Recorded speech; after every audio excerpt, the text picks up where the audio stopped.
何かを忘れているような。庭の手入れはやったし、茶も煎じた。Okay, we should be live now. We are going to be streaming on the Intel ARC B580 this evening. I am going to look at the review real quick for this GPU because I need to see what is the expected performance number here for 1440p, because this card is actually more of like a 1080p graphics card. Alright, let's take a look. Okay. Oh, I don't have this on the screen. So the Intel ARC B580, a 12GB graphics card, according to Techpowerup, at 1080p, the average frame rate should be around 82.6 frames per second. And then for 1440p, the average frame rate should be 61 frames per second. So we will be targeting this. We're going to be trying to run the games at 1440p. Technically, it's going to be 4K as the final output. So we're going to have to leverage XESS on this stream for a lot of these games. Actually, I forgot to check. I have the games that I want to showcase on here. Let me make sure, because obviously we're going to be looking at Genshin Impact first, because that one's like super easy to run. So we've got Black Myth Wukong, Dynasty Warriors Origins, Final Fantasy VII Rebirth, the first Berserker Kazan, the demo, Ninja Gaiden 2 Black, Silent Hill 2, and Ys 10 Nordics. What else did I want to showcase, or at least look at? Maybe Final Fantasy 16. We may look at Final Fantasy 16 at 4K. Well, not true 4K, obviously, but we may check that. We will also be looking at the 5090 AIB reviews. In fact, we should probably do that first. Technically, we're supposed to be live in 5 minutes, so this is kind of like a pre-show. But yeah, we're going to be looking at a bunch of games for the B580. It says that the average should be around 61 frames per second at 1440p. But I guess for right now, we can look at the reviews from Techpowerup. There are reviews for the AIB graphics cards for the RTX 5090. So if you missed Tech Thursday's live stream, do check it out for the Founders Edition info. Just had a 3-hour marathon with Sun on your last video. 5090 looking real hot. Yeah, looking real hot. That is the summary. That is the theme of the 5090. It's starting to be a very hot running GPU. So, and the AIB cards further that narrative. So let's take a look at some of these. So we have here, and this is per Techpowerup, so shout out to Techpowerup. They are kind of my go-to resource when I want to read a review, because they do very good. They test a lot of games, for one thing. Unlike a lot of other review channels, these guys test a lot of games, and they test a lot of like variable different game engines. They don't test like a whole bunch of UE5 and that's all they do. No, they test a bunch of like older engines, newer engines. They have a mix of everything. So I feel like their review is, I won't say it's the absolute authority, but they cover a wide range of games, so they kind of give a really good picture of what you can expect. So I don't know, you guys want to go over the Astral first? So we have the Astral, we have the Suprim Liquid, which I actually haven't looked at this one yet, and the Palit GameRock from Palit. The GameRock. Yes, that's its name. The GameRock. So there are 4. In the next couple of days, we will start seeing more AIB reviews show up. But right now, these are the 4 that are reviewed from Techpowerup. So we have the Astral from Asus, the Suprim from MSI, the Suprim Liquid. This is the only liquid-cooled card that actually has a review, to my knowledge. And the Palit GameRock. This one is interesting because, as far as I know, Palit is not resold in America. So I don't know which region of the world Palit sells in outside of besides like Asia. So I don't know how to buy this card. Because I know Micro Center doesn't stock Palit. Best Buy certainly doesn't stock Palit. I guess Newegg is literally the only way to get these. Assuming Newegg actually even has these at launch. I do not expect to see Palit on Newegg's website on launch day. So, what do you guys want to see first? You want to see Asus, Palit, or MSI? Or MSI number 2? There's 2 MSIs, and they both have the Suprim name. The name is Suprim. Everyone wants to see MSI. Okay, a couple people want to see Asus. Let's do this. Let's do one of the MSIs first. Then we'll do the Asus, then the other MSI, and then Palit, or maybe the other MSI last. We didn't see Asus yesterday. No, we saw Founders Edition yesterday. Yesterday was all about Founders Edition. So let's do one of the MSIs, because MSI has 2. Let's look at the Supreme. Actually, no, let's look at the liquid cooled one. Let's get the liquid cooled one out of the way, because this one's the only one that is actually on liquid. All the others are air coolers. So let's look at this one first. So to add more complexity to a build, now not only do you have to contend with a 600 watt graphics card, you have to also account for the radiator, because you're basically, this is not really, I don't see this fitting in a small form factor. I do not recommend doing 600 watt GPUs in any small form factor, to be honest, which is kind of ironic considering how small the Founders Edition card is. So we already know all about the architecture from yesterday, so let's look at the pictures and tear down. So it comes in this really nice box. Unlike the Founders Edition, you're already getting better packaging. The card itself, this is the front of it, which, unless you mount your GPU vertically, you will almost never see this. This is the side that you're more likely to see more often, unless you're vertical mounting your GPU, which not many people do that. But some people do. But anyway, this is the view that actually matters for the majority of people, because this is how it's going to look when you look down at your GPU from in the case. And then another like angled slot or shot here. Because this is a liquid cooled card, it doesn't need to have a triple bracket here, or what I call the 3-finger bracket. This is a 2-finger bracket, and that's totally fine for this size of the shroud. And then it has a full 360 AIO. So to my knowledge, this is the very first liquid cooled graphics card that comes with a 360 radiator. Up until now, all liquid cooled GPUs, I'm not counting custom loop, I'm counting like AIO bolted onto a GPU, all in one. You purchase it as a package, just like this.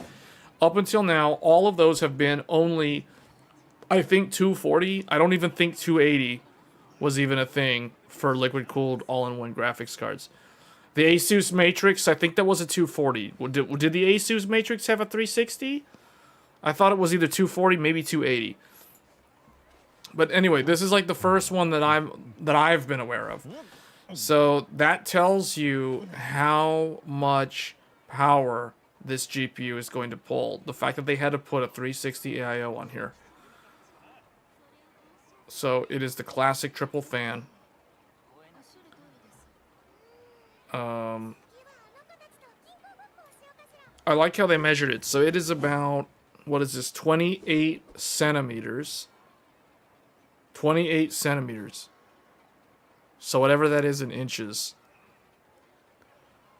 It's not that long. It's no larger than a standard graphics card. But it is taller though. They did go with the really tall PCB. The dimensions of the card are this. So when they weigh this, are they weighing the, oh, okay, they're weighing the radiator on top of it. So I was gonna say, man, 3 kilograms? This is almost 3 kilograms for just the GPU block is very, very heavy. But no, this includes the 360 radiator.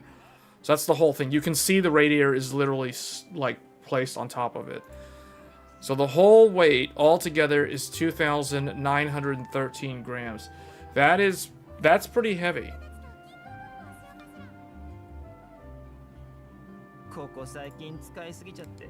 The Suprim lights up. I really don't understand why don't they make the GeForce RTX light up? I don't understand that. I would rather that light up than the Suprim. If they're gonna light up the Suprim, they need to light up the GeForce. Either light up GeForce RTX and don't light up Suprim, or light up Suprim and GeForce RTX. Don't light up Suprim and not light up GeForce RTX. Like, that doesn't make any sense. So they literally do what I don't want them to do. So that's a personal thing, but I would prefer if the GeForce RTX logo was illuminated. Okay, 2 slots, 53 millimeter is the width. So just like the standard reference design, 3 DisplayPort 2.1 and 1 HDMI 2.1. Alright, looks like MSI put the connector the same way that the Founders Edition 4090 had it, where the clip is on the bottom. It's away from the PCB. So, meaning they're not doing what Asus does. Because Asus, for some reason, does it the other way around. Like, Asus is the only one that I know of that actually turns the connector upside down compared to everyone else. Everyone else follows NVIDIA. Asus is the only one that does it the other way. I don't know why they did that. I kind of think that the way NVIDIA does it is probably better. But only time will tell. Now, this time around, though, NVIDIA decided to move it 90 degrees on theirs. So they're basically going back to the way the 3080 Ti and the 3080s connectors were. So, and what's ironic is there weren't any reports of 30 series connectors melting. And they were using that vertical mount. Like, they were mounted at a 90 degree angle. They were perpendicular to the PCB. This is parallel to the PCB. So this is just like the 4090, and the 4090 was the one that had all the connectors melting. So I don't know if this is good. NVIDIA, I am sure NVIDIA turned it like vertical and angled for cable management purposes, but I can't help but wonder if there is something that they found that makes mounting it vertical more reliable than mounting it parallel. The card uses a single 16-pin connector, which allows a maximum power draw of 600 watts. This is the thing that's concerning, though. Because of the controversy surrounding this thing, this is the reason why I'm a little bit disappointed. A little bit is probably an understatement, but I'm disappointed in the 5090 because last generation, the 4090 never ran at its rated TDP. It rarely, you could get it to run 450 watts, but you had to push it to run 450 watts. Typically, it would run at like 350, 360 watts.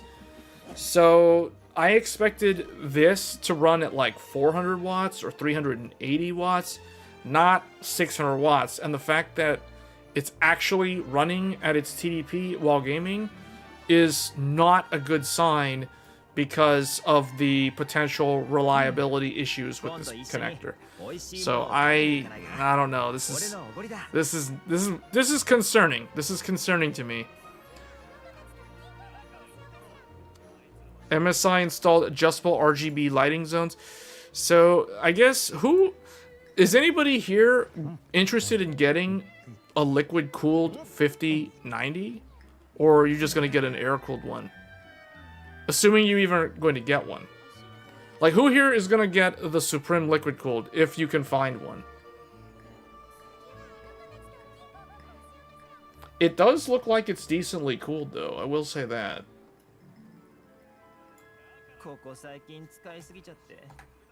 You'll take anything? Relax is getting air-cooled. Francisco's getting anything you can get. Yeah, launch is going to be pretty crazy. Launch is basically going to be whatever is available. That's the reality. Make sure you have a good fire insurance policy.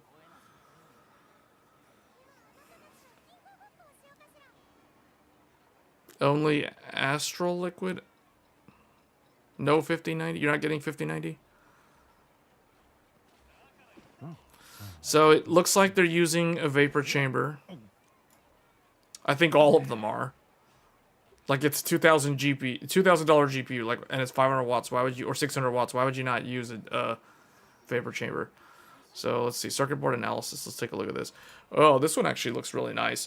So the nice thing about this one, because MSI is going with a tall PCB, the nice thing about this is I like that the chokes and the caps are a little bit more spread out. Or not the caps are like right next to each other. But the inductors and the MOSFETs for the VRM, they're more typical in terms of how they're spaced. The problem with NVIDIA's Founders Edition is the heat density of the VRM is probably insane because all the components, and insane in a bad way, not a good way. The components are so close together on the Founders Edition that I just feel like that, like the VRM on that, I can't help but think that the VRM is going to run hot. We already know that the memory on the Founders Edition runs hot.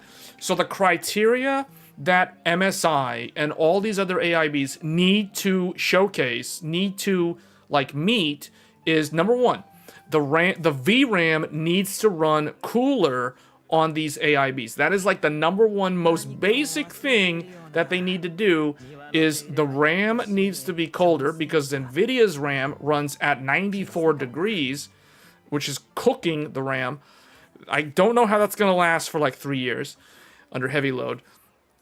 Number two, they need to be quieter than the Founders Edition because the Founders Edition is not a quiet graphics card. We've already covered that yesterday. So they need to be quieter and they need to run the memory cooler. And I guess a nice bonus is if they can run the actual GPU cooler than the NVIDIA one. Now, I don't really care if it's not colder than the NVIDIA one. I just want the RAM because the RAM running at like 90 plus degrees is not a good thing. So let's see if the Suprim Liquid can pull that off. Let's see if they can do these two things. That's all I want to see. I want to see. So circuit board analysis, yeah. See how they're more spread out? They're not literally like shoulder to shoulder. They have some breathing room because they went with this tall PCB. They were not constrained to this tiny little island like how NVIDIA did theirs because they're not going for that double flow through design. Here, it's a massive 22-phase VRM. These are controlled by monolithic power systems. So the MP29816 controller, you can see it right there. Actually, no, here it is. That's the VRM controller, the voltage regulator. And then you have for the actual MOS, they're using Dr. MOS, the classic 87993. So you see these on a lot of graphics cards.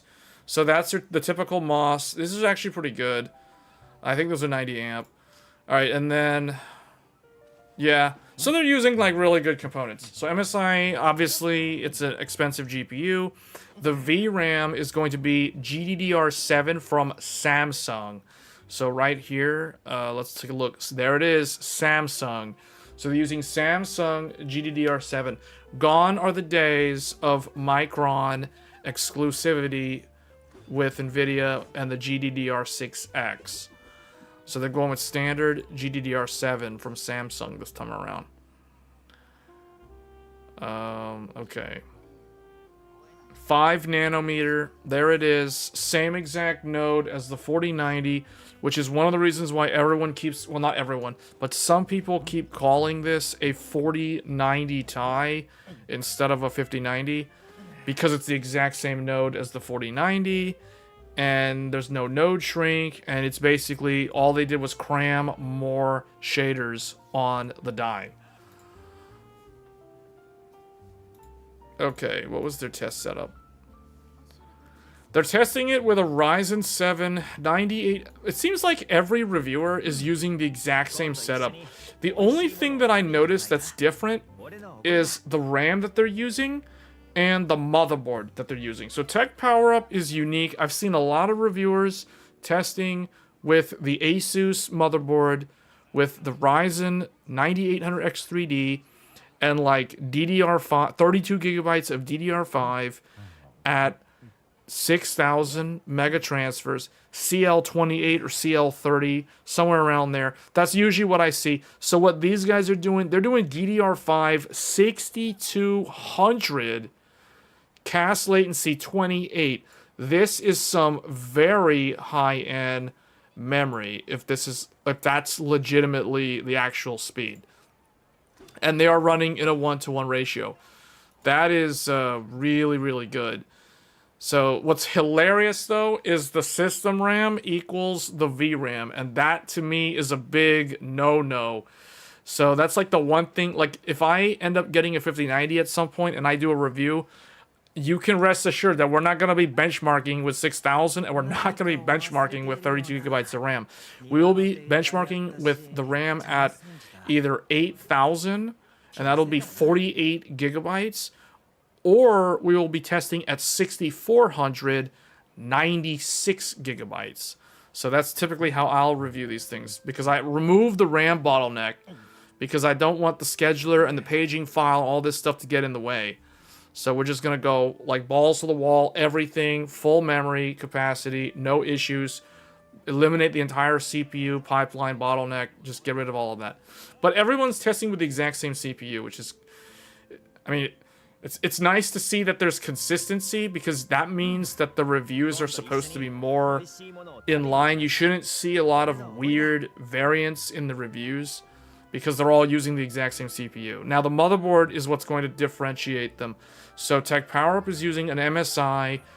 Speaking of MSI, because this is a review about an MSI graphics card, MSI X870E Carbon Wi-Fi. That is a $500 motherboard. This is a very expensive motherboard.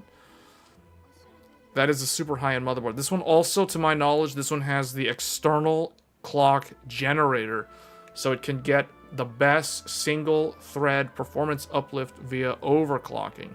But they're not going to test the CPU. This is not about the CPU. So, but anyway, they're using like really good stuff. Super high-end build. They're using a 360 AIO. Okay, here are all the GPUs. So let's just skip over to the average FPS and go straight to 4K.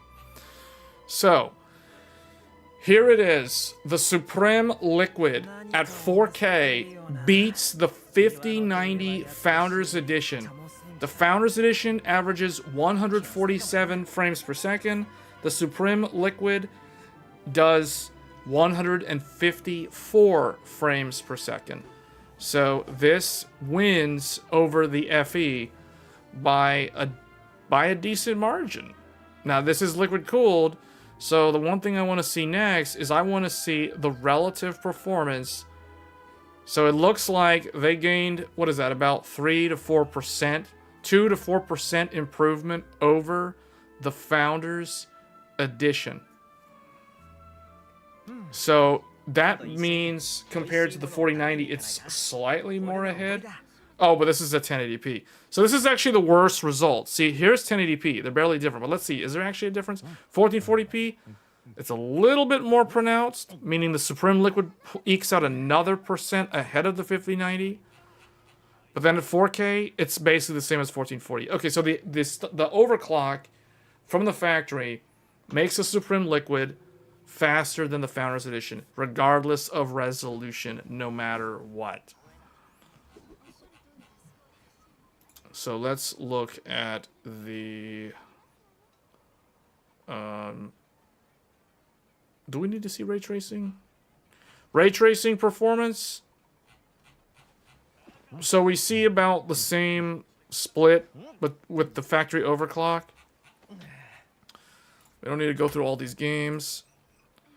So let's look at temperatures and fan noise. So here is the thing that the Suprim needs to do.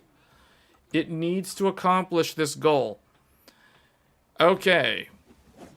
So the GPU on the Suprim Liquid runs at 61 degrees. The memory runs at 74 degrees. That is significantly better than the Founders Edition. And on top of that, 31 dBA. This is a silent graphics card. Very impressive, considering this is a 600 watt GPU that it has to maintain. 1100 RPM basically means you will never hear it. It is dead silent. Wow, impressive. 31 dBA and 1100 RPM is all you need to know to know that that is silent GPU. Dead silent. And those are some very good memory temperatures. 74 degrees on the memory. For reference, the Founders Edition down here at the bottom runs the GPU at 77 degrees, so approaching 80 degrees Celsius. And the other thing too I want to point out, well, okay, we'll bring that up later.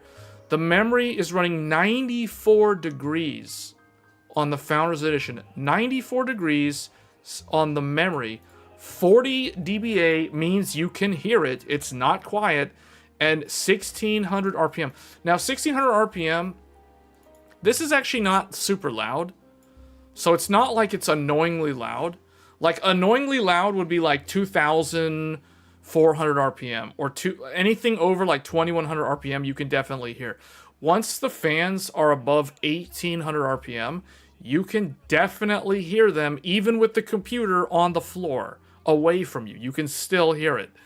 So just to give people an idea, if people don't know how to read this and they don't know what this sounds like this is not quiet. 40 dBA is all I need to know, plus the fan speed to know that the Founders Edition is not a quiet graphics card. But the Suprim Liquid is a quiet graphics card. 31 dBA. So also, to put things into perspective, a change in 3 dBA means you're effectively doubling the noise. So to go from 40 dBA to 37 dBA means I have cut the noise level in half. I have cut the sound pressure level in half by subtracting 3 dBA, which means the fact that the Suprim Liquid is 9 dBA less means that is double, triple, it's like quadruple quieter than the Founders Edition. Like this is dead silent basically, whereas this is not.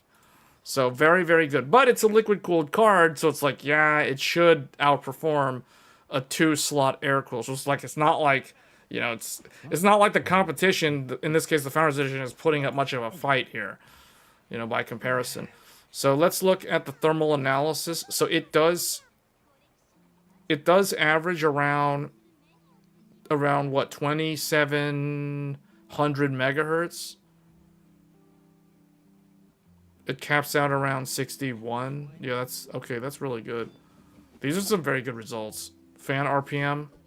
The highest the fan RPM goes is 1390. 1390 is still very quiet. That's the highest. That's the initial ramp of the fans. And then it goes down. So that's really, really good, actually. Yeah, that's all I need to know. Look at that. Look at that. 31 dBA. 31 dBA. It's almost as quiet as my ARC B580. And the legendary AMD reference card, the 6800 XT, to this day is still the world's quietest air-cooled graphics card. Amazing. After all these years, no one's been able to top AMD's reference 6800 XT. That thing has a legendary 27 dBA. That's crazy. That's why that's my favorite reference card of all time. The Suprim Liquid, though, is pretty good. With the second BIOS, it does have an overclock BIOS. It does get a little bit louder. And the memory runs even colder, and the CPU or the GPU runs even colder. But look at this, 34 dBA versus 31 dBA. That literally means the difference between the default BIOS and the performance BIOS is double the noise. This is literally double the noise. Now, I want to preface something when I say double the noise, because someone's going to be like, man, doubling the noise, that sounds like it's going to be really, really loud. The way that you perceive the change is different from the literal fact that we've doubled the noise. So even though the performance BIOS is double the noise versus the stock BIOS, it's still not like it's going to be so loud, because that's not how sound pressure levels are perceived by human ears. So I just want to clarify that. So, but because this is literally 3 dB more than the stock BIOS, it literally is doubled in terms of the sound pressure level. Okay, and as a result, you can see that the fans are literally spinning 300 RPM faster, but they're still quieter than the Founders Edition, and it's still running way colder than the Founders Edition. So yeah, so the liquid cooled, the Suprim liquid cooled already, it's like super good. Let's take a look here. So this is the true test. What happens when you force the coolers to run at a normalized 35 dBA? And I really like that Techpowerup normalizes to 35 dBA. The reason why they do 35 dBA, we talked about this in Tech Thursdays yesterday. The reason why 35 dBA is what they use is because this is the magic number. If a graphics card is 35 dBA or more, it means it is audible to noisy. If it is less than 35 dBA, it means it is quiet to silent, or silent to quiet. There's silent, quiet, audible, noisy, loud. Like, that's the scale in my mind. So your GPU is either dead silent, or it's quiet, or it's audible, or it's noisy, or it's outright loud.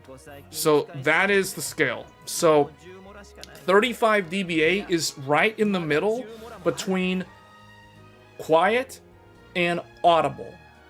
So you can think 35 plus means audible, noisy, loud, like that.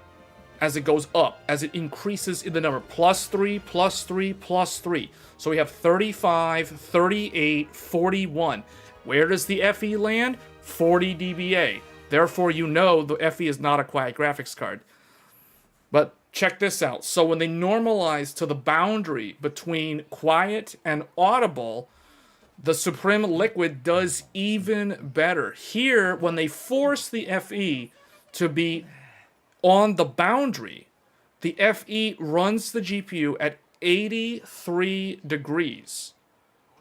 But while the Suprim Liquid is at 57 degrees, which means when they force, when they normalize, the Suprim Liquid does even better than it does at stock, whereas the Founders Edition does significantly worse than stock. Now let's look at the memory. When we normalize the memory, the Suprim Liquid goes to 68 degrees. Now, if I remember correctly, the Suprim Liquid memory was 74. So it still does better than it did at stock. And that is expected because they're forcing it to be louder than it normally is. Here, they force it to be louder, so what happens? It performs better. When they force the Founders Edition to be quieter, it performs worse. This is what we expect to see. But the Founders Edition is literally cooking the GDDR7 at 95.4 degrees Celsius. So this might be the reason why overclocking the VRAM on the 5090 is very limited. You can only push the RAM by like 350, 375 megahertz on the slider. Now, there may be some driver updates that allow the AIB cards to push them even further, but for right now, NVIDIA is limiting them to 375 megahertz on the VRAM overclock.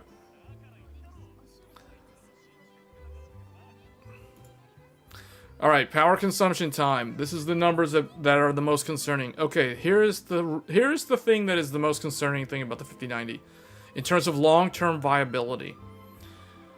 This is 600 watts while gaming. Also, the idle on this is a little bit less than the Founders Edition. Multi-monitor. I mean, okay. Video playback. And then, what is this one? Gaming. Okay, gaming. This is the most concerning thing. While gaming, the Suprim Liquid is pulling, on average, 609 watts. I personally don't feel comfortable allowing that skinny little power connector, that controversial power connector, to sustain 600 plus watts for a long duration. I'm thinking of the people that will play like Call of Duty or something, or whatever the game is, for like a couple of hours, and this thing is going to be sustaining 609 watts through that connector for like 2-3 hours. To me, that's being conservative in terms of how long the gaming time is.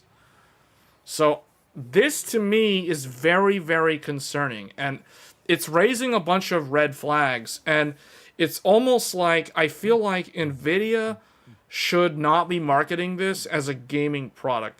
They should call this an RTX Titan Blackwell, and they should market it strictly for AI and for like companies that want to do professional app stuff, because I cannot imagine somebody gaming for like 3 hours continuously with the GPU pulling this much power. First of all, it's going to heat up the entire room like a mini space heater. On top of that, the connector, man. It's the connector that is concerning me. The durability of that connector has been called into question time and time again. There are so many like videos on YouTube from repair shops fixing 4090s with melted connectors, and the reality is the 4090 never even pulled 600 watts. The 4090, check this out. 4090's gaming power consumption is 411 watts.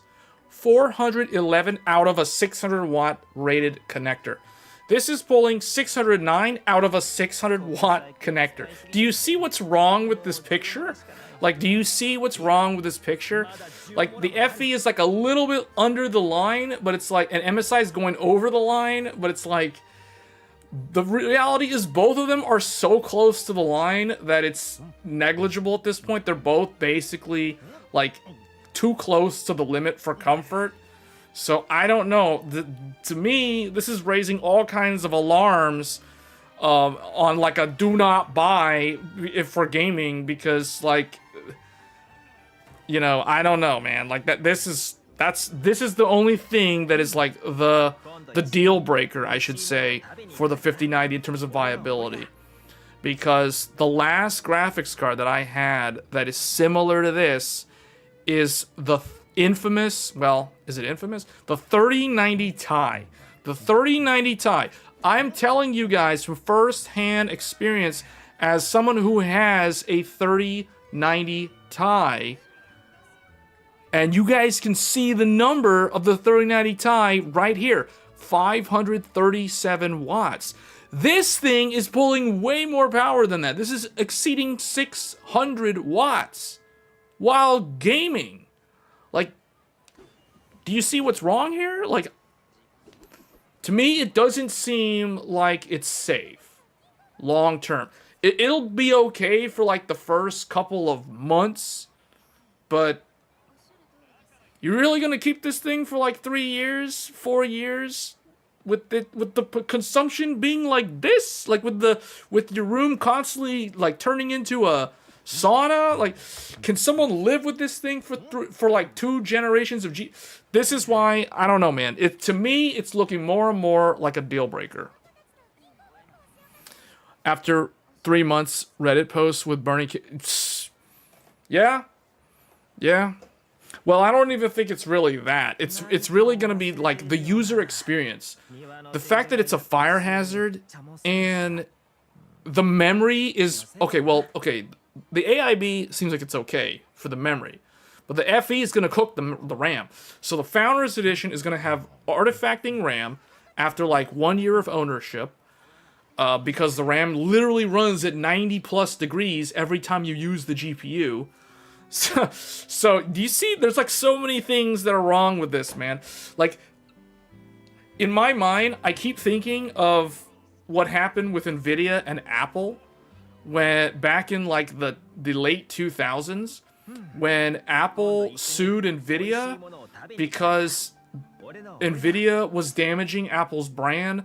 Because there was some problem with the Nvidia GPU in the Apple computer, and the customer blames Apple, and Apple was getting all these RMAs and returns and everything, and it was damaging their brand.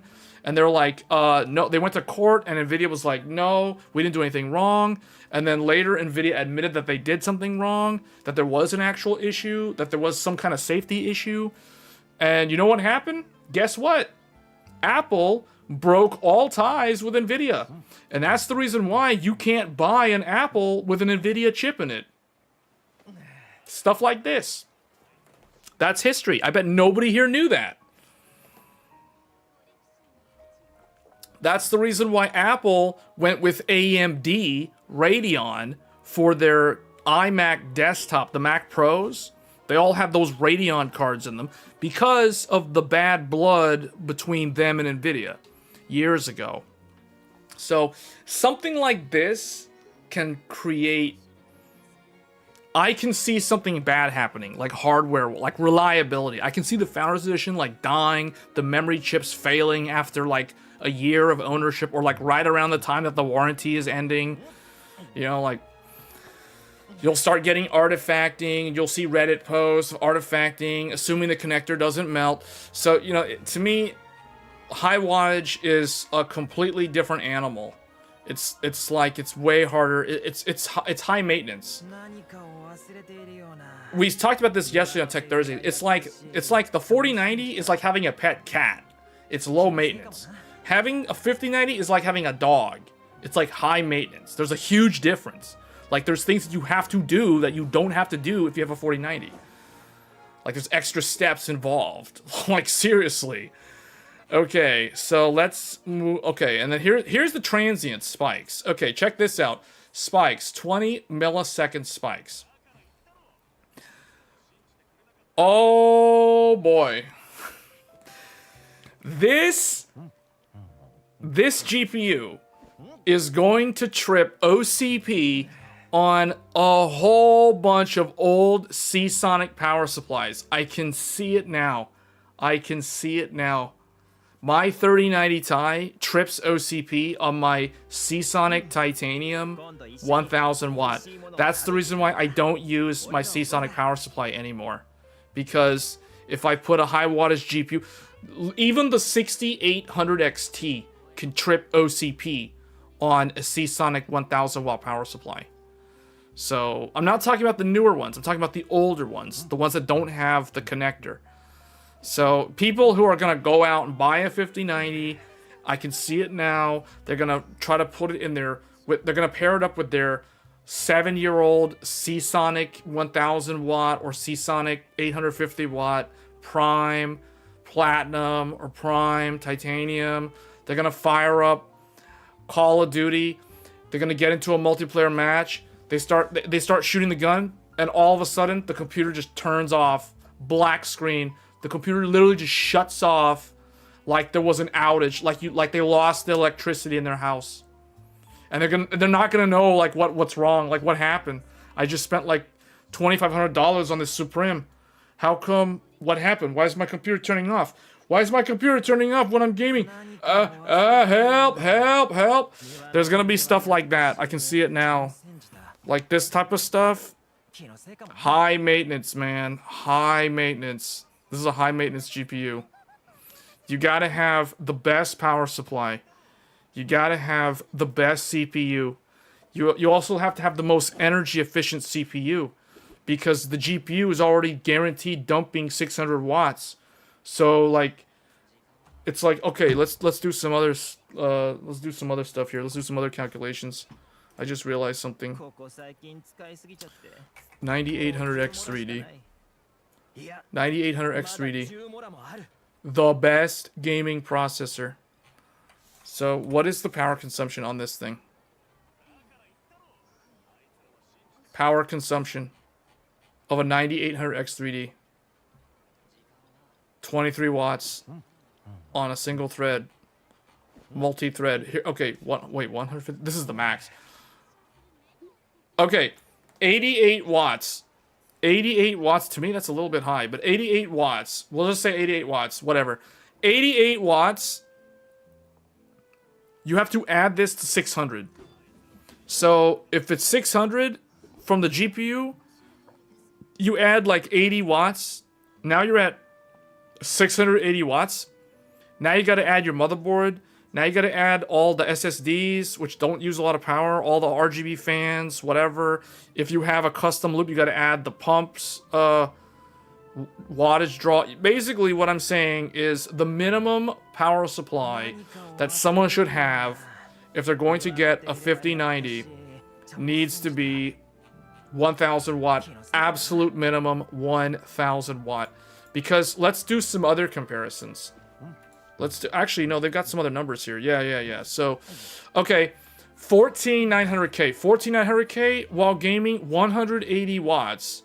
That's a little bit high. I don't think that's correct. 180 watts. Well, this one's too high also. 180 watts. For argument's sake, let's just say 180 watts. So if somebody has a okay, let's just do 14700K. 14700K. 14700K is adding another 140 watts on top of 600. So now you're at 740 watts. 740 watts while gaming. 740 watts while gaming. Is someone running a vacuum cleaner in here? Like, what is this? Like, the wattage draw is so stupidly high on that computer. This is a joke. Like, is this the era that we're living in? And they talk about how the electrical grid is going to be stressed because of, that's a full-blown refrigerator. I know, right? I can't imagine somebody gaming with this thing for, like, so many hours. It's making it look worse and worse. It's making the 5090 look like a... It's like it's less and less viable. The transient loads is concerning too. The transient loads is 643. 643 on the transient load. Dude, this thing will shut off like 90% of all those Seasonic power supplies. Oh, man. I can see it now. People on Reddit are like, man, I have the best computer. I have a Seasonic. Why is my computer turning off? Because I have a 5090. Why is it turning off? I have a Seasonic. People are like, did you upgrade your PSU? I don't have to. I have a Seasonic. When the culprit is the 5090, has too much stupid transient electric spikes, that the Seasonic is too strict. It's like, no, you exceeded. No. Turn it off. I'm turning the computer off, but I only went over 600 for like less than 1 mil. Nope, turn it off. We're turning off the computer. We're turning off the computer. Seasonic's gonna be like turning off the computer. I'm turning off the computer. Wait, hold on. It's just 20 milliseconds. Turning off the computer. I'm turning off the computer. There is gonna be so many stupid Reddit posts. I can see it now of people who like bought one of these off a scalper and then their computer's like shutting off while gaming. Oh, man.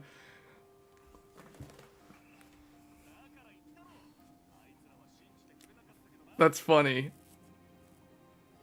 Oh man, this is hilarious. Okay, let's see. Value and conclusion about the Suprim Liquid. Incredible performance. Water cooling works very well for a 5090. It's very quiet. It has all these other things that we already know about. And then it has dual BIOS. That's another nice thing, though. It does have dual BIOS. The Founders Edition doesn't even... You're paying $2,000 and you don't even get dual BIOS on the Founders Edition. So power limit increased. Blah, blah, blah. All this stuff. PCI Gen 5. Okay. The negatives. Very expensive. Large price increase over MSRP. So what is the price? Did they even say? Radiator requires extra space in the case. So we talked about that at the beginning. Could be a little bit quieter given the low temperatures. I think it's quiet enough based on those DBA numbers. And then same stuff. Same negatives as the Founders. Alright, so what does it say that's different here? Okay. This is the paragraph that they added. The MSI RTX Suprim Liquid SoC is the company's flagship RTX 50 series model, featuring a fully integrated pre-filled water cooling solution with a 360mm radiator. In terms of clock speeds, you're getting a rated boost frequency of 2,512 megahertz, which is a 4.4% increase over the FE speed of 2,407. This is with the default quiet BIOS. The gaming BIOS, which has been manually activated, is... Oh, I like that.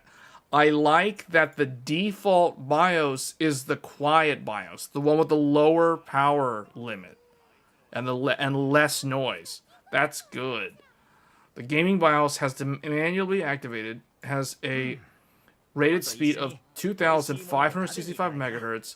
But since it requires manual activation, it's not what we consider out of the box. MSI has increased the default power limit to 600 watts, the maximum limit. They basically maxed the limit of the cable. I don't like that. That's not a good thing. While the FE is a dual slot design, the Suprim Liquid SoC needs 3 slots. The card itself, okay. All right, let's see how much faster it is. So, at 4K, with the 9800X3D, with pure rasterization, no ray tracing or any cheat codes, we measured a 41% performance uplift over the 4090. So the Liquid Suprim is 41% faster than the RTX 4090. While this is certainly impressive, it is considerably less than what we got from 3090 Ti to the 4090, which was a 51% uplift. Although you have to admit, MSI has kind of tried to close that gap as much as possible. NVIDIA considers this... NVIDIA still achieves their twice the performance every second generation rule. The 5090 is twice as fast as the 3090 Ti. Okay, it's 75% faster than AMD's 7900 XTX.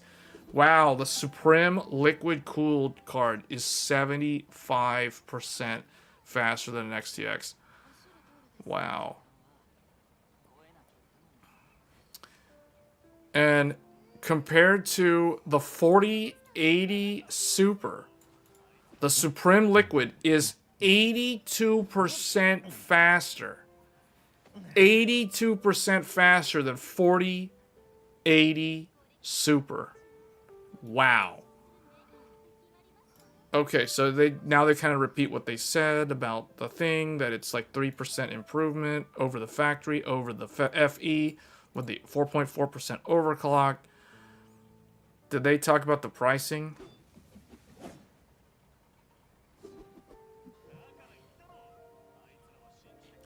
Do they even mention pricing at all? Oh, physical design, heat and noise. I really like the MSI Suprim Liquid SoC. The water... Why do they name it SoC? That's so weird. The liquid cooling makes things so much easier when it comes to 600 watt Blackwell GPU.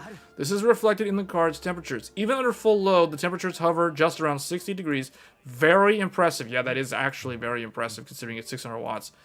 Noise levels are good with 31 dBA, but I feel, yeah, okay. Where's the thing? He's explaining what I literally told you guys. Once you switch to the second BIOS, which increases the fan speeds, temperatures go down by 2 degrees. The noise goes up by 3 dB. Yeah, nothing you would ever notice subjectively, even though we have doubled the noise pressure. And the temperature, that's what I meant to say earlier. Okay, so that's actually quite good. Where is the price? According to MSI, the Suprim Liquid SoC will sell for $2,500, which is a big $500 increase over the NVIDIA MSRP. So 25% more expensive than the FE. In return, you get a powerful cooling solution with excellent temperatures that runs a little bit louder than the regular Suprim without water cooling. Interesting. So we need to go look at that Suprim. Generally, the 5090 is very expensive, but it is the best, blah, blah, blah. Okay, so that's it. Same result as the other one, as the FE in terms of the review.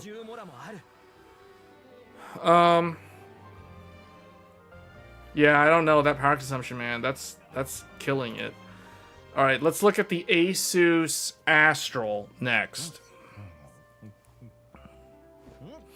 You play games up to 16 hours at times. Can't see these cards last pulling that. Yeah, I know. Exactly what I'm saying. That's exactly what I'm saying. Okay, here we go. We're going in. This is the one that everybody wants to know about. The Asus Astral. Can the Astral do the impossible? Can it handle a 600 watt GPU by throwing a ton of heavy metal at it? Okay, here we go. This is it. This is basically, as far as I'm concerned, this is replacing something called the Asus Matrix Platinum. You know what I mean? Does anybody here know about the Asus Matrix Platinum?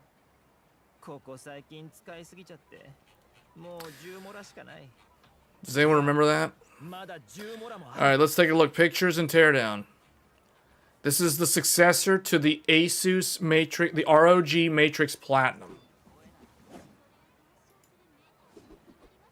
No, it's not replacing the Strix. They still have a Strix. The Strix is being moved down a tier. This is replacing the Matrix Platinum. The Matrix Platinum has historically been Asus's highest tier graphics card of all time. The Asus Matrix Platinum. It's from the ROG brand. For quick trivia, or I guess fun fact, the Matrix Platinum is an older brand. It is Asus's first premium graphics card brand that was under the ROG label. Strix came later. Strix came after the Asus Matrix Platinum. You guys have never heard the Asus Matrix Platinum. I have an Asus Matrix Platinum, by the way. The Asus Matrix Platinum is my very first enthusiast graphics card. I still have it after all these years. It's the only Asus graphics card that I have ever had. So the ROG Astral is now the successor to that brand. That brand has been dormant for a while now. But it's coming back in the form of the new ROG Astral.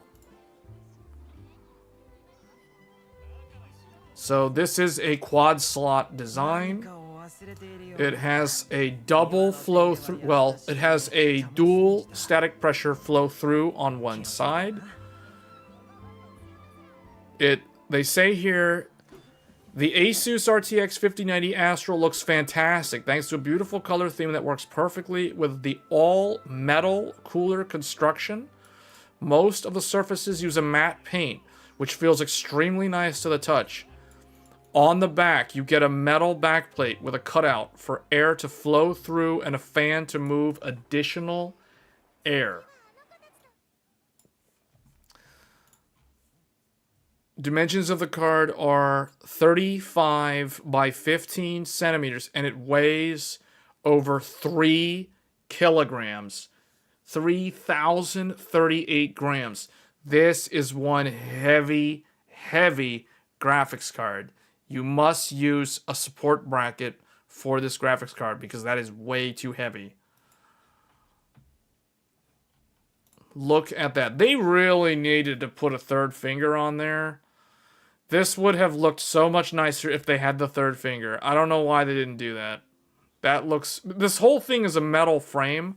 They should have put the third finger on there.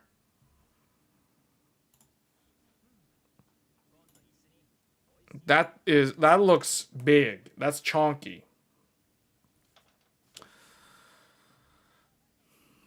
Installation requires 4 slots. The width is 75 millimeters. Extremely tall. Triple DisplayPort, dual HDMI, but you can only use 4 displays max. So it's a little misleading that they put a second HDMI in here because someone might look at that and they're like, oh, I can use 5 monitors with this graphics card. No, no, no. You can actually only use 4. Okay, standard for all. Yeah. So they're just going over the spec. So here, once again, Asus is doing their Asus things. They're doing what Asus does. They're acting on their own accord. They're not following the customs of how things are supposed to be done. It's like, oh, when you go inside the house, you take your shoes off. No, Asus says, no, you put on your indoor slippers and you walk around. Meaning, they have taken the infamous 12 volt 2x6. They've taken the controversial power connector and they've turned it upside down. Where NVIDIA was like, okay, we're going to do a 90-degree turn this time around. Asus was like, well, you know what we do best? We're going to turn it upside down. So they turned it upside down. Now, this is not new. Asus did this with their 4090 cards last time. So they're doing the exact same thing. For some reason, Asus, in all their infinite wisdom, thinks that it is safer or better for some reason, for some fundamental reason. Asus thinks that it is better to have the connector upside down versus the way NVIDIA shows it in the reference. So I don't know why they do that, but they're doing that for some reason. Single 16-pin power connector. Man, this thing would have been so good if it had dual 16 power connector. Why couldn't they have done dual 16 power connector? Like, that's so bad. Why? That would have made me feel a lot more confident about the 600 watt consumption. Because if you load balance the 600 watt, like if you do 300 watts on one connector and 300 watts on the other connector, now it's not a fire hazard. Now it's the only bad thing about it is it's going to heat up the room. But you don't have to worry about the connector anymore. There's like no more anxiety with the connector because there's 2 of them. But no, they made the Astral have only 1 connector. Apparently, these companies never learn.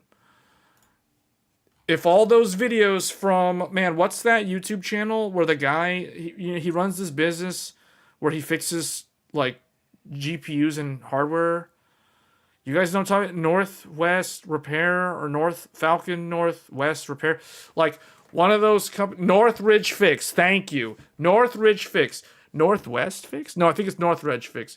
Northridge Fix is probably face palming when he sees all the new 5090s because he has fixed hundreds of 4090s. Hundreds of 4090s. And 4090s don't pull 600 watts. Northwest Repair? Okay, no, wait. Isn't it Northridge Fix, guys? Well, whatever. There's more than one. The point is, these people, the people who fix the GPUs, they are well aware of the issue.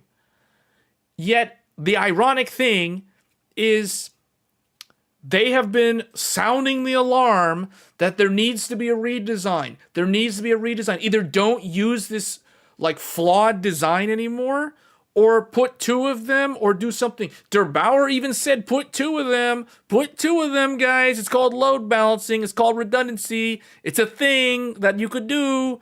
There's a reason why humans have 2 kidneys, 2 lungs, 2 hands, 2 eyes, 2 nostrils, 2 ears. It's like, is it really that hard for a GPU to not have 2 power connectors? Redundancy, redundancy, redundancy? No, we're just going to put one. Just put one. You don't need a second one. It's fine. It's fine. Oh, by the way, it's going to actually pull 600 watts. It's going to actually use 600 watts this time.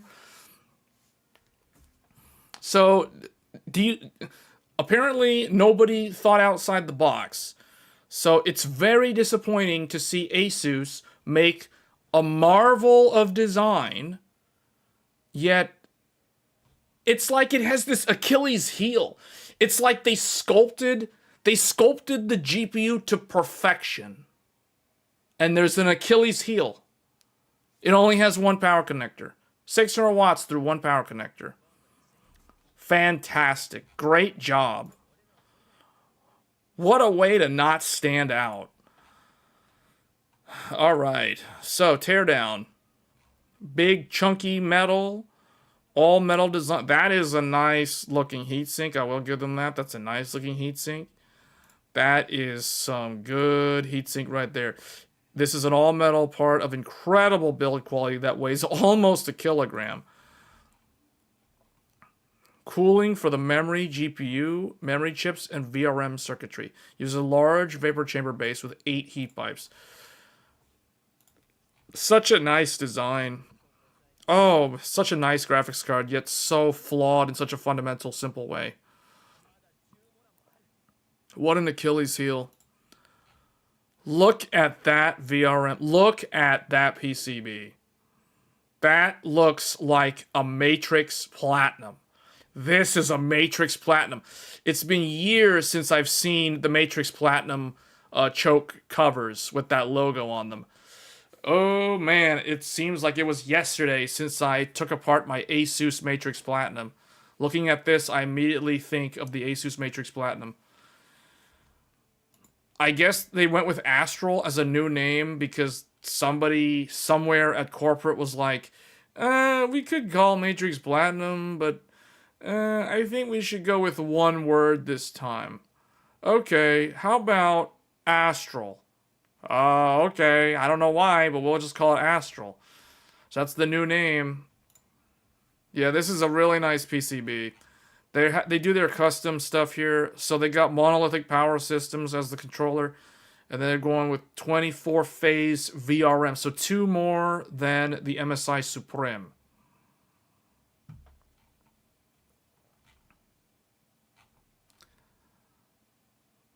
Astral with 1 S. Okay, everybody's using Samsung. Man, Samsung's making so much money off of all these GDDR7 chips. Samsung, the only game in town. For now, at least. I think eventually the others will catch up, but right now Samsung's the main dealer. Okay, let's just jump straight to the average FPS. So how does it do? It is faster than a 5090 FE.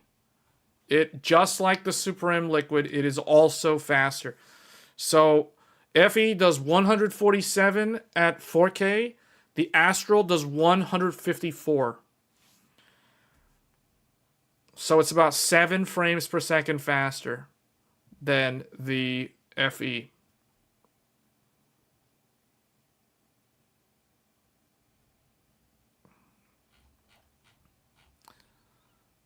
NVIDIA FE lottery units only 5% of full run production, and FE prices full and price wait in line. Wait, what do you mean? Wait in line. Wait for what? For the Astral or for the FE? For content creation, the connector is not a problem. So the only people who are at risk here are the gamers. The gamers are the only ones at risk. The AI bros and the content creators, they're not at risk. They're not going to have a problem with a meltdown on their hands. You know why?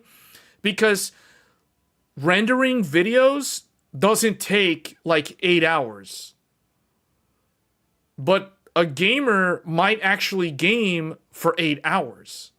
More than once. And therein lies the problem with this GPU. Okay, so let's go to the temperature and the fan noise. Okay. The Asus Astral. It's good. Well, okay, it's not that good, surprisingly. Well, okay, it has a quiet mode. Interesting. These are very interesting results compared to MSI. So the Suprim Liquid, obviously because it's a liquid cooler, it's going to be way quieter. But the Astral is... So in terms of temperature, the Astral is far superior to the Founders Edition in terms of the temperatures. 65 degrees versus 77 degrees. So this is 12 degrees cooler than the Founders Edition. However, what's more impressive is the memory. The memory is 76 degrees versus 94 degrees. However, what's not that impressive is the noise. And I think it's probably because there's turbulence between the fan that's on the back and the fan underneath it. Because they did that 4-fan thing, those 2 fans probably have some kind of turbulence as they go through the fin array. I think that's why. Because this is 39 dB. So yes, technically it's quieter than the FE, but it's spinning the fans at the exact same speed, and there's more fans. There's literally 4 fans, whereas the FE only had 2. So in terms of noise, the stock, whatever the performance, whatever this BIOS is that doesn't say quiet, like I'm assuming this is the default BIOS. The default BIOS is almost as noisy, if not just as noisy, as the Founders Edition. However, Asus Astral has a quiet BIOS. And this basically fixes the issue in the sense that now it runs 35 dB versus 40. So now it's much quieter, and you can already tell it's quieter because the fan runs at 1,385 RPM. I can tell you from first-hand experience, 1,400 RPM is quiet. I would label this quiet. 16 to 1,700 RPM is not quiet. This is audible. Once a GPU exceeds 1,500 RPM, the rule of thumb is if you're under 1,500 RPM, you're quiet. If you're over 1,500 RPM, now you're audible. Now you can be heard. So at 1675, you will hear the Astral, meaning the Astral stock BIOS is definitely not quiet. It is audible just like the Founders Edition. However, the temperatures are significantly better than the Founders Edition. So overall, the Astral does win against the Founders Edition. It is faster, and it has the option to be quieter. And even when it's quieter, the temperatures are still better than the Founders Edition while maintaining very low noise level. So yeah, this one's a good one. Asus does it again. They have made a very good graphics card for a flagship product, aka this new Astral is actually pretty good. So, yeah, just looking at the chart though, if we look at all of these together, we can see the Suprim The Suprim is actually incredibly quiet. Like, wow. Do you guys see this? I just now noticed this. The Suprim, the air-cooled Suprim, is so superb. It is so superbly quiet. It is not even quiet. It is silent. This is considered silent territory. How did they manage to do this? To be continued. We'll get into that one next. I'm just going to leave that there for right now. But anyway, so this one's okay. Let's see. Now let's noise normalize. Let's see what happens when they noise normalize. All right. So when noise normalizing, or normalizing the noise to 35 dBA, to the boundary between audible and quiet, it's on the threshold. Now, the Astral does 65.7. So it performs even better than its stock. Just like the Suprim Liquid. And just like the Suprim. In fact, the Suprim, wow. And then the memory.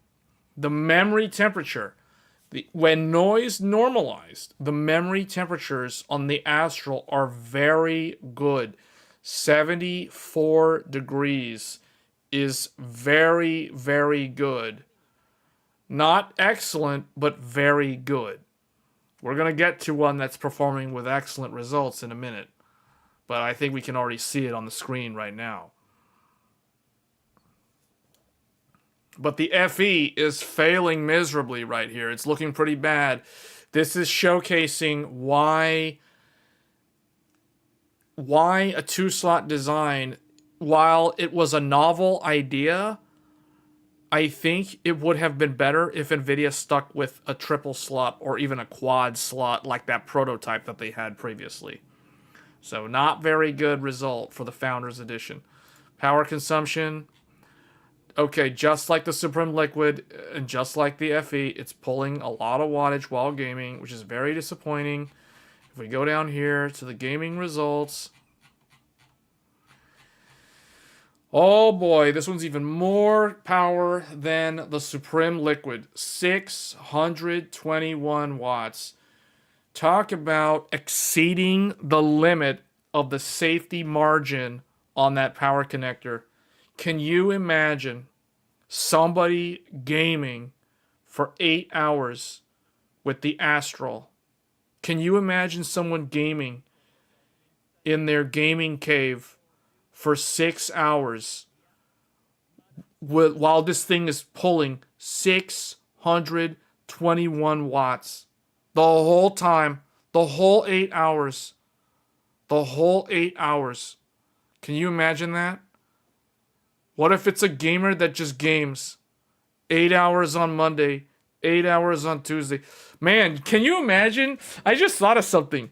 Can you imagine if a Twitch live streamer buys one of these and literally all they do is like stream all day, all night, all they do is stream?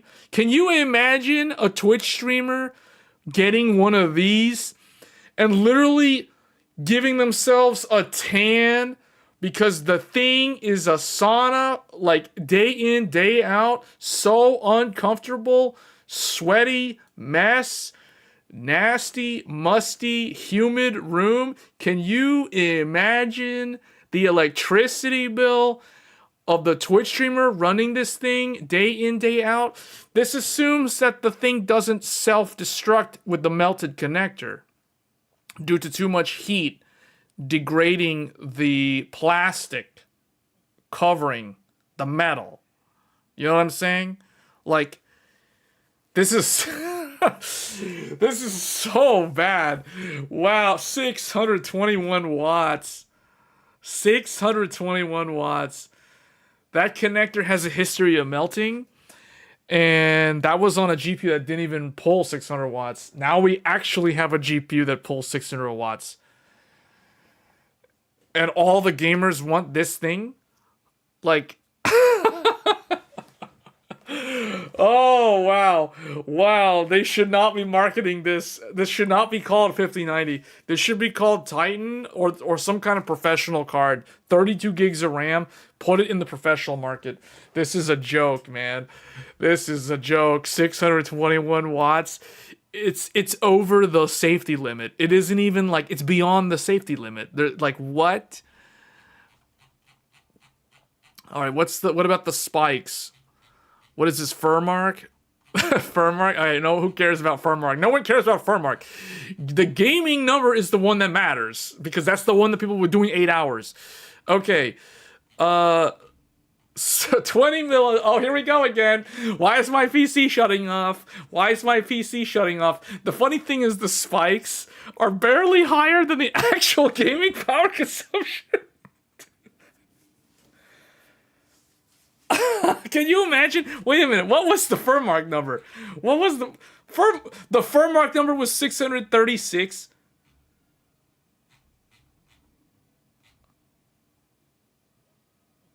The Furmark number is only like 15 watts more than the gaming number. And the spike... Okay, the spike is like another 8 watts on top of the Furmark number. I'm not even concerned about the spikes. The spikes are barely even higher than the actual sustained load. Wow, this is such an interesting GPU. This is one of those GPUs that you marvel at from afar, but you don't actually use these GPUs because it's like there's too much complexity here. There's too many things that could go wrong. You know what I'm saying? Like, this is, I don't know. This is a wait and see what happens sort of thing. 5090 is to come packaged with solar panels and EcoFlow Delta Pro. Man. Wow, this is wild. I can't believe the spikes are only a little bit more than the Furmark result. Man, the 5090 is literally like a walking power virus. If the gaming wattage is that high all the time, what? They overclocked it? Alright, which one did the best at overclocking? Obviously, the Suprim Liquid. The Asus the Asus Astral is over 3 gigahertz. They managed to overclock the Asus Astral to 3086 megahertz. The Suprim got 2000. Man, the Suprim got the DDR4 speed for like first gen Ryzen. 2933 DDR. That's a DDR4 memory speed right there. 2933. I haven't seen that since like 2017. It's been like 6 years since I've seen this number. 2933, this memory ratio is the speed of the overclock Suprim. That's automatically the best GPU, hands down. This is automatically the winner. I don't care if the Astral got over 3 gigahertz. This thing managed to overclock to 2933. That's a magic number right there. That's basically a lotto number.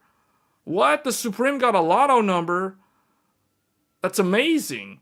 2933 is a DDR4 memory strap. That's crazy. Best one hands down, automatically. Automatically, Suprim wins. Suprim automatically wins. Just straight up automatically wins. Just because of that. Wow. For those of you who caught that reference, congratulations. That means that you are a true overclocker. For those of you that did not understand what that whole segment, why the Suprim won, I'm sorry, but you need to learn to overclock. Anyway, so value and conclusion. So, wow, this one's got a long list of stuff on the positives. What's different here? Overclocked out of the box. Apparently this one's highly energy efficient. Apparently the Astral is highly energy efficient. And it has one additional HDMI port. 2 fan headers that are synchronized with the GPU fans. Okay, so it does have some good stuff. They have some stuff, dual BIOS. Power limit increased. Yeah. Wow. Okay, the negatives. So it does have some interesting stuff that differentiates itself from the reference from NVIDIA. Very expensive, large price increase over MSRP. Not quiet out of box. Quiet BIOS doesn't help much. High idle multi-monitor video playback. Yeah, but it's still, the reality is it's still quiet with the quiet BIOS. And it's quieter than the FE.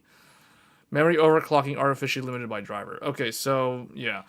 Let's see what they wrote about Astral. So here we go. The Asus Astral is the company's new flagship. There is no Strix for the 5090. Now, that doesn't mean that the Strix is gone. The Strix has basically been demoted.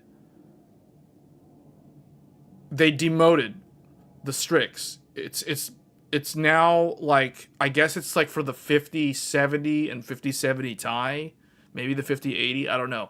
All I know is Strix got demoted. Matrix Platinum has been missing in action for a number of years now, as far as I know.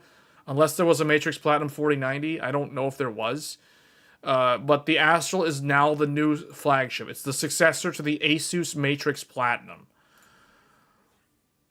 It comes with a rated boost frequency of this, which is 7.2% increase over the FE. Asus has bumped their default power limit to 600. Okay, so they basically did the same thing that MSI did. They're like, okay, we're going to throw caution to the wind. Who cares? We're going to make huge fat margins off of these. So who cares if someone melts their connector on occasion and we have to RMA their card? Whatever. It's too profitable. So we're just going to max it out. 600 watts. Who cares? We don't have to pay for the electricity. That's on the consumer. There you go. The maximum possible with a 16 watt. 16 pin.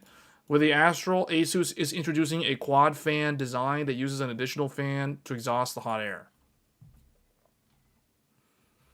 Let's see. So this one, just like the Suprim Liquid, the Astral manages to do is 41% faster than the 4090, 75% faster than AMD's XTX, and 82% faster than the 4080 Super. Wow. So basically the same exact thing, same exact results as the Suprim Liquid.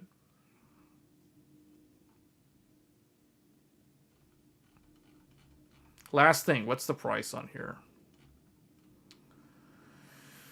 Okay, Asus hasn't confirmed the pricing, but according to other sources, the 5090 Astral OC will sell for $2,800, $2,800 US dollars, which is a big $800 increase. So basically, what this means is that for the price of basically buying, for the price of a CPU and motherboard upgrade, you can get the Astral. So instead of buying the Founders Edition plus a 9800 X3D and a motherboard, you can get the Astral by itself. You can get one component for the price of 3 components, where the 5090 is one of those 3 components. Fantastic. In fact, this is so expensive that the increase on this over the FE or the MSRP is literally more money than almost all of the flagship motherboards. There's only like 3 or 4 motherboards that are more expensive than $800 that I can think of. In fact, there's only like, there's the Godlike, there's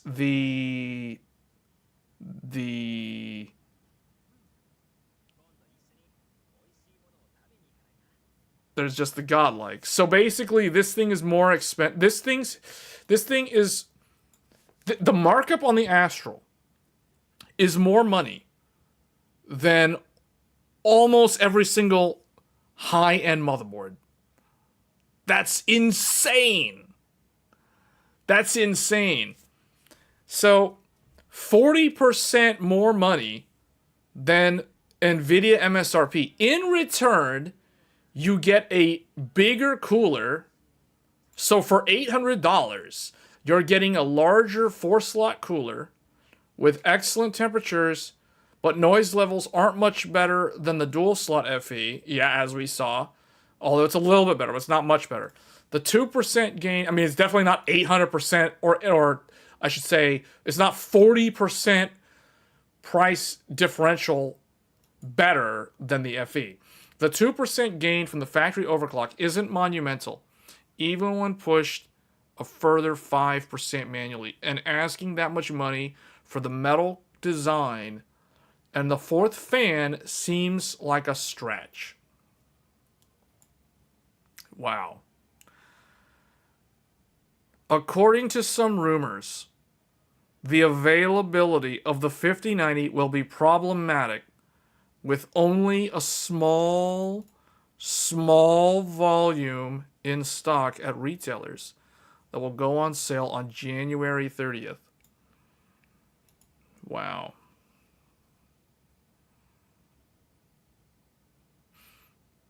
I don't know what they're saying here. They're trying to like tell people not to buy a GPU in the last sentence.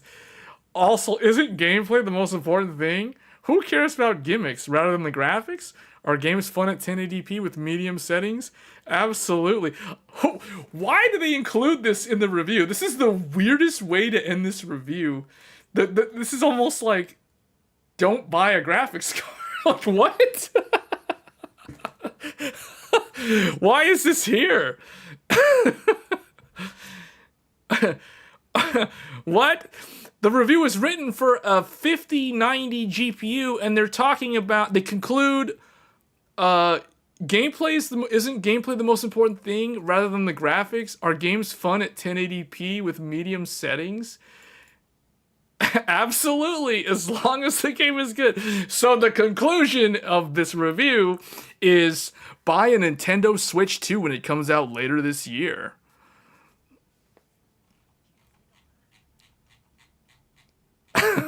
That was the most random conclusion that I have ever read. Okay. All right. Here we go. This is it. This is it. The one that people have been waiting for. The big one. The 5090 Suprim air-cooled version from MSI.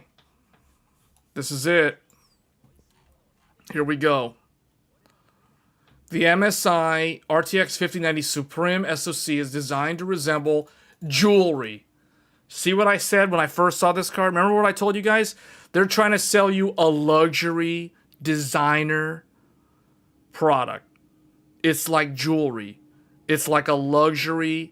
This is a luxury graphics card. This isn't even a gamer's graphics card. This is a luxury product. This is luxury GPU. Luxury video processing unit. It isn't even like a gaming product. It's like, no. This is a luxury graphics card. So now we're looking at the luxury line. Here we go. The Suprim from MSI. Suprim by MSI. Designed to resemble jewelry. Its cooling solution is made of the most premium materials. Machined to perfection. The card debuts MSI's new... Man, this is written like some kind of marketing stuff. This doesn't even feel like it's a journalistic... Like, I feel like I sound like a salesperson reading this, man. Like, this doesn't even sound like a review. This sounds like marketing stuff. This sounds like sales talk. What is this? The most premium materials, machined to perfection, designed to resemble jewelry.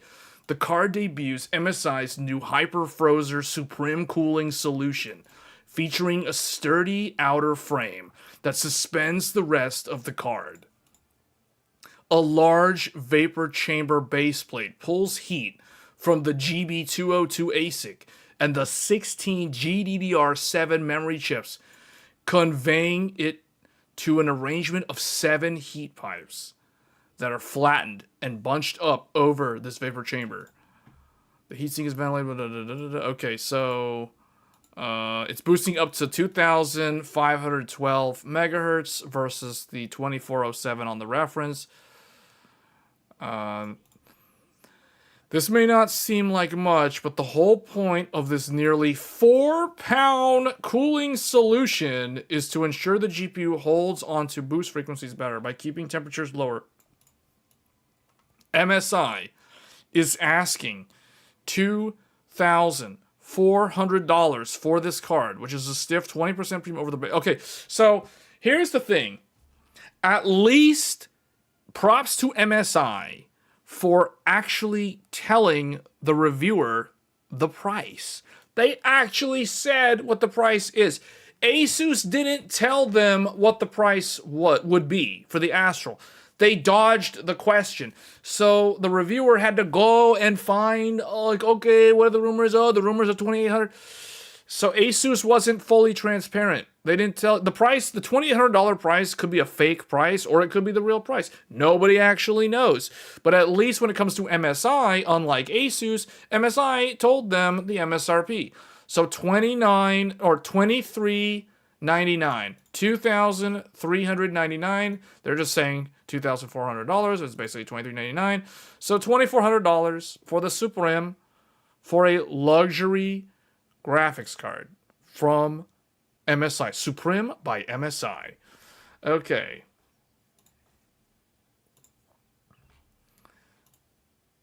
Much better packaging than the Founders Edition, I'll tell you that. This is way better looking already. Brushed machine metal. This is like all metal. All metal. This looks like a car logo. They're definitely going for that ultra premium luxury look. This literally looks like a status symbol. Okay, here we go.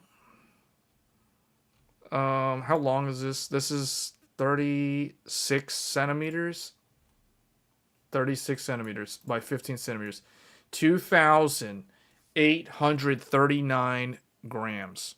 So 2.8 kilograms.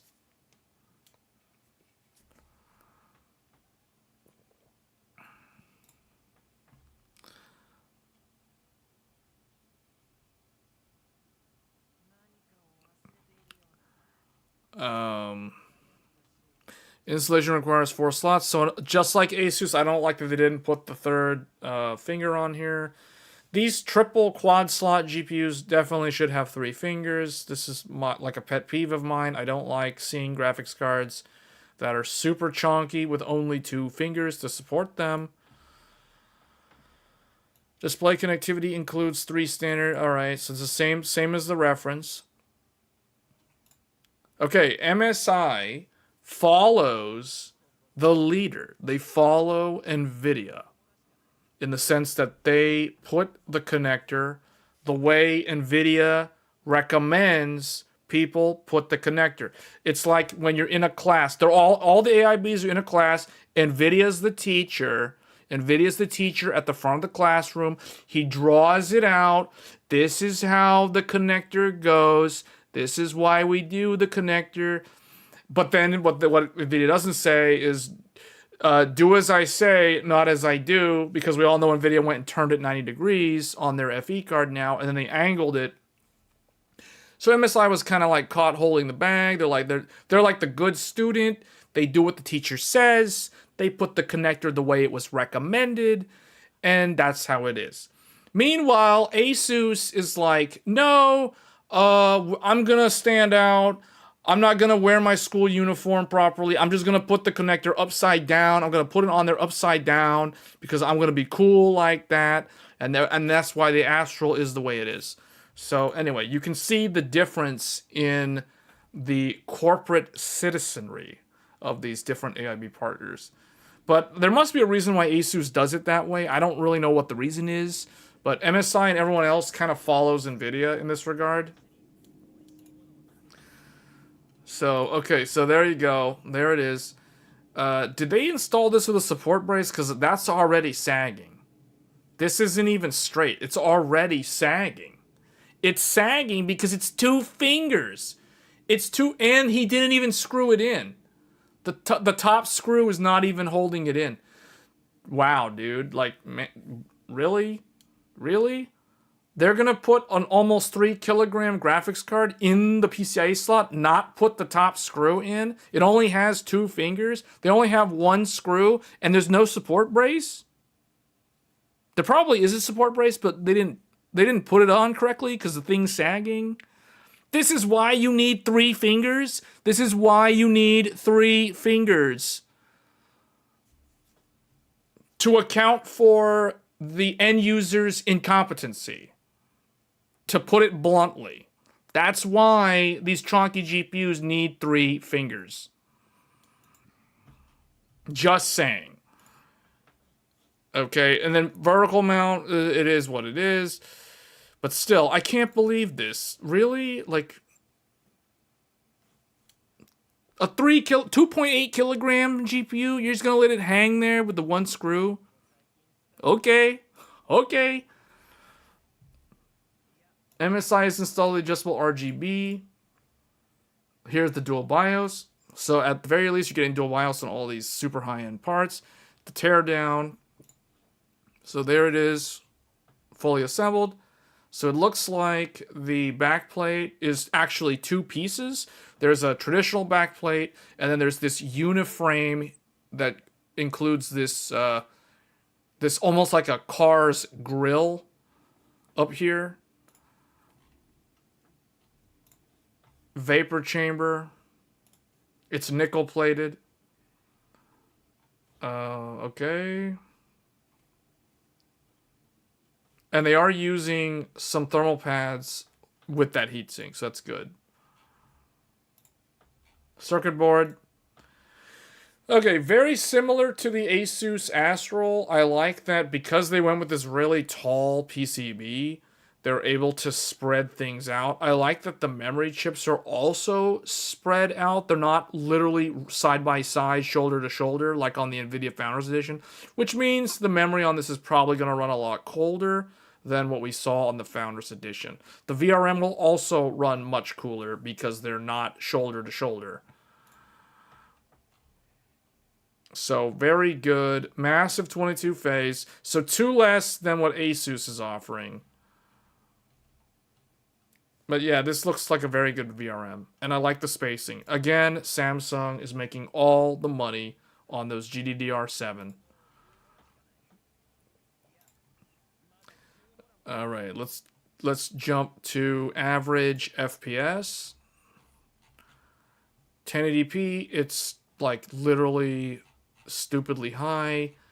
1440p is also stupidly high. So 4K is the only one that really matters if you're spending this much on a GPU like this, and if you're going to actually live with this kind of power consumption.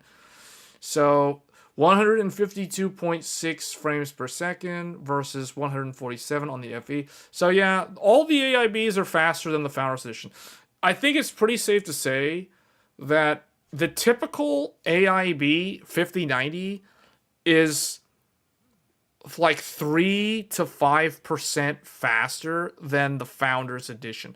Meaning the Founders Edition is one of the slowest, if not the slowest 5090. And it's also probably one of the loudest 5090s.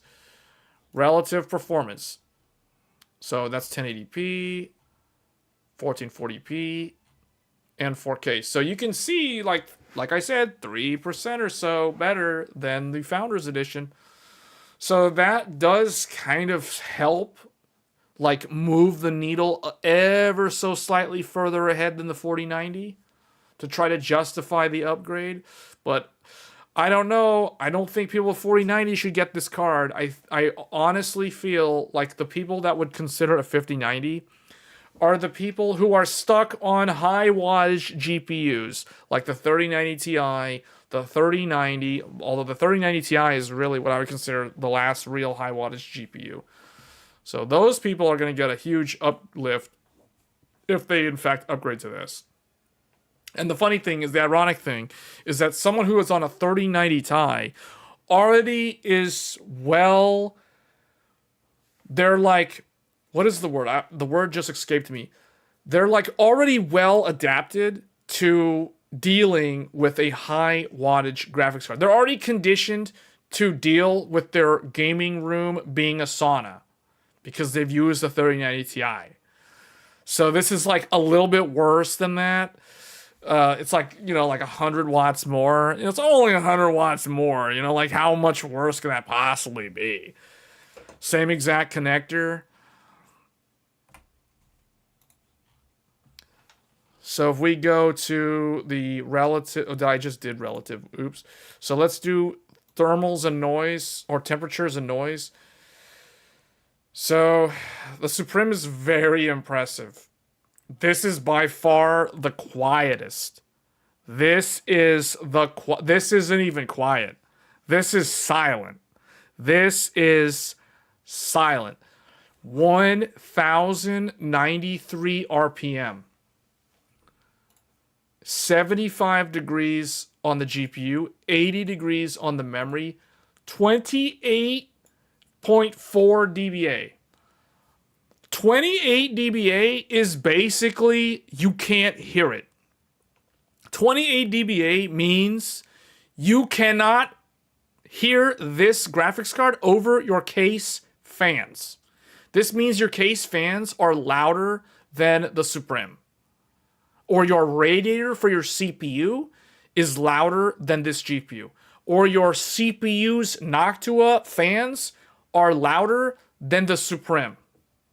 This is dead silent. 1,000, what did I say earlier? 1,200 RPM and lower means silent. This is 1,000, this is way less. This is, okay, we can round up to 1,100 RPM. 1,100 RPM is silent. You will not hear this. You will not hear this card. The performance BIOS, it goes up. Now it becomes audible.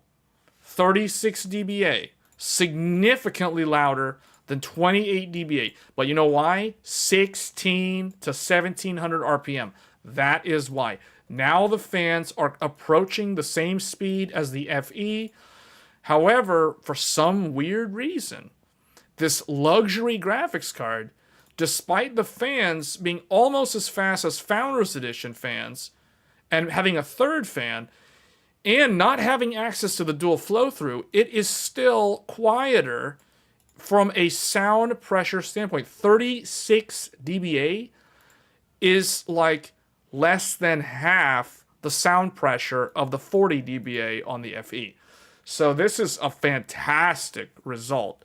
If you're someone who cares about the noise, if you're someone who wants a silent PC while gaming, this Suprim is the go-to choice. This is automatically my top recommendation based off of these results. This is going to be the quietest 5090.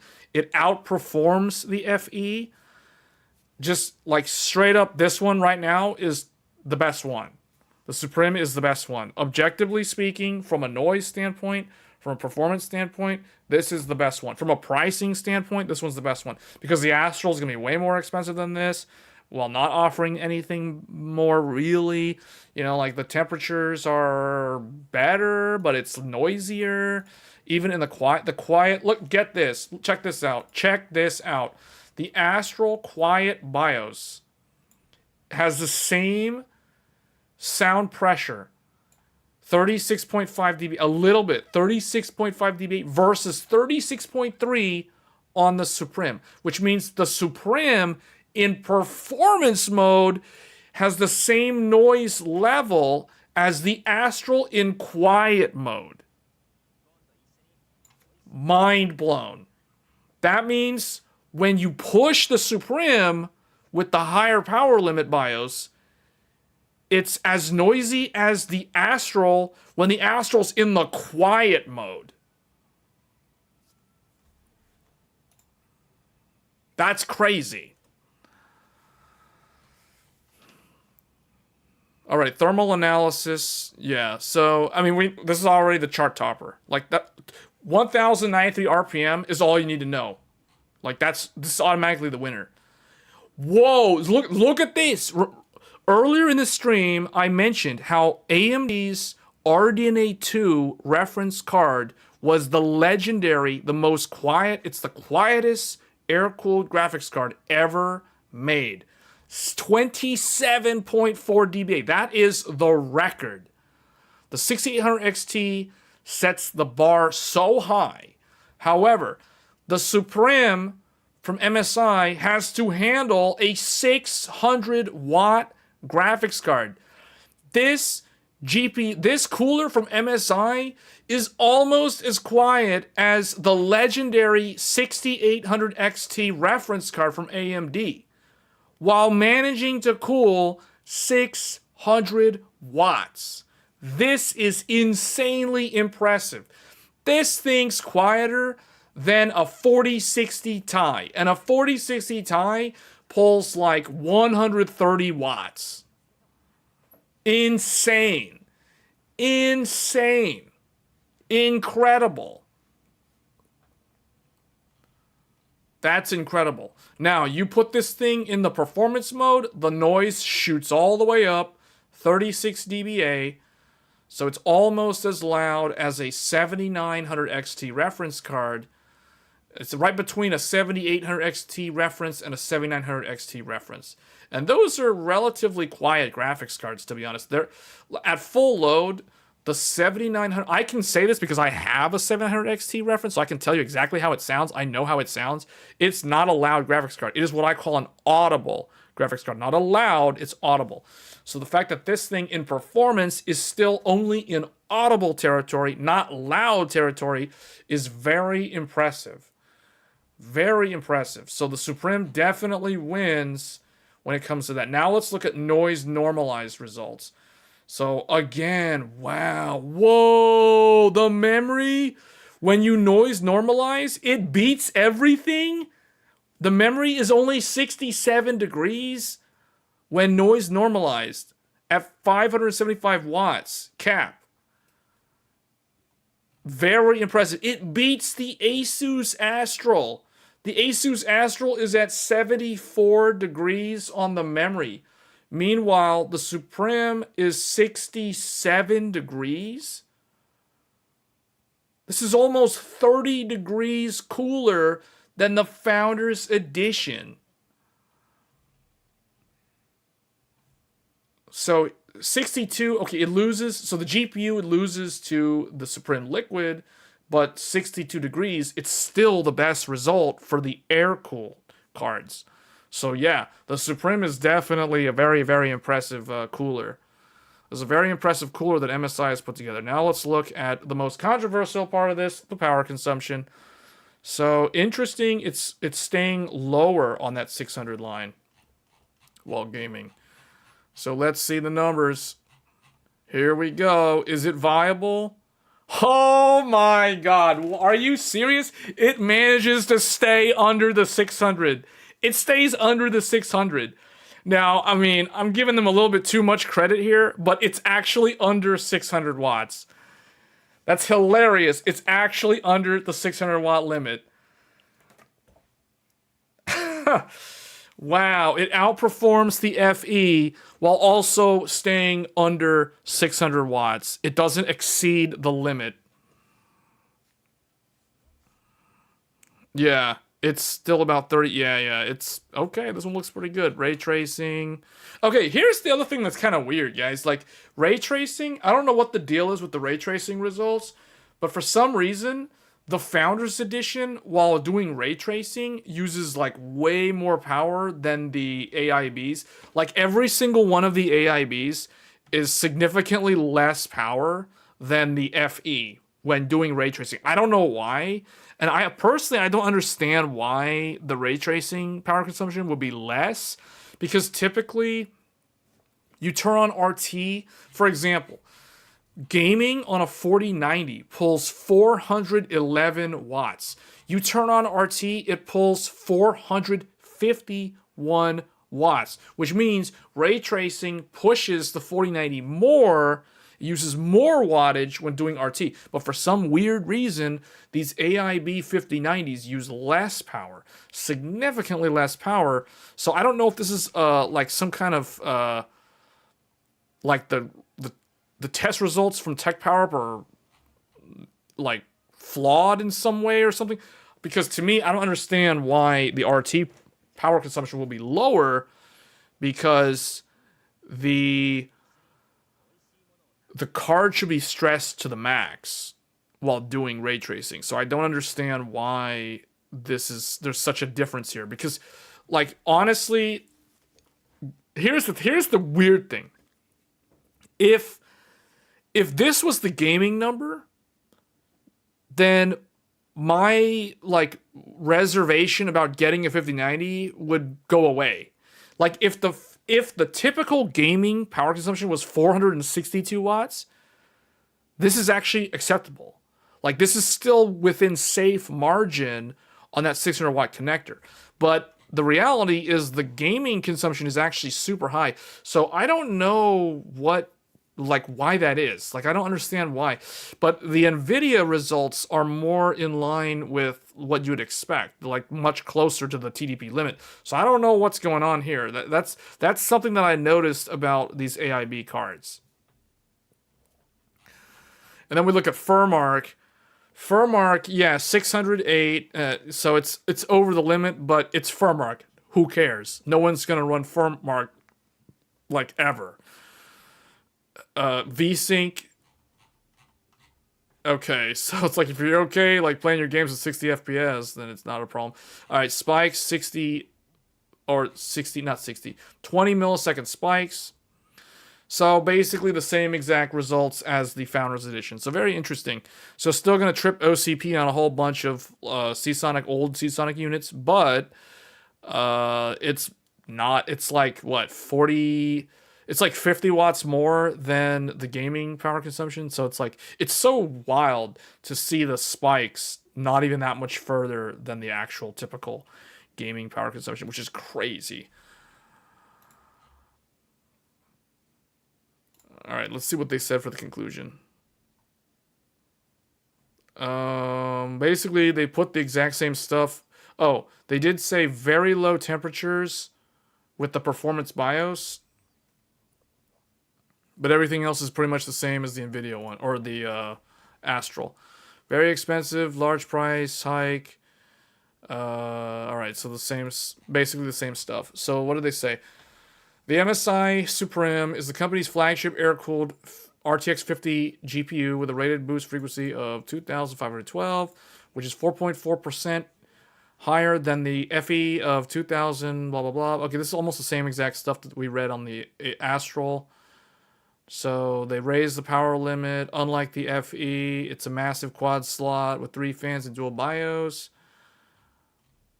Okay, compared to at 4K with pure rasterization, without any ray tracing or DLSS, we measured 38% performance uplift over the 4090. So the 5090 Suprim is 38% faster than the 4090. So that is better than the FE. The FE is like 30 to 35% better, give or take, assuming 4K resolution, because if you go down to 2K resolution, it gets less. It's like 20 something percent. So while it's certainly impressive, it's blah blah. Okay, so basically the same stuff. Compared to AMD, it's 75% faster. Compared to the RTX 4080 Super, it's 79% faster. So not as much of a leap compared to the Astral, but because it's using less power, it's staying under 600 watts. It's still better than FE, not as good as Astral, but like the Astral throws all caution to the wind and exceeds the 600 watt number. So I don't really like that about the Astral, to be honest. Yeah, and this one's got definitely the best thermals. So this is probably the one I recommend. This one definitely looks like it's the top recommendation so far.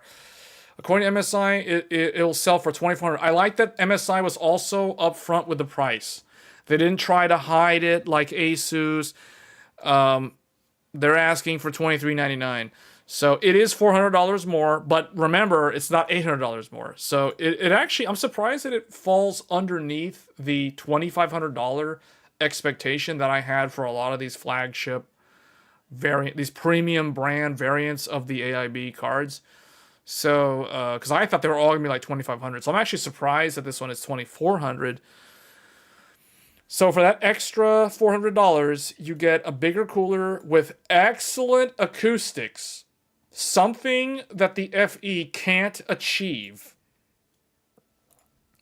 Actually, the card is the best air-cooled card. Thanks to, yeah, it's definitely chart topping. We just showed how it's almost as quiet as a 6800 XT. And that thing is legendary in terms of how quiet it is. So it's thanks to its strong cooler and perfect fan settings. So if you like a silent build, this is the one to get. This is the one to get. Perfect default fan profile. You don't have to tune the fans. You can let them go. It's plug and play. It's a luxury product. You buy it, it just works. You don't have to mess with it. You don't have to overclock. It's already overclocked. It's already tuned for silence. Best one. Although 2400 is still a tough pill to swallow. I'll agree there. That's asking for a lot. 5090 is very expensive. Da da da da. All right, there's basically repeat here. So, and then they have this weird thing at the end. Also, isn't gameplay the most important thing, rather than graphics? Are games fun at 1080p with medium settings?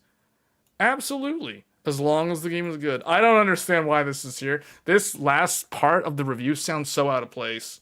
It just, I feel like they were working too hard trying to crank these out.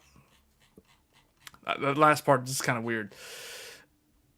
All right, that covers all of them except for the Palit. Do we really want to go over this one? You guys want to go over the Palit? You can't buy this in the US, but I guess we can go over it real quick. So this is the last one. What do they say about it? I wonder if this actually came from Palit, because I feel like this paragraph sounds so marketing. The Palit RTX 5090 GameRock introduces the latest version of the company's GameRock cooling solution. Remember what we said about this, its top side being the best one? It features what Palit calls the chameleon panel. It's called a chameleon panel. An acrylic ARGB LED diffuser with wave-light guides inside, which wrap around the 3 fan intakes. You'll see in the photography pages just how eye-catching this is. The cooling solution features a vapor chamber to pull. Okay, that's nice.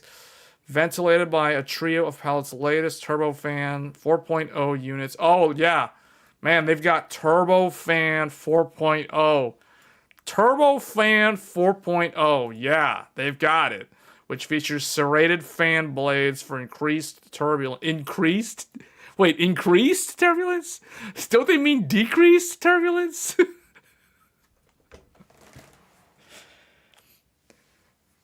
I can't tell if the reviewer wrote this or if this was like a poorly translated thing that came from Palit themselves.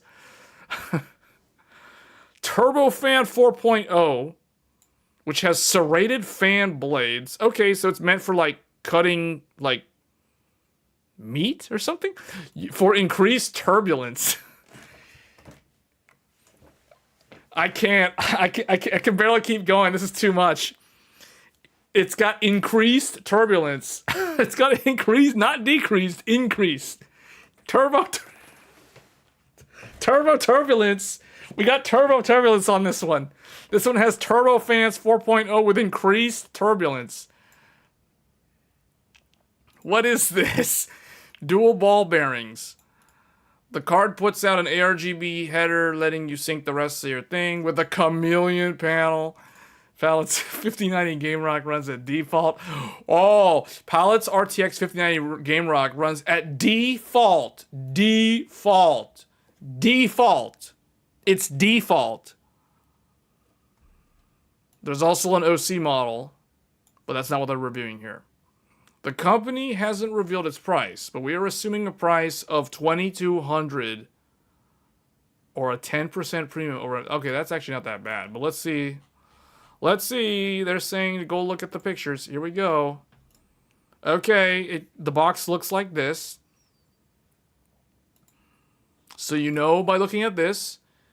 Okay, I find this box art interesting because, first of all, it immediately shows you that it has 3 fingers. The first thing I noticed is that it has 3 fingers. It has the proper amount for how thick it is. And I can tell it's a triple fan design. So already they're off to a good start because they're going with 3 fingers. And then it shows that they've got ARGB Sync Evo, Turbofan 4.0, composite heat pipes, superior rigidity, an air deflector. Oh wow, it's got like enterprise grade plenums and stuff in there for like front to back airflow. Dang, this thing is high end. They just put big English words. Just put a bunch of $20 English vocabulary words on the back. It sounds good. It'll just sell itself. Superior rigidity, composite heat pipe, high performance vapor chamber, ARGB Sync Evo Turbofan 4.0 air deflector. Just put a bunch of $20 words all over the back of it. I guarantee you people will buy it. And it has 3 fingers. All right, here we go. Wow. So this is what they were talking about. This is known as the chameleon. The chameleon. What? Wait, what was the name of it? What was the official name? How come they told the reviewer that it's the chameleon, but they don't have the chameleon written here? Chameleon is another $20 word. They could have put that on there. GamerRock. They're going flow through. They're going flow through. Oh, not GamerRock. GameRock. Ooh, I like how it's rounded off like this. Not a lot of people like that. A lot of people like the sharper edges. I like the how it's like rounded off. GameRock. You know what? You know what? All they have to do to win and beat the Suprim, all they have to do is put RGB on the GeForce RTX, and they automatically default win, as far as I'm concerned. They already have the 3 fingers, so they already have a leg up over the Astral because they have 3 fingers, and it's cheaper than the Astral. Palit introduces a colorful theme for their GeForce 50 GameRock. Doesn't the card look a bit like an iPhone? Wait, hold up. What?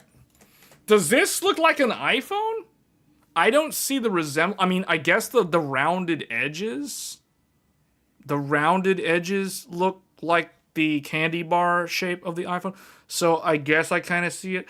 I find it funny how the theme of the Palit review is like an art gallery. It's supposed to be like, it's an artistic thing. The theme of the MSI Suprim was it was a luxury piece of jewelry. Now we're selling exotic artwork. The theme is now exotic art. Like Picasso.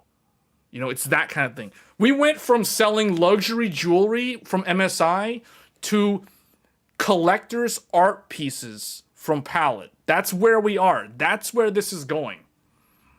That's exactly where we're going. They're even mentioning an iPhone.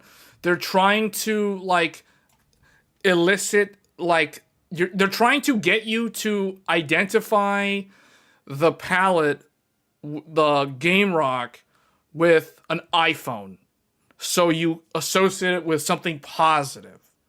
Assuming you believe that an iPhone is a positive thing. So the colored plexiglass definitely adds to the overall experience of the card. On the back, you get a metal backplate with a cutout for air to flow through. So this is supposed to be the artistic one. This is the one that's for the artists. This is the psychological one.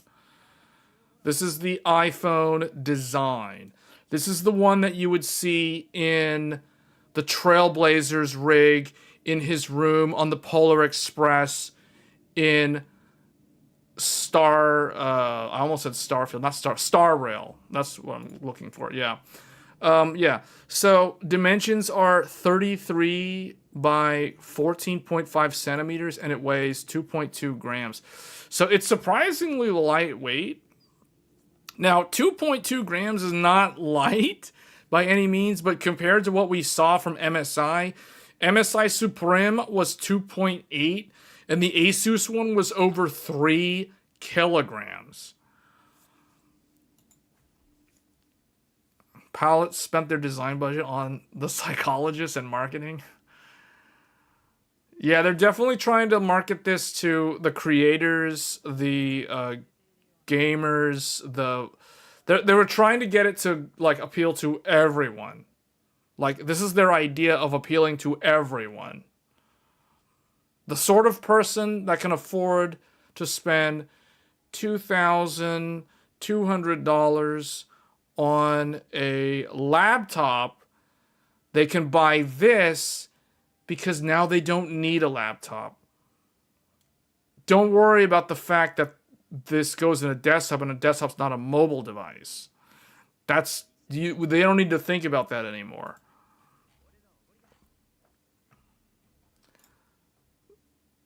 Wait, why is this...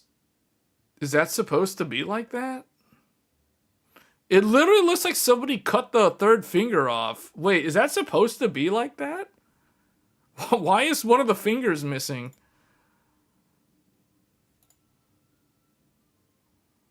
It's not broken there. Did they break it? Hey, the reviewer messed this up. Look, in this picture, it's there. 1, 2, 3. All 3 fingers are here. Then, like... Oh, wait, no, it's not. Hold on a second. No. Yeah, no, never mind. It's not there. What happened? I'm pretty sure there's supposed to be a third finger there. Somebody cut the finger off. What happened? Someone cut the third finger off. That's messed up. Look, it looks like someone broke it. You can tell this is uneven right here. See how it's smooth here, and then it goes from smooth to, like, not smooth? Somebody did a uh-oh. Someone did an uh-oh on this review sample. I don't know what happened. Something happened. You know, the more I look at how it's shaped, though, I do think that's actually a good design.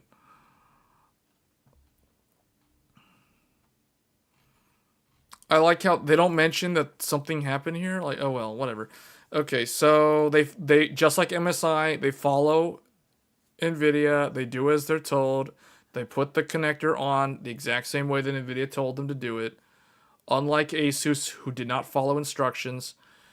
Okay, and then they have an RGB thing there. The card uses a single 16-pin. Yeah, that backplate looks almost like a mirror finish. You can see the light reflecting off of that aluminum. That's on the MSI motherboard. Yeah, because they broke that finger, it's not supporting it correctly. Dude, they didn't even they put one screw. They put one screw in. Look, this one's empty, this one's empty. Only the middle one is holding this thing in. It's being held in by literally one screw. Facepalm. Facepalm.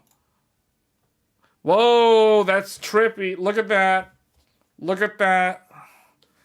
I don't know, man. I don't think I would do a vertical mount on this. This is a weird vertical mount. That's weird. That's weird. That doesn't look like an iPhone. That looks like something from the 1970s. I don't know. It looks like a lava lamp. This looks like a lava lamp. I don't know. It just looks kind of... Look at that. They got the ripples going.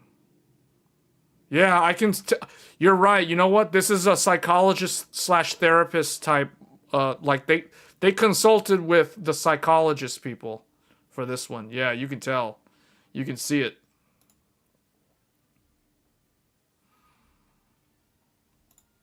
Dual BIOS. Performance and silent.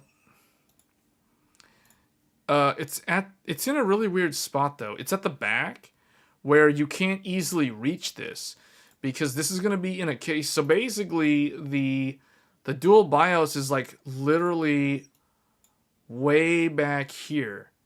That's like really hard to reach compared to a more like typical spot. But, you know, at least it has dual BIOS. Tear down.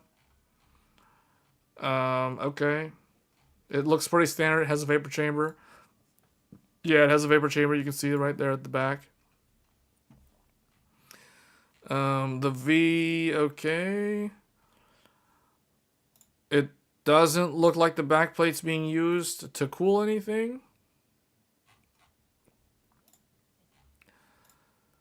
The PCB looks good. I mean, the VRM, everything looks good. There's adequate spacing for everything. It's not all smashed together like on the NVIDIA Founders Edition. So that means it has good heat thermal distribution. 22-phase VRM, so very similar to the MSI Suprim. Same number of VRM phases. Here we go again. Samsung making all that money for that GDDR7. Alright, let's see the average FPS. At 4K. At 4K, 151 versus 147. So, what's interesting about the Palit is using the same default clocks as the Founders Edition, yet it's still outperforming the Founders Edition. The reason why is because the Founders Edition is probably not only power limited, it's thermally limited. Whereas this is probably not thermal limited, this is only power limited. So that's why it's outperforming the Founders Edition. This is very interesting. This is actually a very interesting result. Because this one's not factory overclocked at all. It's literally the exact same clock speeds as the Founders Edition, but it's actually faster than the Founders Edition, despite being the same clocks and voltage. So it's about 2% better than the Founders Edition. That's pretty good, but it's $200 more. So you're paying $200 more for 2% better performance. So let's look at the thermals. Oh boy, this one's not quiet at all. Even with the quiet BIOS, it's not quiet. So this one has better thermals than the FE, but it is not quieter than the FE. What's interesting is the sound pressure is, well, okay, this rounds up to 40. So the default is same sound pressure, but it is louder than the Founders Edition because it is 1900 RPM versus 16 to 1700 RPM. So this one is going to either be exactly the same noise level as the Founders Edition, or it's actually going to be a little bit louder than the Founders Edition because the RPM on the fan is spun up at a higher speed, and it's triple fan. And there's more turbulence. So probably because they had Turbo Fan 4.0 for increased turbulence, we're seeing the results of the increased turbulence. It's noisier and louder. So even in quiet mode, the quiet mode is 1 dB quieter than the FE from a sound pressure level, but from a fan RPM level, it's still faster spinning fans. So I don't know how that is actually quieter. To me, I'm going to go ahead and say that the GameRock is louder than the Founders Edition, but it does have better memory temperatures. 82 degrees and 84 versus 94 is still much, much better than what you get on the Founders Edition. Although the GPU itself is actually not that much cooler than the FE, but it still is cooler just from an absolute standpoint. So, interesting results. So this is not a quiet card. So down there, you can see it's toward the bottom of the chart. It is louder than the 4090. It's louder than all the AMD cards. The XTX reference card is the noisiest AMD graphics card out of all the XTXs because it's a smaller 2-slot design. And this is basically the same noise level as that. So that just gives you an idea. FE is basically the same noise level as this thing at stock. So now let's see what happens when you noise normalize, because here's where it has a chance to stand out. So when noise normalized, it outperforms the Founders Edition by a decent margin, but it at the same noise level. So it is still superior to the Founders Edition despite being noisier.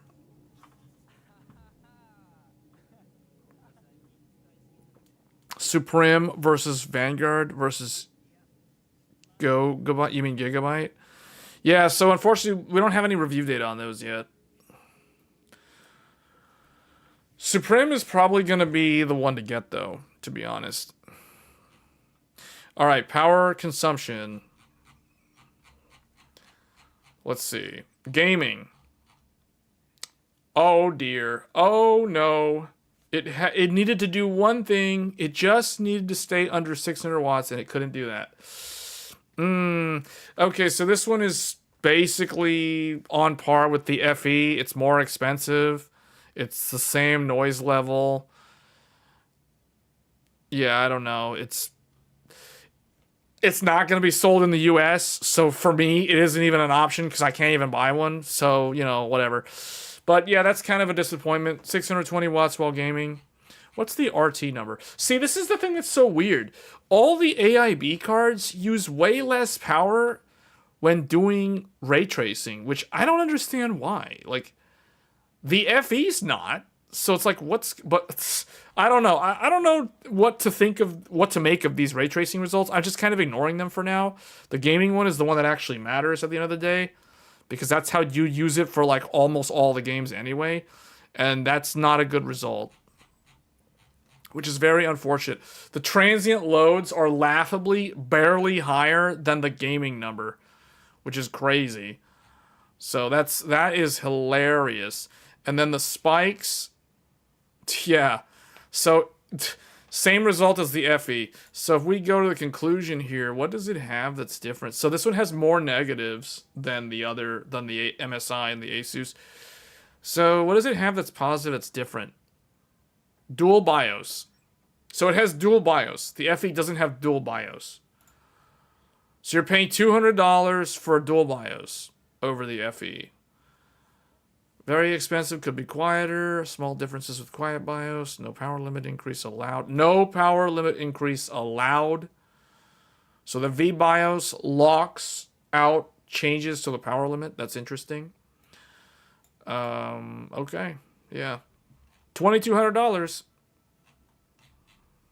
The Palit 5090 GameRock is the company's premium custom design of the RTX 5090. Unlike other cards tested today, it doesn't come with a factory overclock. Palit's using the same default power limit as the FE. If it's the same, why are they using... Why is it pulling 620 watts while gaming? That's kind of weird. But they removed the ability to manually increase the power. Unlike the FE, the cooler is a massive quad slot with 3 fans and dual BIOS.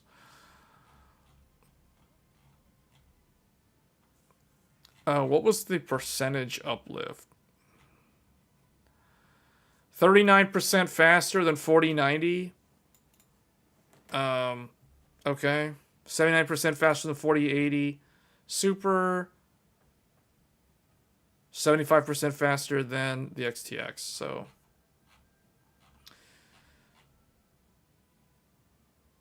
Okay. They're saying it's slightly better noise figure than the Founders Edition. I don't agree because that 1800 RPM is actually louder, but I don't know. This means that at full load, the card is not quiet.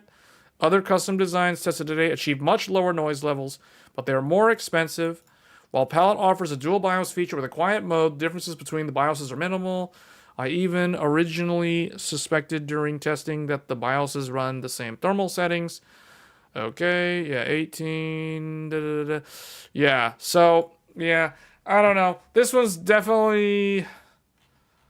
I don't even know who would buy this, to be honest, unless they can't get any other choice. Like, depending on where you are in the world, the supply is so constrained, the cards are so expensive to begin with. The people that would buy this are probably the people that have no other choice, to be honest. Like, assuming they really, really want a 5090. So, it's starting to look like the hierarchy has been formed. So we can go ahead and switch over to Paint here. So I would recommend the following. So first choice, based off of what... Now, granted, we've only looked at a few of these. MSI Suprim. Second choice.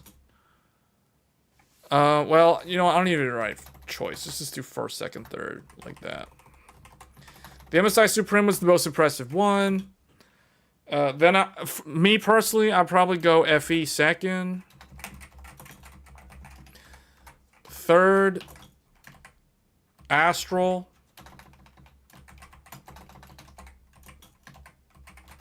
And then fourth, Palit GameRock. Okay, so that's where we'll leave it. I gotta take a quick break before we switch over to the gaming segment here. But that concludes the overview based off of the reviews from Techpowerup. Props to Techpowerup. Definitely check out that website if you need GPU info. This is the results. Oh, I forgot the Liquid. The Liquid, honestly,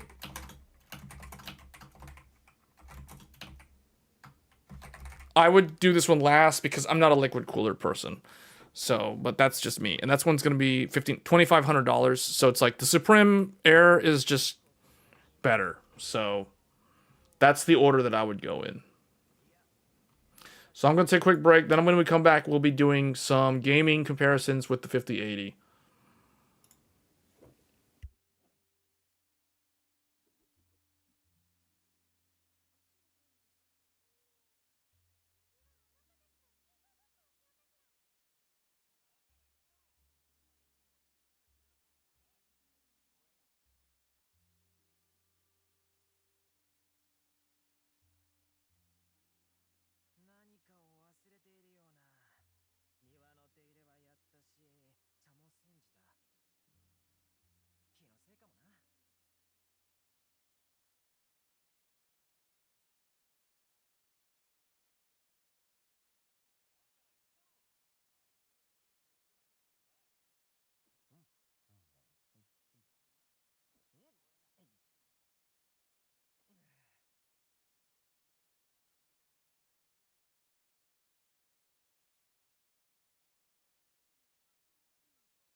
れかもな。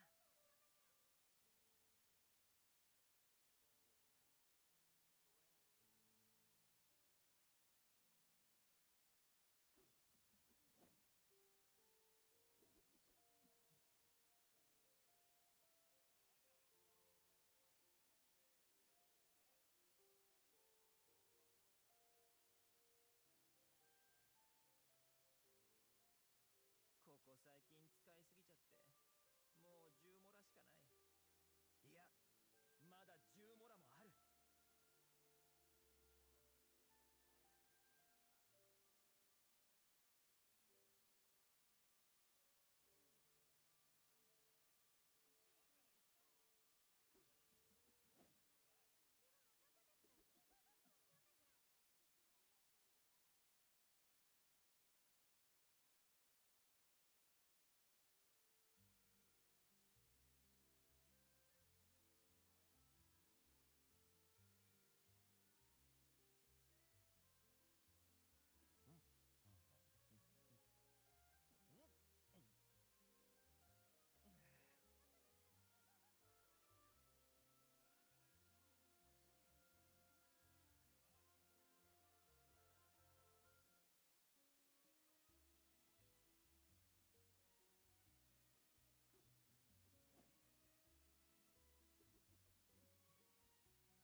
何かを忘れているような。庭の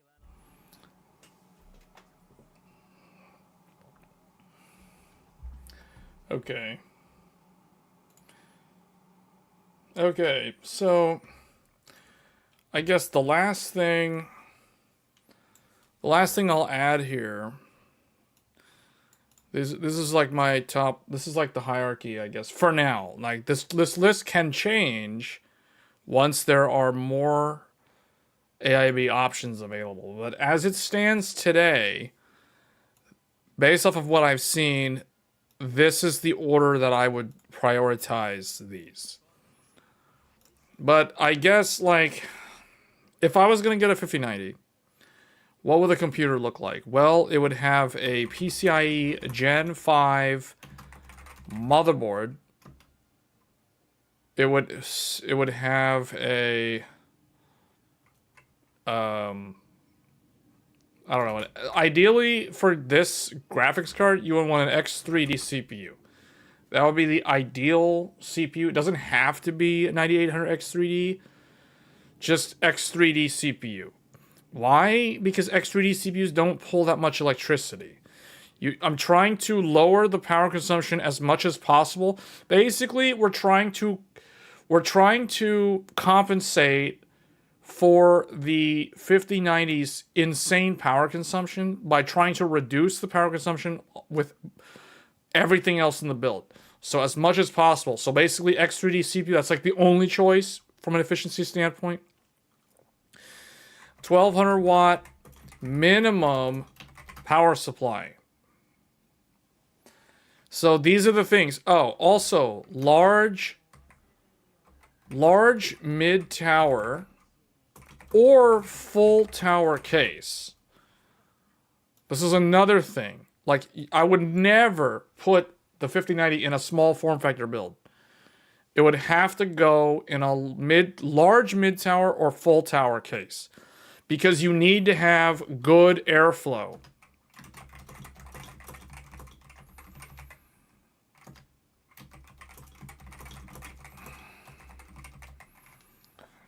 Ideally, these two need to be on separate air channels. So the PSU needs to have its own good air channel. It cannot be starved for air. The case also must have good airflow so that you can exhaust the 600 watts out of the case.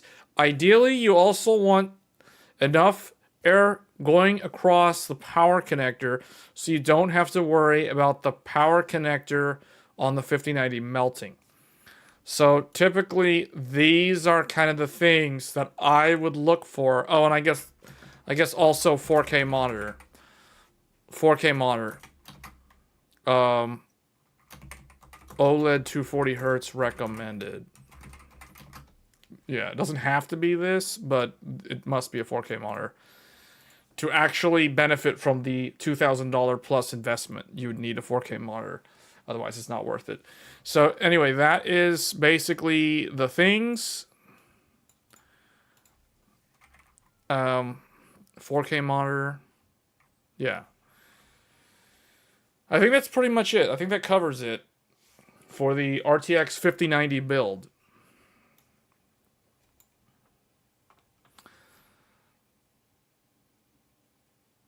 Montech 95 Pro? What is that?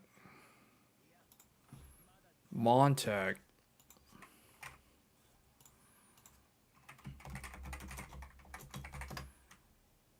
Oh, that's one of those, like... I guess, yeah. I don't know. Do those get good airflow from the front? It doesn't look like that's the case. They have the weird, like, aquarium thing where it's like the fans are not at the front. I don't know. I prefer the fans to be at the front of the case and the bottom, or the bottom and the front, or front intake. So that's, I mean, but that's what I recommend. Okay. So now we are going to be looking at the complete opposite of a 5090. We're now going to be switching over to the Intel ARC B580. This is Intel's new flagship graphics card. It is meant for what they say 1080p and 1440p. So we are going to be looking at how it performs specifically at 1440p. But I have here as a test, we're going to test a bunch of games in quick succession. I need to look at the clock so I know. Oh wow, we spent so much time on those 5090 AIBs. I may not be able to cover all the games that I originally wanted to test. Alright, the first one here will be Genshin Impact. So we're going to be looking at Genshin Impact. This is Genshin Impact at 4K max settings. 4K native resolution on a Intel ARC B580. So you can game at 4K, but the native 4K, the titles that you can actually like play at native are going to be very limited in scope, because the B580 is not meant to be a 4K GPU. So typically, you're going to be gaming at 1440 or 1080. And we will look at a UE5 game in a minute to see how well this handles the game. All right, let me see. What do I need to do here? I need to level up one of these characters. I forgot. Where's the mouse?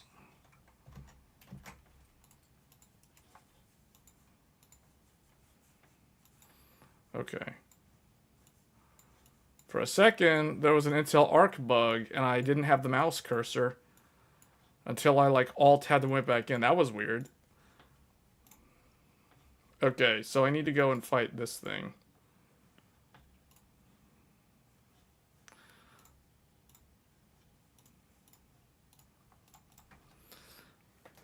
Why there's no Gigabyte? Because no one's gotten the cards yet. Or they literally just got them. So they're in the process of doing the review. We'll test this for like 10 minutes and we'll switch games. Okay, here we go. Can it hold 60?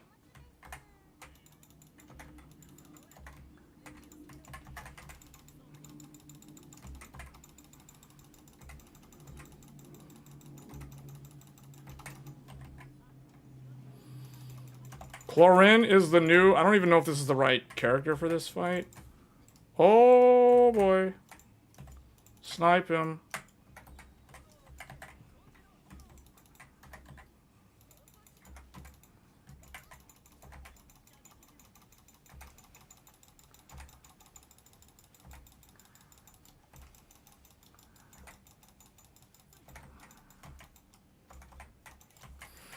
I don't know what I'm trying to do with this build, actually. Like, in terms of...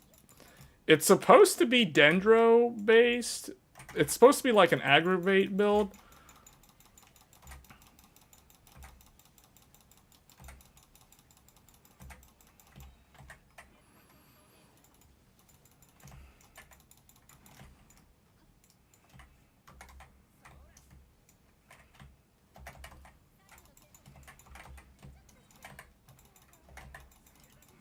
I'm putting the wrong elemental reaction on this guy. Although now all the numbers are showing up. Yeah, okay, I see what I'm supposed to do.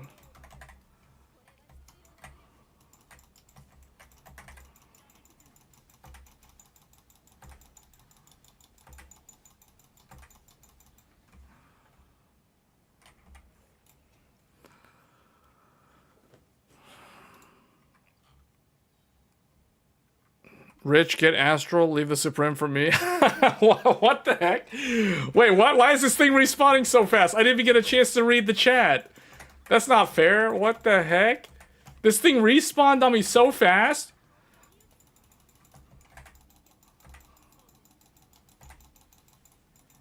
Man, his shield's hard to break.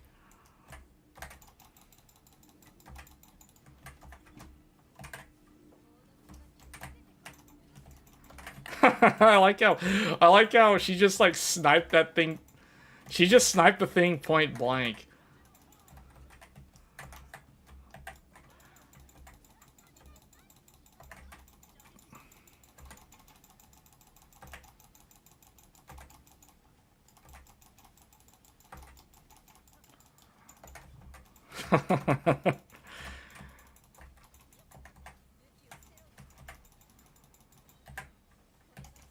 Oh boy.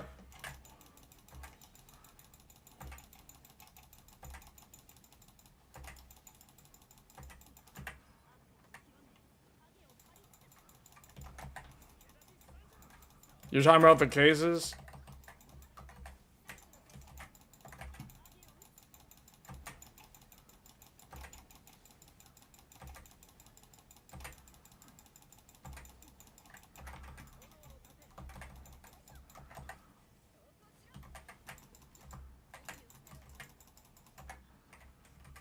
Okay. I made it do... I think we can do this, so... Let me see, hold on. Before we do any of this... Have I done the weekly things? Oh, I have not. Maybe I should do these. I can expand 60... We're gonna have to do... Let's do this. The settings are maxed out. 4K. This game's not that hard to run, though. It does stutter from time to time, though. Alright, I'm gonna join up with some 3 other randoms. We're gonna do multiplayer. So let's test multiplayer with the B580.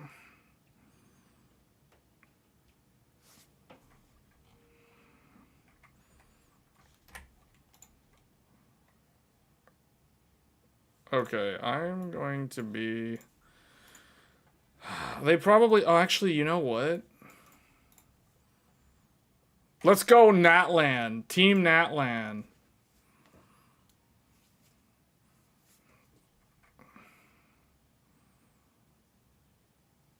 Okay, here we go. Lord of Eroded Primal Fire. This is the newest boss. This is the newest boss. Okay, we got a party of 4 humans. There's no AI. Ouch.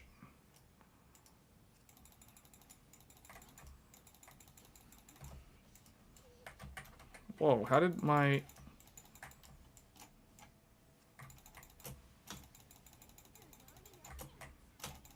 I don't even know what's going on. I'm scared.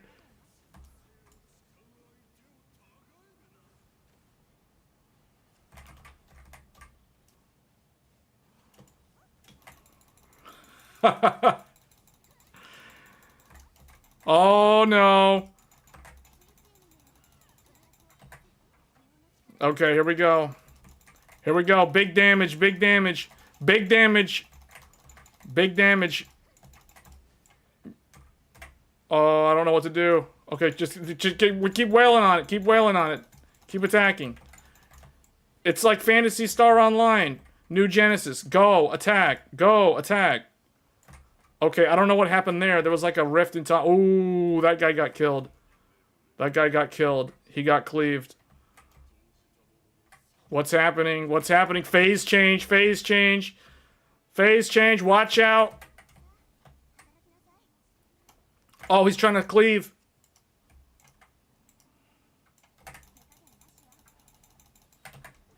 Alright, I'm ulting. I'm ulting. Oh, I missed.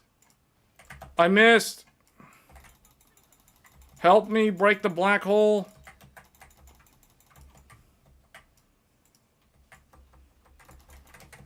Oh, that was close. I almost died. You're going full tower water cooling? That was close. I got an eroded sunfire and the eroded horn. Not bad. What case?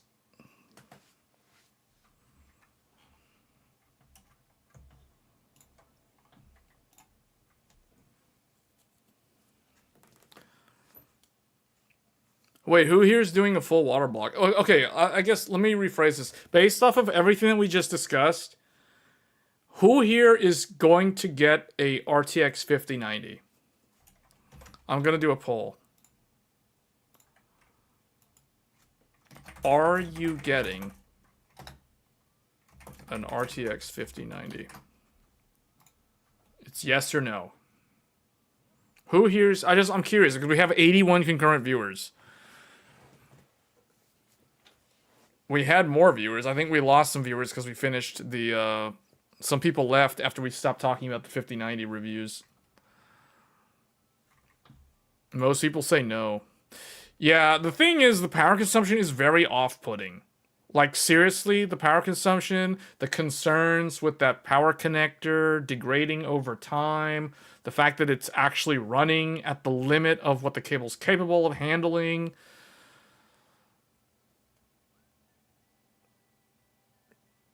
You're worried, though? RAM gave you issues. RAM gave me issues today going into the motherboard socket when it was... the socket, it was shaky. I insert like 10x before. I mean, you just gotta line it up with the pins. I change my RAM so frequently. I mean, here. Look, check this out. Look at all this RAM right here. Look at all these G-Skill kits. Look at these G-Skill. G-Skill, G-Skill, G-Skill, G-Skill, G-Skill, G-Skill. I change RAM so frequently on all these different motherboards for YouTube videos that I make. I'm so used... I can literally, like, plug the RAM in blind now. You're going 5080? Wish it had at least 20 gigabyte. The DLSS 4 looks amazing. Are you going to be gaming at 1440 or 4K? If you're going 5080. 5080 is basically going to be maxing out 1440p very easily. In fact, here's the like secret technique that I'll share. 5080 only has 16 gigs of VRAM, but that's not a problem at 1440p. Now that will become a problem at 4K though. Long term, it will become a problem.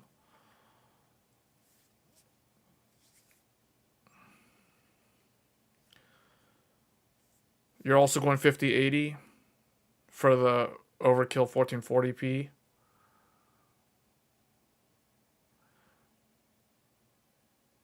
Because you can't buy a 4090? It's not new anymore? And people that are selling those used are selling them for way too much money. So it's not worth it. That's why. You got a B580. Like, okay, if I was going to sell... I mean, I'm just keeping it real. If I'm gonna sell my 4090 Founders Edition, I'm gonna sell it for more than I paid for it. I'll sell it for like $2,000. I'll sell it like close to the MSRP of the 5090, and I can pretty much guarantee you that someone will buy it for that much money. In fact, I'll probably try to sell it for more than $2,000. Because it's the Founders Edition. It's the coveted Founders Edition. See, that's the thing. So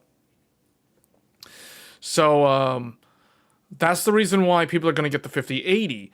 Because most people that have a 4090, like myself, are going to hold on to it, or they're going to sell it at like a ridiculously marked up price, more than what they paid for it. They're basically going to make money selling their 4090. You see what I'm saying? So that's the reason why most people are better off buying a 5080, even if they're buying a marked up AIB 5080.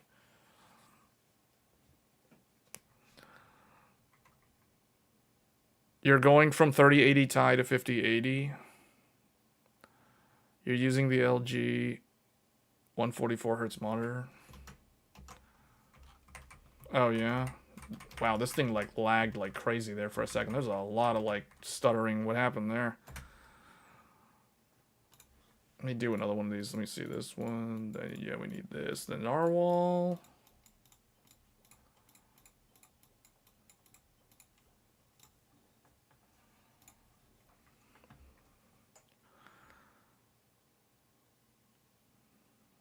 When did he say it's safe to upgrade? When did he say it was safe to upgrade? He told people that were on Pascal and Turing that it was safe to upgrade when he showed the 40 series like back in 2022. I don't remember him saying anything about that when he was talking about the 50 series.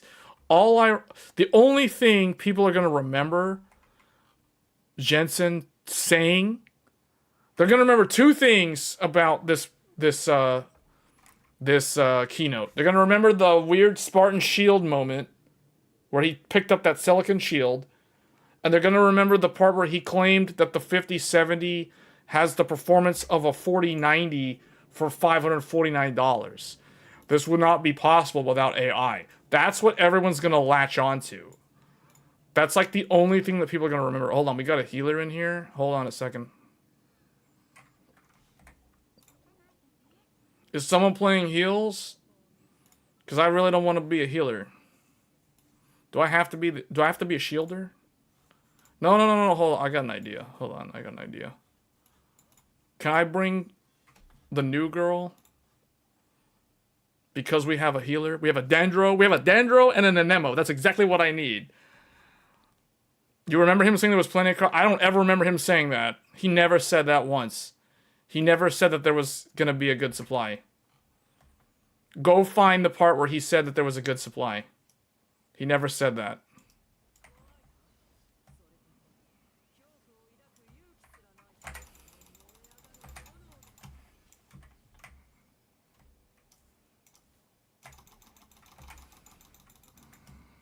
Oh boy.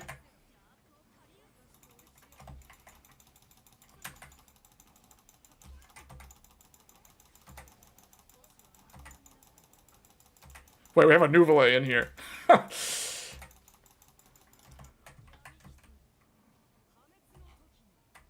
We have a Super Soaker. Oh.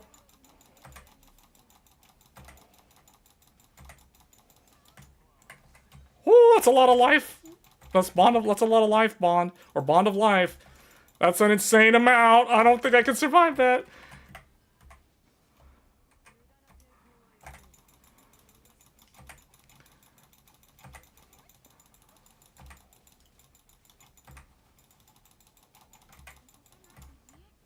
Oh, man. Whoa.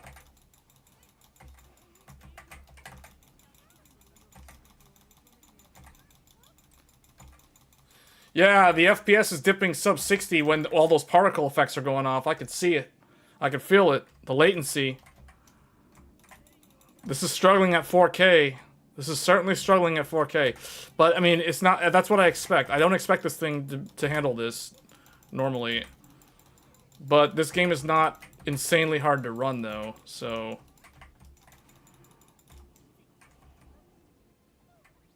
Oh, man! I almost got hit by that Kamehameha wave. She has the perform... Wait, no, her theme is... Her color scheme is red. This is a Radeon. This is a Radeon enemy.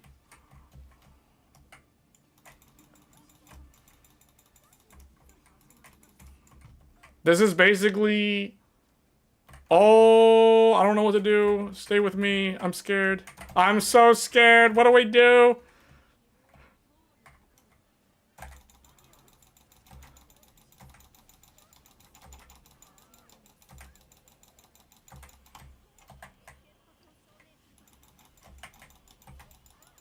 Oh, man, that was good. That was a good run. No one died. Unlike the last run, somebody died on that one. That one was good.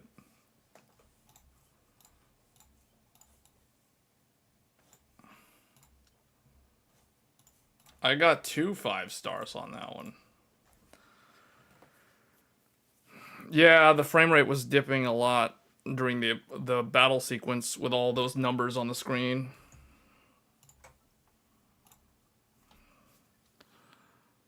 So wait 100 days unless you can get an FE by camping it. Wait, what are we talking about? Someone wants to get an FE? 450 or 750,000 FE out the gate? Divided by 4 SKUs plus 10 AIB. What? 10 million AIB and Q2 supply 20 million.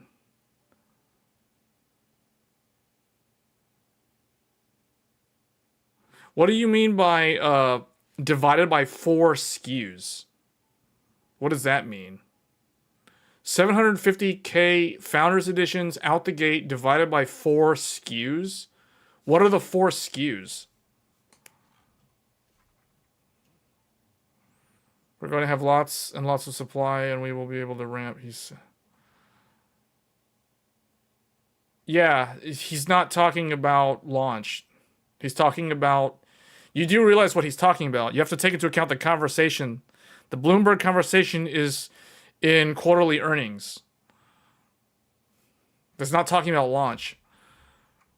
Okay, so 38 votes. It's about 45. I'm surprised. Okay, 45%. We're going to close the poll out.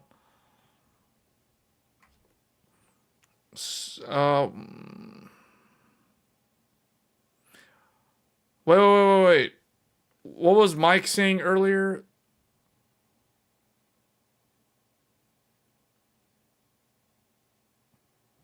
Hold on. The comment about the 750,000 Founders Editions at launch divided... What is the divided by 4 SKUs? What do you mean by that? Divided by 4 SKUs? What is that? Plus 10 million AIB? Basically, what that means is that most people are going to end up buying an AIB. Oh, that's what you mean. Okay, I see. Okay. Oh, so you're saying of that 750,000, that number is divided by the 4. Well, hold on a second. There is no Founders Edition 5070 tie. There's only a 5090, a 5080, and a 5070. So it's divided by 3 SKUs, not 4 SKUs.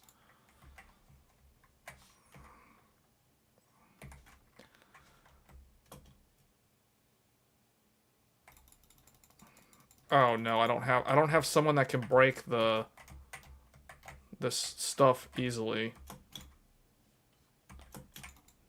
I have to do it the ghetto way.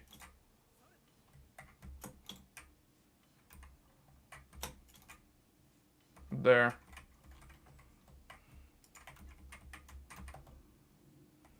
Anyway. Okay, well that is this game. Time to switch over to a different one.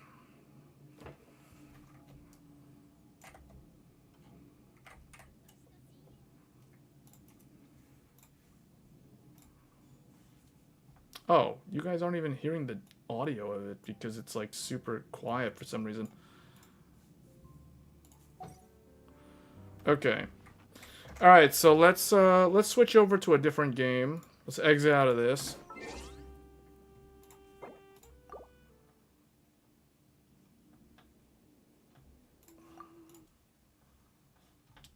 Let's go to...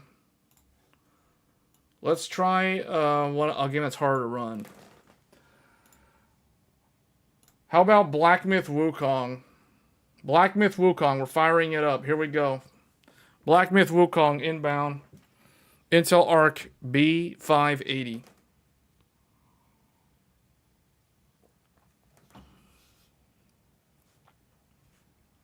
Here we go.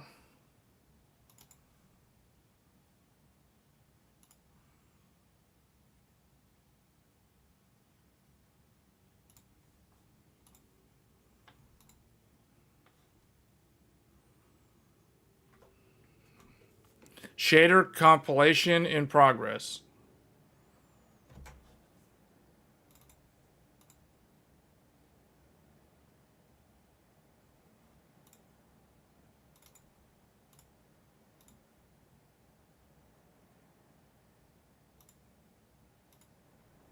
Okay. It's compiling shaders. This is going to take a while.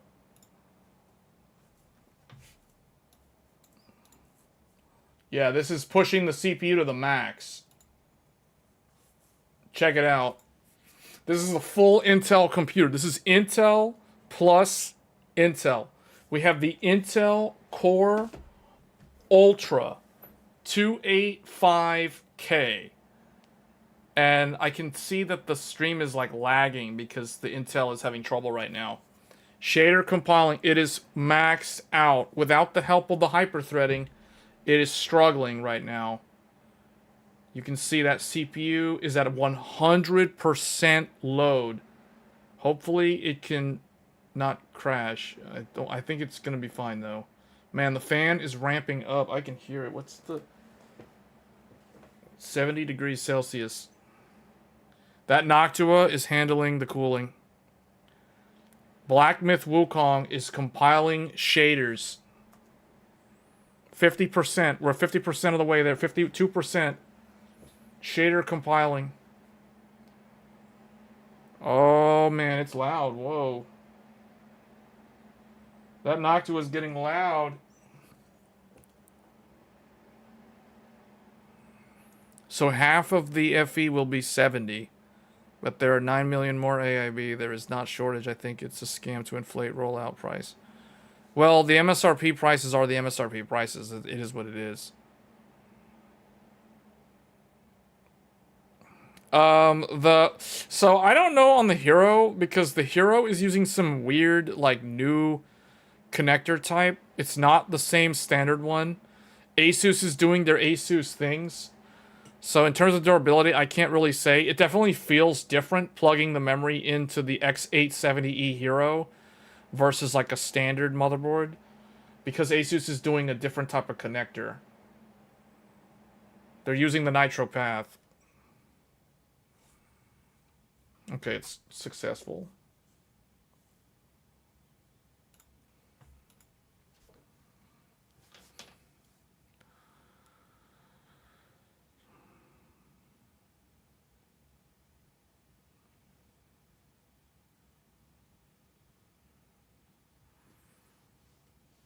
$700 watts on Supreme.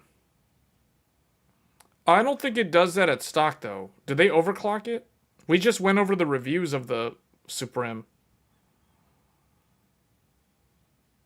It pulls like 595 watts, according to the Techpowerup review, while gaming.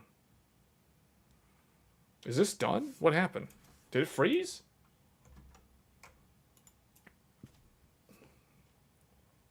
Did the game freeze?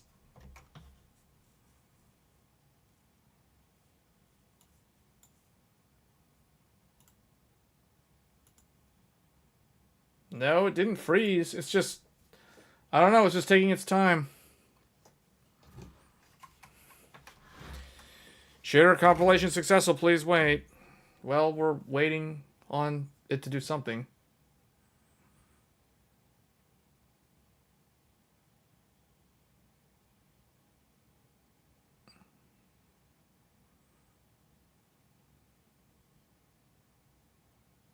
Okay, there we go. See, you just have to be patient. You just gotta be patient. I feel like most people are probably so ADHD that they'd have Alt F4 and restarted the game.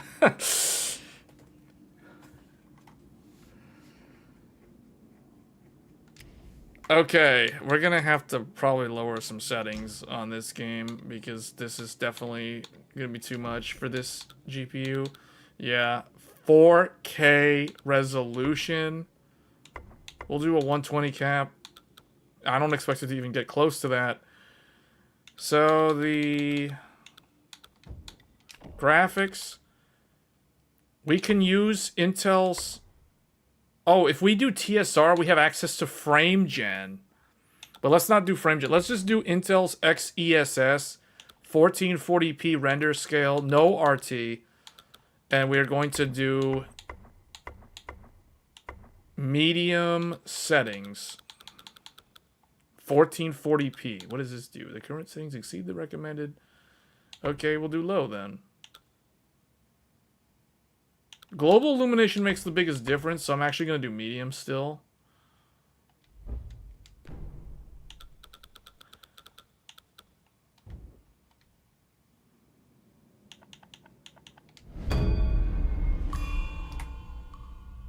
Okay, here we go. Black Myth Wukong.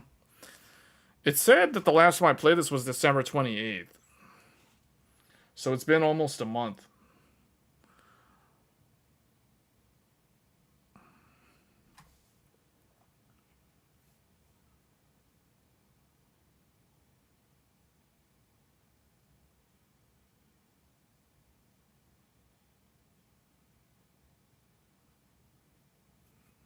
Yeah.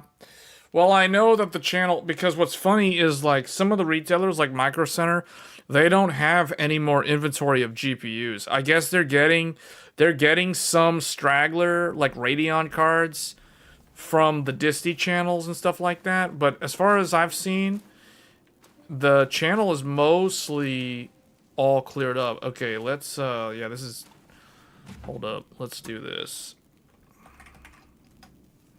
Let's activate MSI Afterburner. And I gotta fix the name of these GPUs because they're all messed up. They're all gonna be the wrong name.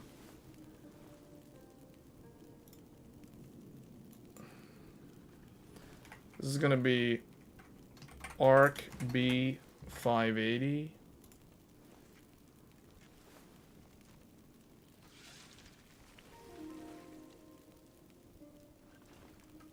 Why is the usage 0? Is it GPU 2?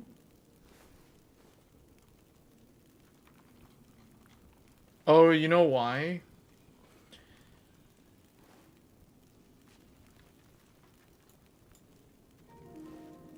It's because... I know why. It's because this GPU is so new that Afterburner doesn't know what to do with it. So it's just gonna say 0, and it's just gonna misinterpret the data.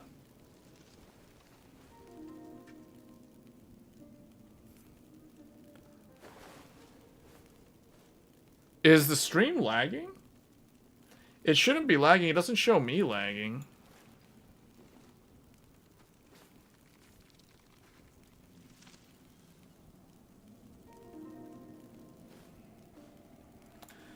Okay, let's go in the game and see what it does. Alright, I don't know. We're not going to get any data on the GPU because yeah, that's unfortunate. We are going to get the frame rate though, so that's what we'll have to do. Okay, this is... Whoops. We're probably not going to play this too long because I don't think we can do much with this GPU in this game. It's just too demanding. And in fact, I already forgot how to play the game. Like, I'm doing all the wrong buttons. I'm doing buttons like I'm playing Ninja Gaiden. That's a sign that it's time to switch to a different game. But this is UE5. This is a UE5 game. We're averaging about 51 frames per second on medium preset with 1440p resolution. Wait, am I... Oh, I am lagging. Am I lagging? Whoa, but how come I'm not lagging? Oh, yeah, the stream is definitely lagging. You know why? I know why. Hold on, guys. I know why.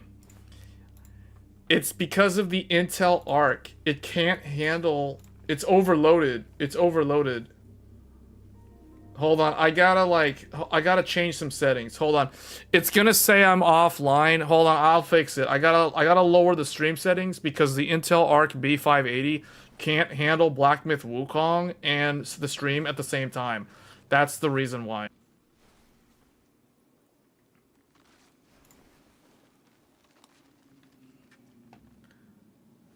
Okay, is it still lagging? Is it still lagging? We should not... Oh, encoder overloaded. Consider turning down. Okay, hold on. It's still lagging. Is it still... Okay, how about now? Why does it keep saying encoding overloaded? Is the encoder truly overloaded? Man, this is not doing good. This is not doing good. Hold on a second. Is it lagging? It should not be lagging. Oh, it's still lagging? What? I lowered it all the way down to fastest. What? Are you serious? This is terrible. Okay, hold on. I'll fix it. The YouTube thing crazy because it's like, wait, you were sending AV1, now you're sending HEVC. And wow, okay, so apparently, hold on, hold on. I don't know why it says that it's overloaded. I'm really confused why it's overloaded, because the task manager doesn't show that it's overloaded, so I don't understand why it's overloaded. Is it normal now? Like, is it normal when I'm not in the game? Okay, I have a feeling it's probably the overlay, the MSI thing. Get rid of MSI. It doesn't say that it's... Oh, it is overloaded. Why is it overloaded?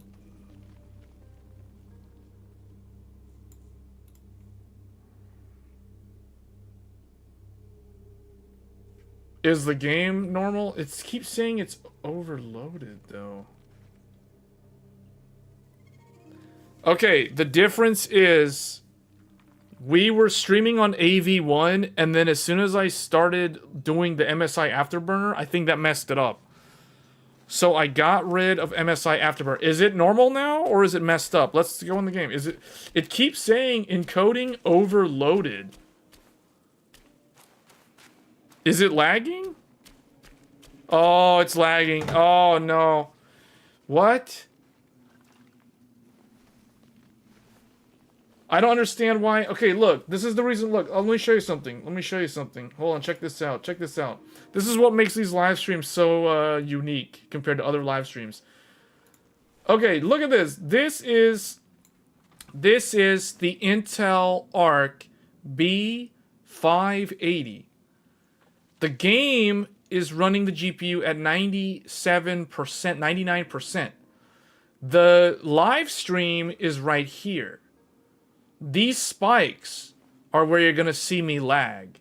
These spikes to 100%. You do not want the video. The GPU, the game can be at 100%. But the video should not be at 100%. This 100% is what's causing it to lag. Man, Intel is failing so hard right now. They were not kidding when they were saying Intel's cooked. This is embarrassing, man. I can't even do the stream properly now because of this. I spent $250 to buy the Intel ARC B580 so I didn't have to buy an RTX 5090. This is lame, dude. This is lame. It can't even stream properly. Like, this is a joke. I don't know what it is. Okay, first of all, this was supposed to demonstrate what you get when you pair an Intel Battle Mage flagship graphics card with an Intel Core Ultra 9. The elusive Core Ultra 9 285K with its 8 P cores with no hyperthreading and its 16 E cores. That is what this is supposed to be. And for some reason, these two P cores down here Alright, I guess these are the two best cores. They just so happen to be way down here at the bottom. Because these are doing all the work. Because remember, PP,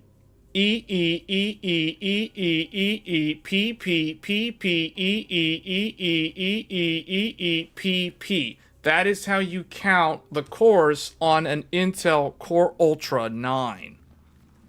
So this thing, I'm going to have to rely on CPU encoding because the GPU is not usable, unfortunately. So I'm going to have to kill the stream again and switch over to the Intel Core Ultra to do the live stream. This is going to lag like crazy. Okay. Now, let's see how it goes. It's not saying that the encoder is lagging anymore, so that's good. Oh no, now the game is not working correctly now. Now we have a different problem. Now the game is running at 22 frames per second. Because the CPU is causing a problem now. Oh, now the CPU can't handle the live stream. What is this? Why is this happening? Even I see myself lagging now. When the Core Ultra, now I have the PP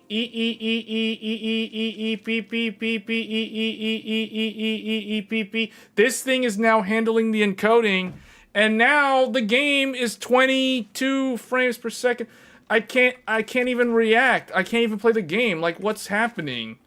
This is not how this live stream was supposed to go. Like, look at the game. The game is like literally a sub 30 FPS experience now. I don't know. I don't understand. Okay, see, look. The GPU, it's not doing the live stream anymore. It's not live streaming anymore. Why is the game running so poorly? I don't know what's going on. Why? How come I can't run? What did I do? Like, what's the buttons? Oh. I forgot what the buttons are. How did I use some kind of buff, but I can't play the game like this. It's like 23 frames per second. This is terrible. The CPU, the P cores are so fully loaded now. Why are the E cores doing nothing? I thought the E cores were supposed to help. There's one E core doing heavy lifting. Do you see him? One of the E cores is doing the heavy lifting. Look at this. There's a champion. There's a champion. The CPU has a champion E core. CPU number 20 is a champion. Look at this. This E core is going above and beyond. Why is this the only E core doing heavy lifting? All these other ones are sitting here doing nothing. We got eight P cores. These two P cores, the top two Type A personality P cores down here. These two are 100%. They can't react. They can't react. They're overloaded. Meanwhile, we got this P core, this P core, this P core, this P core. We got 6 P cores doing a lot of stuff. There's a champion E core down here doing like whatever it's doing. I don't know what it's doing, but why are these other ones not doing anything? This is... I'm almost done, man. I'm almost done with Intel. Like, this is so irritating. I spent so much money to buy this GPU plus this CPU, and this is the this is it. This is the experience. Like, this is it. This is the experience. This is the gaming experience. 1440p, medium, no ray tracing. This is what you get. Live streaming, Intel plus Intel. You get Intel CPU plus Intel GPU. Now, normally, the Intel GPU should be able to, like, handle the live stream. I don't understand why the B580 can't handle the live stream, because it's forcing the Intel CPU. And this is what happens when you don't have hyper-threading. Basically, I'm forced to render the stream on P-cores that don't have hyper-threads anymore. So this is the result. For some reason, the E-cores don't do anything except for bottom. And yeah, this is what I move on Intel plus Intel. This is Team Blue plus Team Blue. This is the result. Wow. I don't know what to say. The Nacho fans are super loud right now. I don't know. I'm talking like one of the bosses in Elden Ring. What? Oh, how did this happen? How did this happen? Myself was saying earlier, the stream's like, oh boy, okay, yeah, that's not yeah, hold on. We got some other problem. We got some other problem. Okay. Did I fix it? Did I fix it? Am I still lagging? Am I still stuttering? Why does OBS keep telling me that the encoding is overloaded? Hold on, what happened? Check it out. Oh no, I just saw it spike to 100. Okay, we're back on the Intel B580. Because apparently the Intel Core Ultra is a waste of money and can't handle live streaming. Which is very, very disappointing. Considering the B580 is $250 and the Intel Core Ultra is like a $600 CPU and can't handle the live stream is very embarrassing. Okay, we should be okay. Is it still laggy?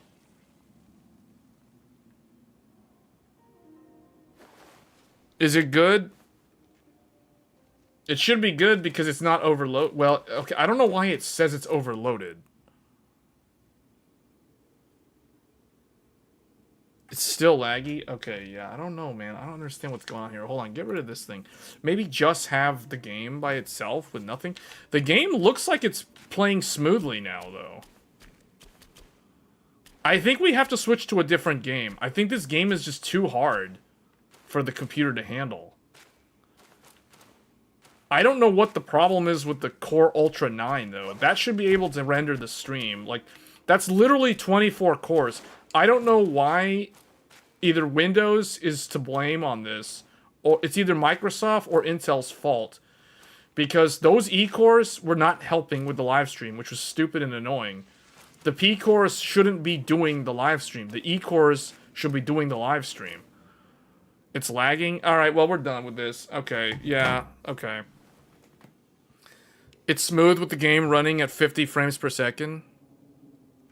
Why does it say... Oh, it's... Yeah, no, it's... Okay. Okay, hold on. Just exit out of this game.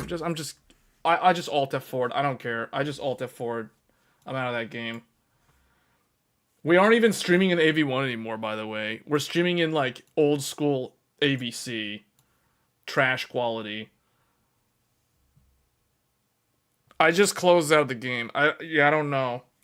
Either Windows doesn't know what to do with the E-cores when it comes to live streaming, or Intel's thread director is retarded and doesn't know to tell Windows to put the workload of the stream on the E-cores. I'm waiting for it to close. I Alt F forward, but Steam says that Black Myth Wukong is still running. But I don't see the process anymore, so I don't understand what's going on here.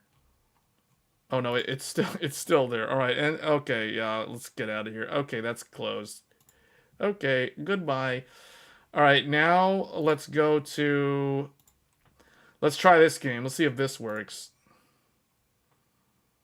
This game shouldn't be nearly as hard to run.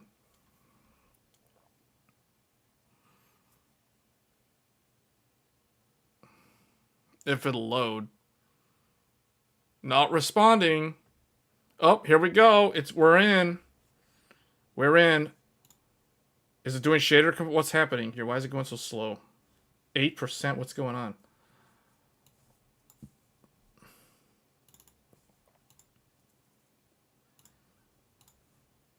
Okay, here we go.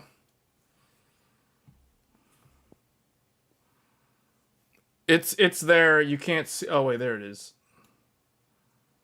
There we go. Here we are. All right. Let's see what we got.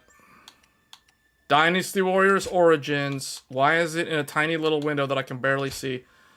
Okay, let's go. 4K. Max it out. Oh no. I gotta fix the window. 4K. Yeah, I think the problem is, part of it is like I'm to blame because I'm trying to make the B580 like game at 4K, which is probably not a good idea. Did that fix it? Why does it frame it wrong? Why is the bottom of the screen, like, cut off? Is that supposed to be like that? Oh, I guess it's supposed to be like that. That's weird. Okay, but at least the stream's not lagging, I hope. Okay, 4K. Don't worry about it. It's not a big deal. It doesn't need to cry because I'm gonna fix the thing. We're gonna change the upscaler. Advanced settings. Where's XESS? Graphics quality. Display mode, default, dynamic resolution. Oh, how do you turn on XESS? Is there no XESS? What? Is there no FSR? What? How? Why? Why is there nothing in this game? I thought this game had FSR at least. What? Okay, here's what we're gonna have to do. Graphics. We're gonna have to do low settings. Advanced settings. Just, no. No, turn all these things off. Okay, that's okay. That's a CPU thing. If the Intel Core Ultra can't handle high NPC count, then that thing is going in the trash. Oh, there it is. Upscaling. Oh, thank you. Oh, yes. Oh, yes. Our Lord and Savior, Intel XESS, is in this game. Oh, yes. Here we go. To the rescue. Upscaling. Upscaling. Alright, performance. Upscaling. Okay, we're going XESS. Don't freeze. Please don't freeze. Oh, thank you. I thought it froze for a second. It wasn't responding. Okay, now we can actually raise the settings. Because I'm doing upscaling performance. Performance means 1080p. So we're going to do 1080p. Upscale that to 4K. Now I can bump the graphics settings up to high. Turn that back up. Turn that on. Turn that on. I don't know what that does. Let's just turn it on. Okay, here we go. Now, alright, uncap this. I'm afraid to turn on Afterburner because I think what caused Black Myth Wukong to lag was Afterburner. So we're going to leave Afterburner off. So frame rate, max it out. 240 hertz. Here we go. This is on an OLED. Let's do it.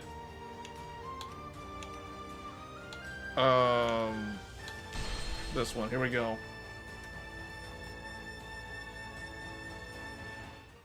All right. Okay, we're getting 41 frames per second at 1080p. 40 here, let me just do the Afterburner because I think we're probably okay unless we're am I lagging? Am I lagging again? What is wrong with this GPU?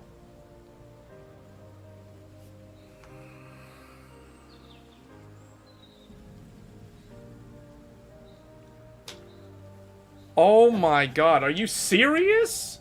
Why is it smooth for me? It's smooth for me, it's not smooth for the viewers.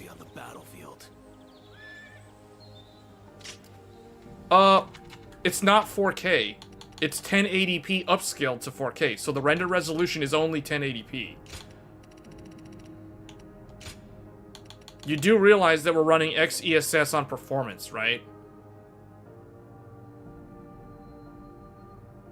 This is 1080p. This is terrible. And you can even see in the top right of the screen, it's only using 6 gigs of VRAM. 6 gigs of VRAM out of 12 gigs of VRAM.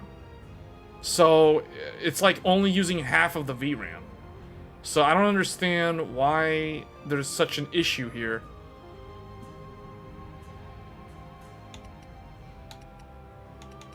Well, how come when I'm in here is it lagging? It keeps saying that there's some... Man, there's some... I think there's a problem with, like, the ARC driver and OBS, actually. Because the game is actually okay. The FPS is sub 60, but it's okay. For some reason... Let me try something here. Does that fix it? What if I do this?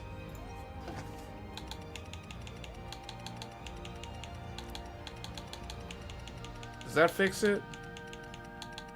Does that fix it? Okay, is it good now? No, no, no. It keeps saying encoder overloaded.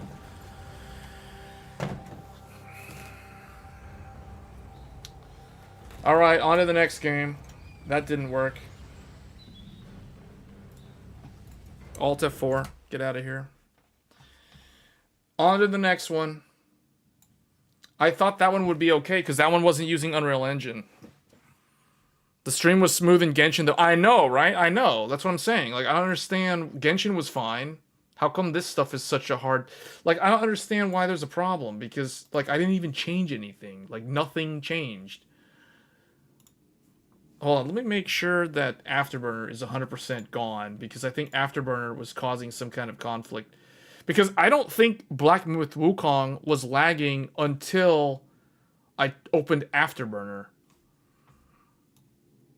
But that doesn't explain why Dynasty Warriors was lagging.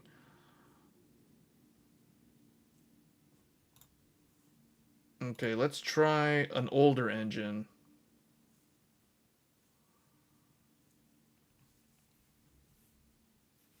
Next Thursday. Okay, this one seems to be doing well. Okay. Next game.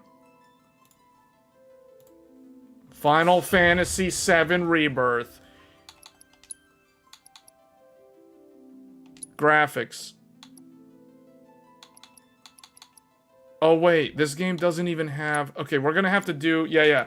1440p. 1440p is 66% of 4K. So we're gonna try 1440p. Let's do medium settings. Actually, just graphics quality medium. Why does it do 100%? No, do not do 100%. Why did it change it? No, that can be high. Effects details fine. Shadow quality needs to be whatever. TAAU, no, TAA. That needs to be maxed. That needs to be maxed. Because those are like CPU things. Okay. Unfortunately, this game, the PC port of Final Fantasy VII Rebirth is trash. Because it literally does not have XESS, nor does it have even basic FSR. That is almost inexcusable. And further, like, shows how incompetent Square Enix is when it comes to PC ports.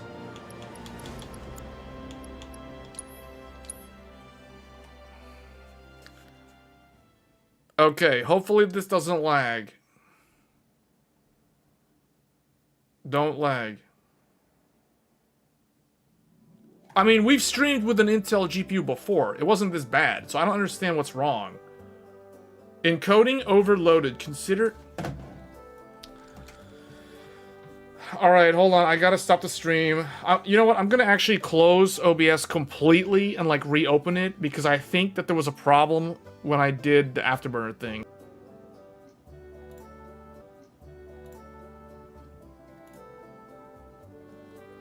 Okay. It keeps saying encoder overloaded. Is it gonna lag? Yeah, it's gonna lag, I can tell. Because OBS keeps warning me of encoder lag. Yeah, okay. We're gonna have to do CPU encoding. Intel's Core Ultras is gonna have to do it. I mean, the GPU just can't do it for some reason. I think there's some kind of driver problem. Because I swear, like, when we last live streamed on Intel ARC A770, it was not this bad. So something they did with their new driver that came out in January screwed everything up.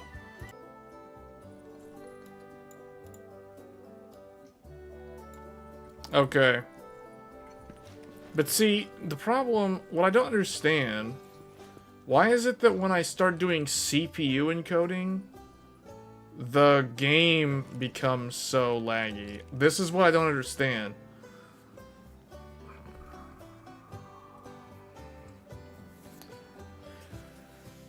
Okay, now we're doing live streaming on the Intel Core Ultra 9. This is classic. This is classic, like, CPU encoding. I can't tell if the game's running bad because of the GPU or because of a CPU bottleneck. This is so bad. Okay, hold on. This is definitely the CPU problem. Because when you guys see me lagging, it's the GPU's fault. When I see the game lagging like this, it's the CPU's fault. So something I don't understand what the deal is here. Like the CPU is using about 39-40% utilization. The GPU is running this bad. CPU is worse because the stream keeps lagging. Yes, rebar is on. What is the problem here? It's times like this that I wish I didn't pull the AIB GPU out. Because I could easily just use the radeon card to the stream in the background while testing the game. That was a mistake to take it out. Well, this motherboard doesn't have. So the problem is the Intel motherboard doesn't have an X8 slot. So it's kind of, you know, I can only do like one heating here. Unless I plug the RTX as an external graphics card. What if I do? Does this help? No. It's worse? Okay, hold on, yeah. Okay. Does that help?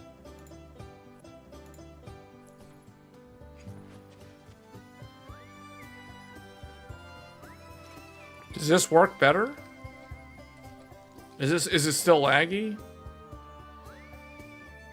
Is it laggy or is it normal? I made a big change to how I had it set up. The game is smooth for me. It's still bad? Yeah, I see it. Yeah, I see what you guys see. It's not smooth. It's like weird. Yeah, I don't know what the problem is. I have a feeling that there's some kind of problem with, well, no, not really, because Task Manager doesn't indicate that the integrated graphics is doing anything. So I don't know actually what's wrong with this at this point. You might as well just point your camera.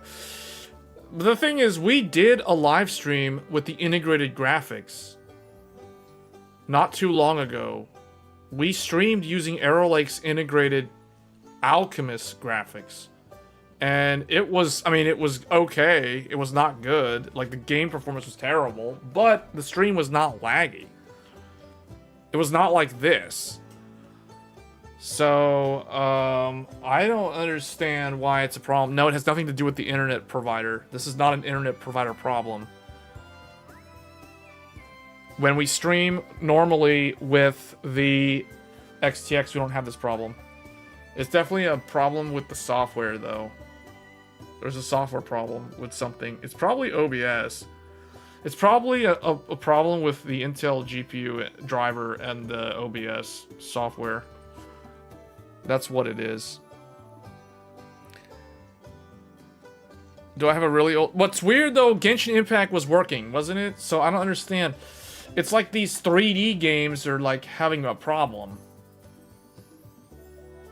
Okay, I tried using window capture. Hold on, if I switch it over to game capture, which is what I was using before, but this one makes it lag like terrible.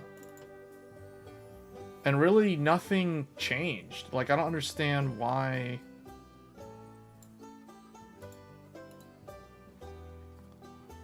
It looks smooth on my end, but it's not smooth on the stream.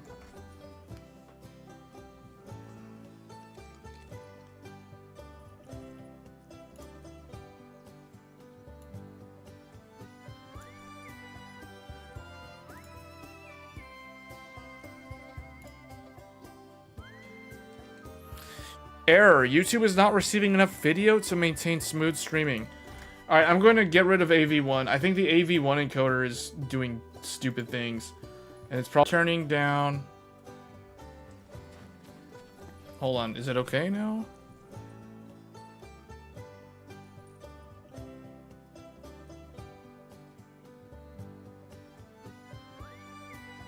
Okay, actually... Is it smooth now? Excellent connection. The game looks worse than it does on the PS5, but at least now it's, This is ridiculous. Okay, so apparently the GPU can't be at 100% while using the encoder to not lag. Man, this GPU is goofy. This thing is so goofy. Like, DLSS 60 was a secret. I don't know what that's nonsense. This thing doesn't even do DLSS. That didn't do anything. This is dynamic resolution, 33% resolution right here. So this is like, what is 33% of 4K? You can't even see the characters' faces properly. They're all blurred out. Yeah, you know what fixed the problem? Well, two things. We're not streaming in AV1 anymore. We're streaming in good old HEVC.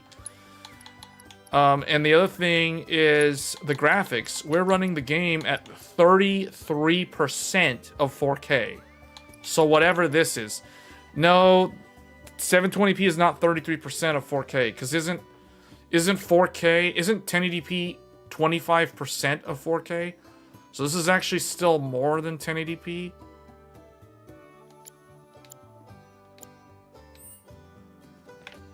The game is smooth though. It's solid 60 frames per second. Oh, let's check something though. If I do this, is this going to cause the encoder to lag again?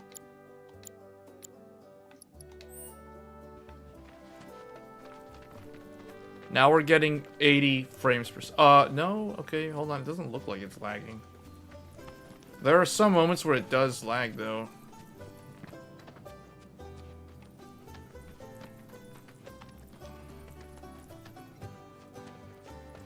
This is 1180p. I think you're right. I think this is 1180p.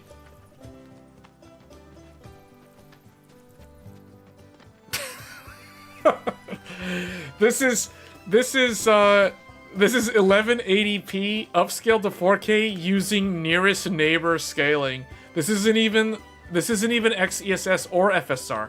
This is like really old school. This is like DVD upscaling. This is nearest neighbor scaling. This is either like a bicubic upscale or something. This is like really bad. It might not even be that advanced. It might even be more basic than that.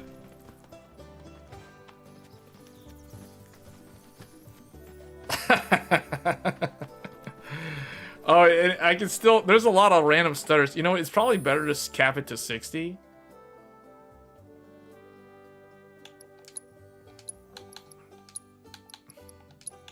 Yeah, I'm gonna cap it to 60. I'm scared that this thing's gonna, like, mess up at any moment, so we're gonna cap it to 60.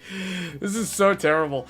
Okay, but the thing is, when I cap it to 60, I notice the GPU is only, like, 80% utilization, which means we can actually go up. We can make it less blurry. I want to see at what point does it start lagging. Let's do 50% of 4K.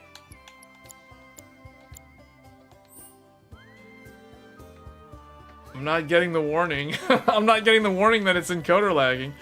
So we're just gonna... Okay, Hey, this is how the game looks on the base PS5. This is PS5 visuals right here. We're getting a solid 60 frames per second. This is like PS5, not PS5 Pro, PS5. The base PS5. This is base PS5 in performance mode. That's what this looks like. Yeah, this is PS5 graphics right here. You've seen it here first on an Intel ARC B580. Can do PS5 level visuals in Final Fantasy Rebirth. Amazing. This is fantastic.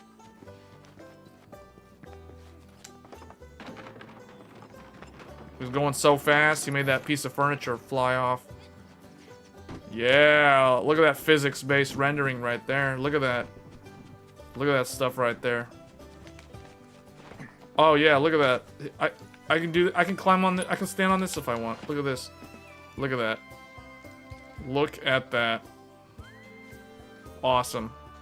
Game of the year. Game of the year right there.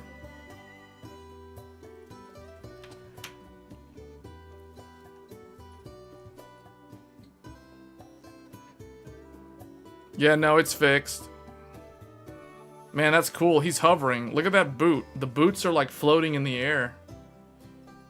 That's awesome. Game of the year. I like how the chocobo comes up to me and just turns around. This is so cool. Man, Final Fantasy VII Rebirth on PC. Get it now while you can. It's awesome.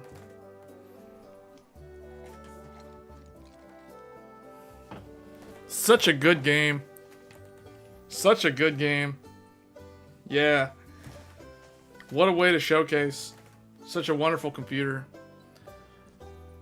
Look at all those chickens. Where?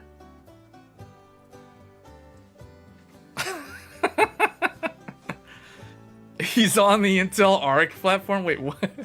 Huh? It's in the wheelbarrow? Look at that. TAA. TAA?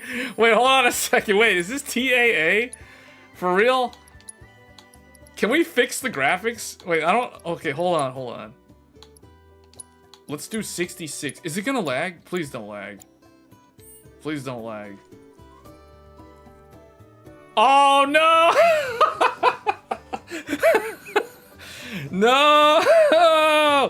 Oh, no, it lags. Oh, okay, so we can't do 1440p.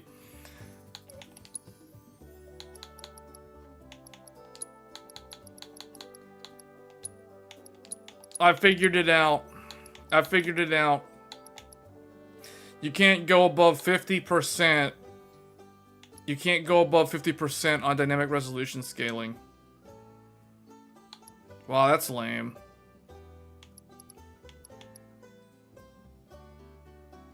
There must be some other problem with, like, for the GPU. I don't think I think the driver is having a problem handling the problem for the driver is I'm trying to run the game at 4K. OBS is trying to output a downscale of 4K to 1440p. So in the background, OBS is telling the GPU, hey, you need to take that 4K image and you need to shrink it to 1440p. So you need to, like, do the opposite of, like, XESS. So it shrinks it. And then it's like, well, okay, but now we're gonna try to, like, also downscale the game. So I think there's some kind of problem there. If you have time, it could be good to report this issue. But see, these are the kind of issues that prevent Intel from being taken seriously in the professional world. Like, no Twitch streamer is ever going to use an Intel graphics card. For reasons like this. Like, this is a prime example while no one's going to use an Intel graphics card for, like, a dedicated live streaming machine. Not only that, but the GPU is not powerful enough to handle anything above 1080p properly. Because literally, look, I'm simply asking it. Is it too much to ask the Intel GPU to handle 66% of 4K? 66% of 4K means 1440p. So it's telling me that it can't handle the game and live stream at the same time at 1440p. Now, the thing that's even more goofy here, which doesn't make any sense at all, is the fact that the Intel CPU can't even properly handle traditional x264 encoding. This is mind-boggling to me, because it's like, I figured, oh, worst case scenario, if I can't use my GPU to encode, I'll just use traditional old-school CPU encoding like it's 2017 again. But no, you can't do that. Intel ARC, oh, look at Cloud, look at Cloud. He said, oh, defensive posture. Intel ARC is like, no, Intel Core Ultra is like, I don't want to do that. Why do I have to do the live streaming? I don't want to do that. The Intel Core Ultra 285K literally just wants to be a middle manager, sit there and be supervising the B580 to do all the heavy lifting. Meanwhile, if the supervisor is asked to do the work, he can't even do the work. He's like incompetent. Like, why is the CPU more expensive than the GPU? It can't even do anything properly. Like, I don't understand. It doesn't make any sense.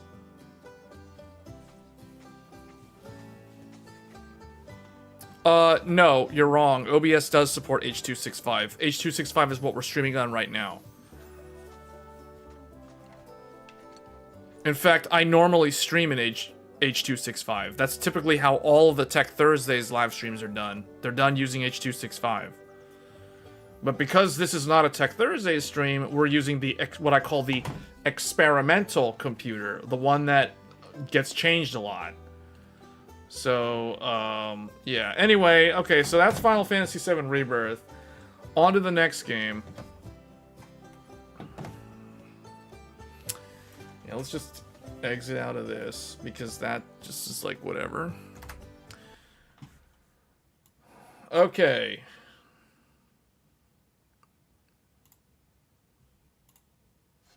This one better work, but I wouldn't be surprised. You should do Tech Thursdays on the B580 from now on. Yeah, no, that's not gonna happen anytime soon. For reasons you just witnessed. Now, granted, Tech Thursdays is not as hard on the computer as trying to like play a game and stream at the same time, so it'll probably be fine.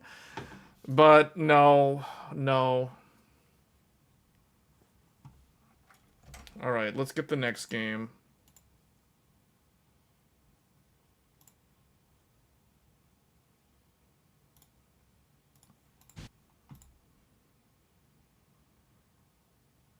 Compiling shaders.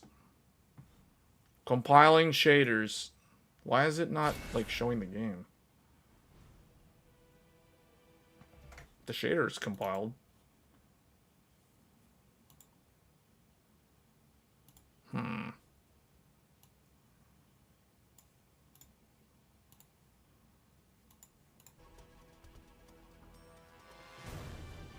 Oh, you know why? It's probably overloaded. I knew it. Oh, dear.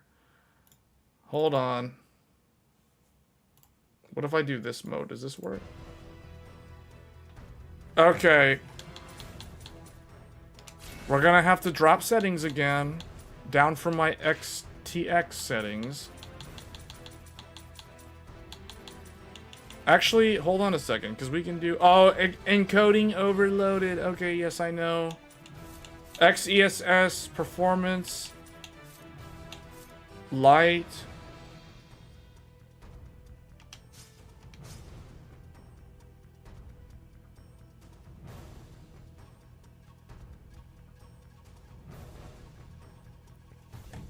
This is ridiculous.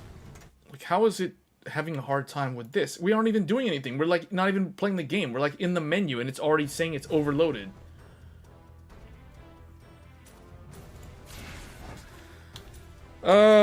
Okay, we're gonna have to do... How am I gonna fix that? Is it still laggy? Yeah, it's still laggy. Man, this GPU is trash. I don't remember the ARC A770 having these many problems. This is like significantly a worse... This is a worse experience than Intel's first generation. To me, this is like worse. But to try to fix this, we're going to change this to windowed. Or no, full screen? Full screen, and then I can lower it. Yeah, let's go to 2560 by 1440. Maybe this will fix it. Maybe. Hopefully. 1440p, XESS, balanced. Why does it keep telling me the encoder's overloaded? The encoder can't be overloaded. The thing is like not even like doing anything.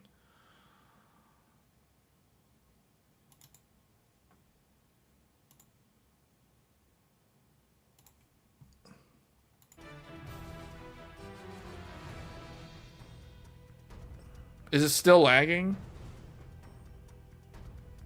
Hold on, what does YouTube say? Like, let me see what YouTube says here.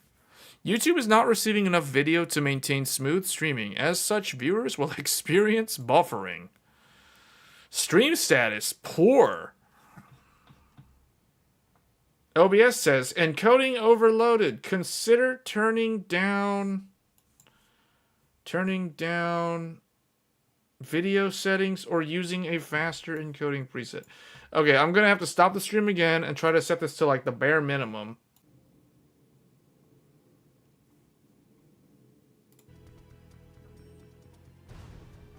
Encoding overloaded. Alright, I have an idea. What if we cap the frame rate to like 60? So we can't go above that. Does that fix it? No, that didn't do anything. Okay, so let's drop this down to 1080p.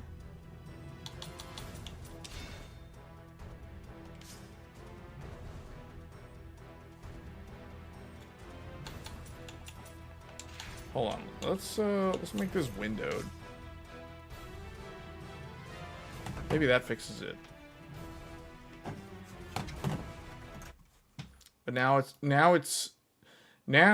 the stream is telling it to like upscale it to 1440p. Well, no. It's telling it to go from... Yeah, I don't know what it's doing. It's confused. Alright, I'll just play it in this small little 1080p window. Let's do standard, XESS, native, XESS native, standard quality. Alright, it should be fine now. That fixed the problem. It should be fine. 1080p, it should be fine. I want to do one thing, though. I want to actually... Hold on, skip this. What's the performance? I need to know what the numbers are. Okay, 60 frames per second. We're doing 60. Hold on, let's get Afterburner in here and see how this looks. Seems to be okay. Yeah, I guess this is a 1080p graphics card because the 1080p doesn't seem to have a problem. But what's hilarious is that the stream is still 1440p. Even though it's, yeah, this is hilarious. Look at that. 60 FPS. Alright, hold on. Let's, yeah, I can't play with this giant overlay in front of the screen. Yeah, this is... FPS limit 120 max. That's as high as it goes. Alright, we're doing 80 frames per second. 80 frames. At 1080p standard settings. This game is running in Unreal Engine 5. This is UE5 to the max.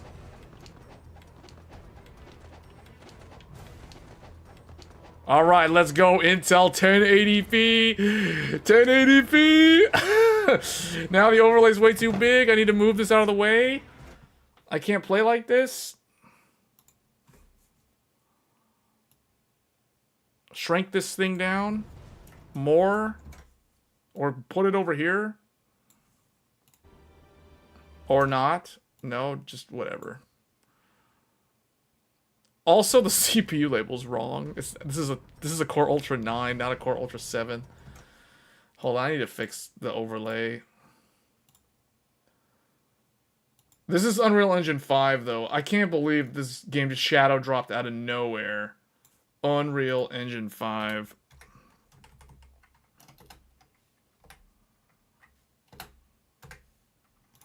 This is the Core Ultra 9 285K. I like how it's split into two CPUs. Why is the temperature 60 degrees on a CPU that isn't actually physically there? How is that even... Oh. Core Ultra 9. There. Magically, the Core Ultra 7 is gone. I like how the XTX is there. That's actually not the XTX. Like, that's actually the... I don't even know what that is. That's either the power consumption of the CPU. That's not the power consumption of the GPU. That's the power consumption of the CPU. So the XTX is showing the power consumption of the CPU, I think.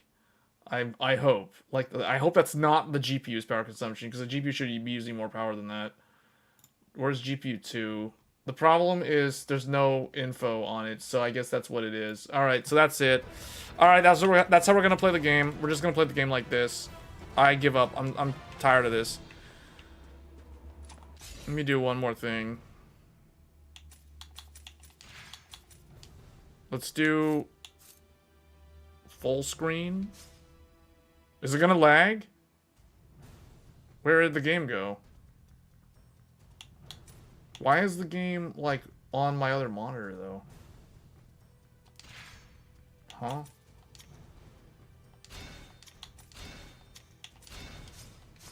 What? Now the game is on the wrong monitor. It's, like, way over here. Okay, back to windowed. I give up. We're just gonna play it like this, in this tiny little window on the middle of my 32-inch 4K monitor.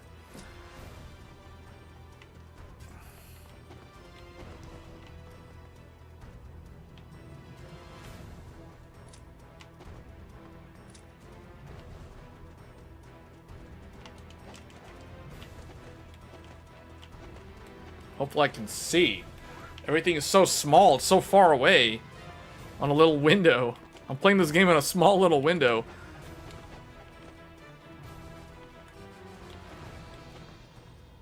The frame time looks rough.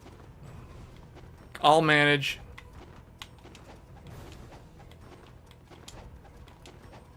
Oh, it's dipping. Hold on, it's dipping below 60. Why is it dipping below 60?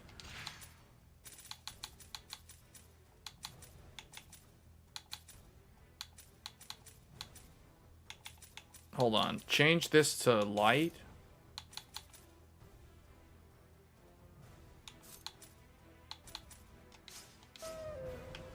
Does that help?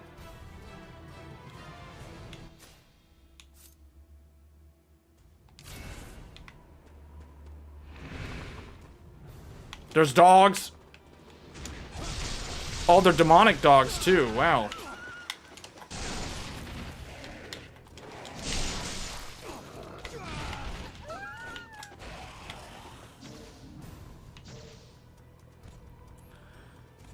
You got a comment. Is it lagging, guys? Is it lagging? Encoder lag again? Why?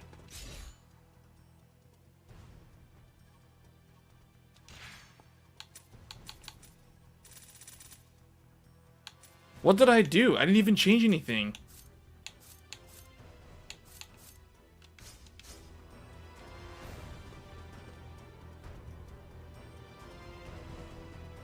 The frame rate is really high now. Okay, I got an idea. Maybe if I cap it to 60, maybe that will help?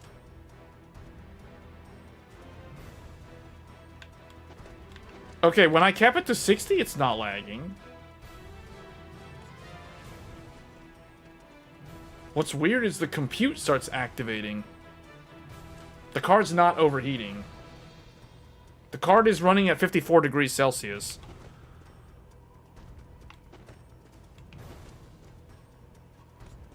I gotta cap it to 60 so it doesn't overload. That's hilarious. Hold on, is that really what was causing the problem?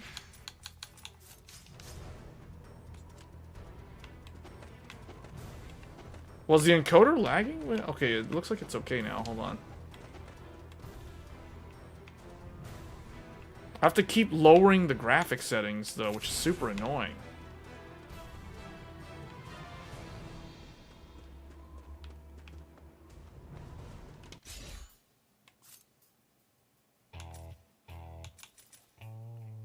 Imagine if this was a sponsored stream. That would be hilarious. Yeah, I know. Wait, how is this max? Did I... Oh, I did max all the weapons already. Okay. Okay, so for those that don't know anything about this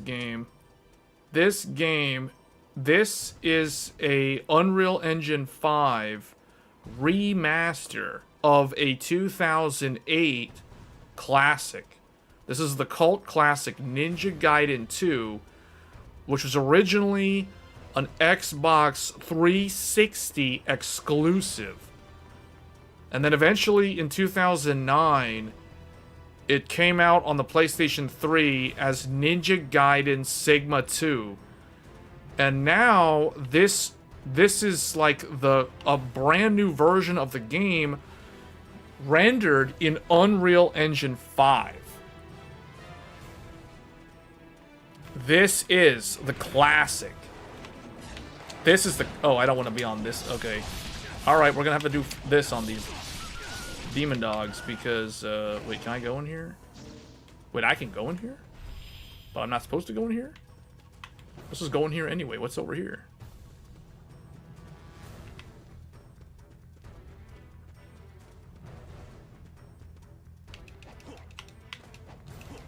Oh, I can't go up? They don't let me go up. Alright, here we go. This is it. Ever since this game came out yesterday, I've been playing it non-stop. Well, okay, not non-stop. But I'm already in Act 3. So we're already close to the end of the game.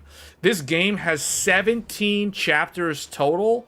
We are currently in chapter 13. No, 14? What chapter is this? What chapter is this? I don't even know what chapter this is. I can't even see it. Does it say? I think this is chapter 14. We can go back to the main menu and find out.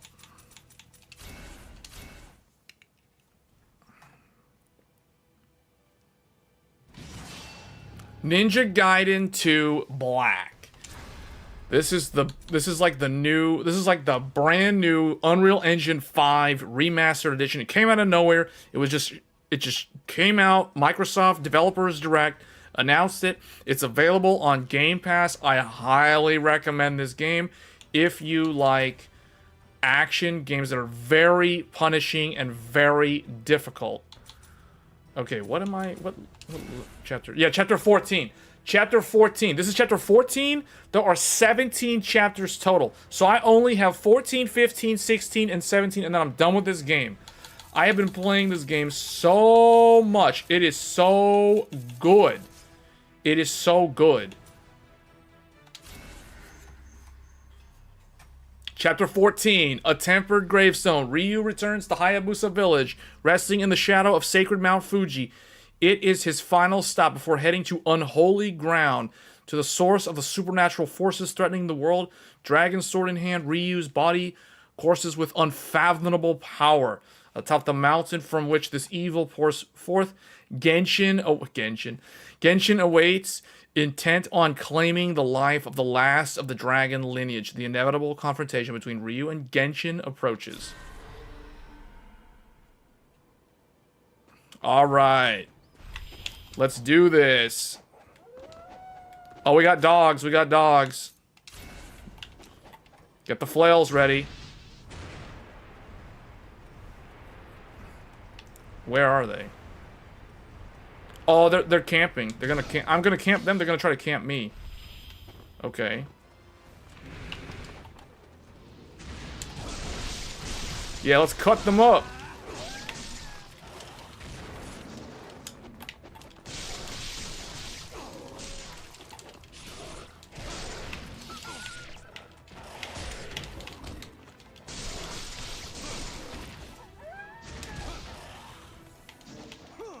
It's hard for me to see because the screen is so small.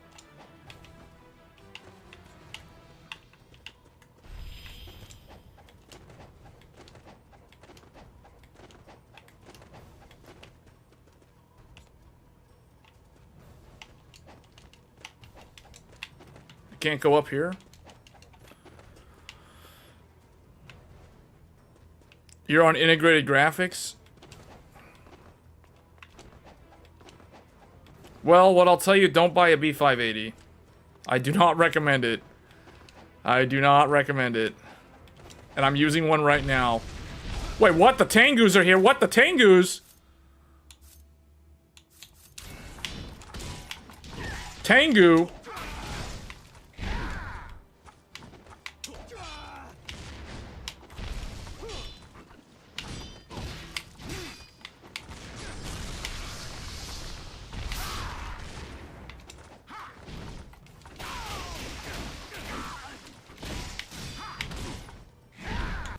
Can't really see that well, but okay.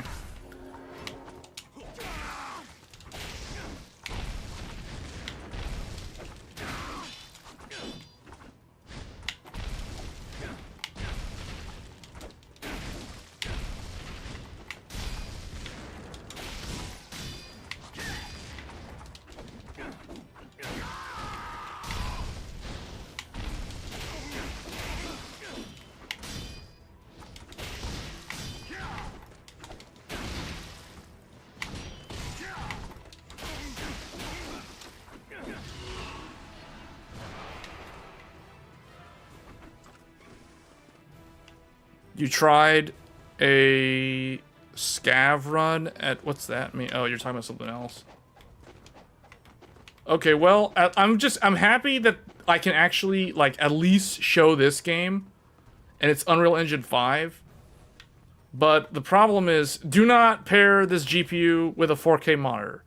That's the lessons learned. Do not, even if you want to rely on upscaling, as we saw with Final Fantasy VII Rebirth, you can't rely on upscaling because not all games include upscaling. Final Fantasy VII Rebirth has no upscaler.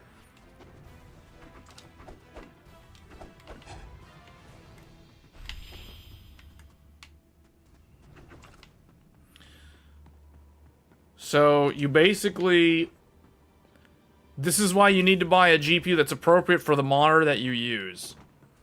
So if you have a 4K monitor, you need to pair it up with, at minimum, an RTX 4080 or a 7900 XT.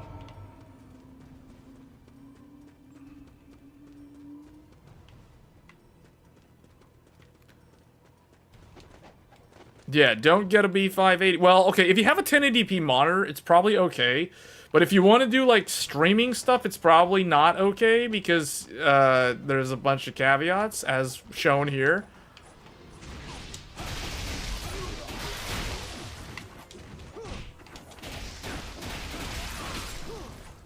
Oh, that's so satisfying to do the Azuna drop.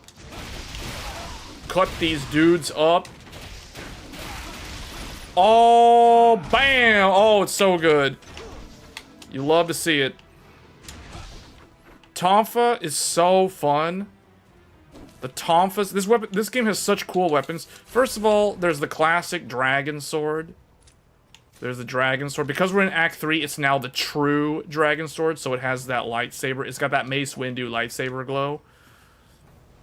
And then we also have the Vigorian flail. Basically, like nunchaku style. So good. So action-packed. If people think Elden Ring is tough, man, they need to play this. I guarantee if someone can handle this game, they can handle Elden Ring no problem. And then we have Enma's Fang, the Buster Sword. Bring in the power. So good. Tonfa, probably one of my favorites. Tonfa just cuts up the people. And then there's also the Scythe. The Scythe. With that charge up. That UT. Do that UT. Everyone wants to see the UT. Bam! Send that soaring. That's a classic. Then we have Dragon's Claw and Tiger's Fang. This was added from Ninja Gaiden Sigma. I think it... Maybe it was in Ninja Gaiden 2. I can't remember. You get it later in the game. In fact, at the end of this chapter, we're supposed to get it. So the dual katanas. So cool. And then the Kusari Gama. Oh, man. Yeah.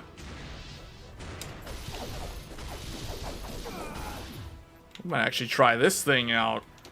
And then we have the Falcon's Talons, basically the claws with the feet.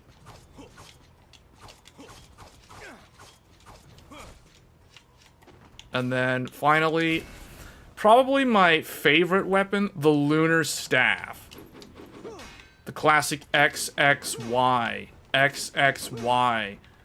And then you have the charge. But then there's also the secret 360. There's also the 360 secret. If I can do it correctly. Yeah, the Hurricane Spin. Yes, the Hurricane Spin. Big Hurricane Spin. This is usually my go-to on a lot of bosses. But I guess let's go with Tonfas for now. Where's the female character? Oh, we can get to that. I already played through all their chapters. This game has 4 playable characters. There's Ryu Hayabusa, the main protagonist. Then there's Ayane, the female ninja, so the Kunoichi, and then you have Momiji, the Shrine Maiden, and then you have Rachel, the Fiend Hunter.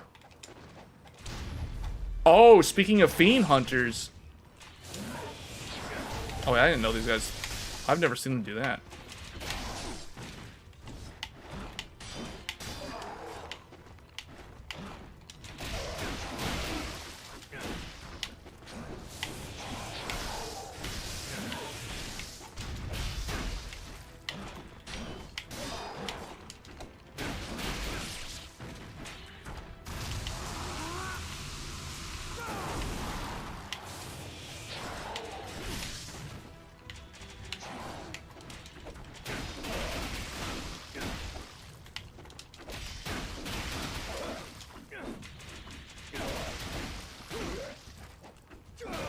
No, this is not like Elden Ring. This is harder than Elden Ring.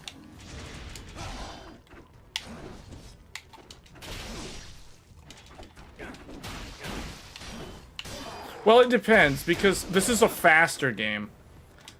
This game is more like Devil May Cry than anything else, if you're familiar with that series.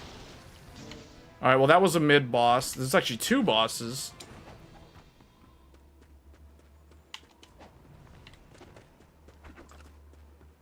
Better than Dante? You like this better than Dante? Yeah, I kind of like the Ninja Gaiden series a little bit more than Devil May Cry. Devil May Cry has some really good style, though. They're both good in their own way.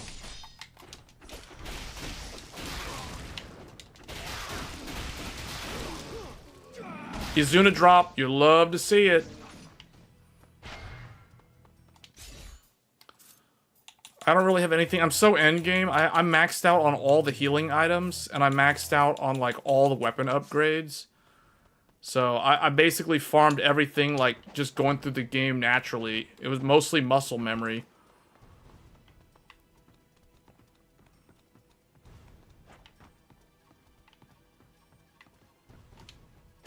This remaster does have all the gore that was featured in the original Xbox 360 version. The PS3 version censored all the gore. You could still chop off the limbs, but there was no blood. The PS3 censored all the blood. And then I believe the Steam re-release, because this game, the trilogy, there's a Ninja Gaiden 1, 2, and 3. This is a remaster of the second one from the 360, with the content that was added in the PS3 version. However, back in 2021, all 3 games that were on PS3 were made available on Steam. So you can actually play the trilogy on Steam. I think it's also on the PlayStation 5. I'm not 100% sure on that, though. So, but in 2021, but I was surprised. They made a UE5 version of this, of the second game.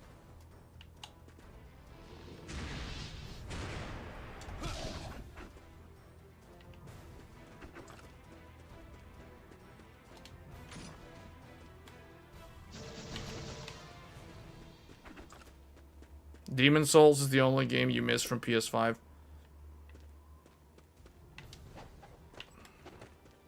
This is one of those rare games where the protagonist's sword actually cuts things.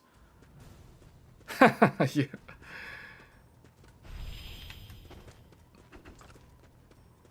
If I remember correctly, there's supposed to be a crystal skull around here somewhere.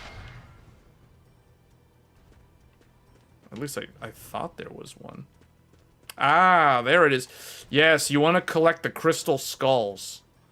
That's like one of the achievements. I think there's like 30 of them total. And I'm pretty sure I missed some, because I'm late game. I have 24 crystal skulls right now. And I think there's 30 total. They're all hidden around the world.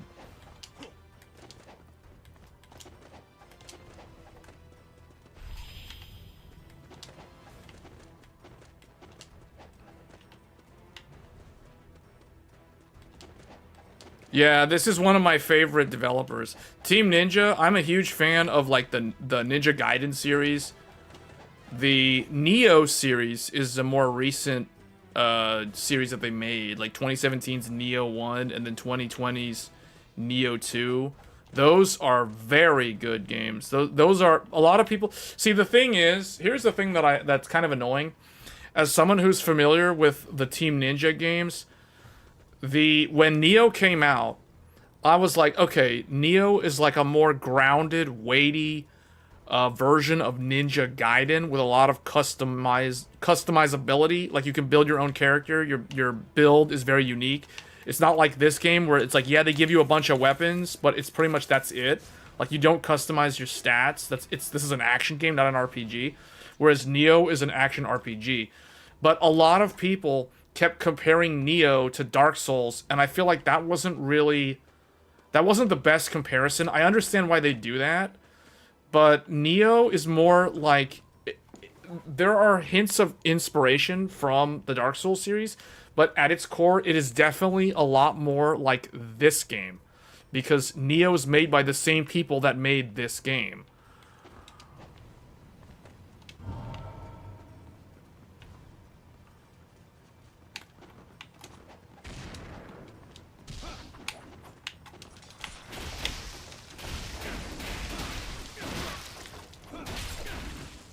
Obliteration technique.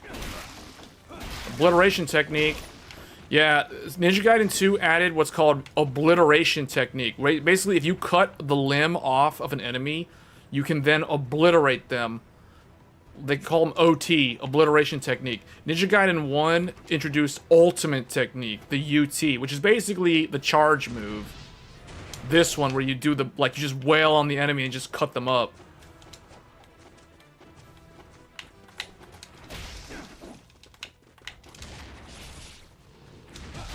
Like this. That was the UT. That's an OT right there. And that is an Izuna drop from Dead or Alive.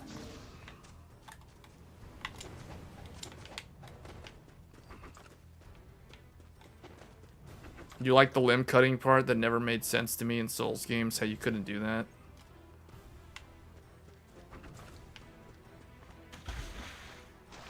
Alright, let's go underwater. You can also go underwater in this game. You can't go underwater in the Souls games. In fact, you can't go underwater in the Devil May Cry games either, if I'm not mistaken.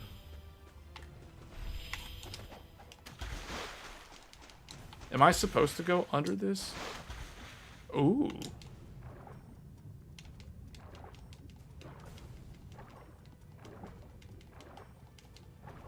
Is there any secret treasure down here?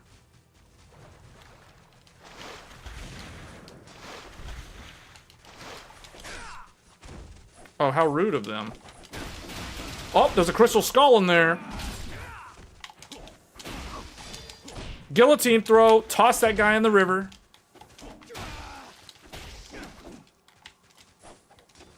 Here, let's try a different weapon. Let's try some Kusarigama. I wanted to see if I can delimb them with this thing. This thing has a lot of like attack throws, if I remember. Yeah, this thing like, wow. This thing like drops these guys so fast.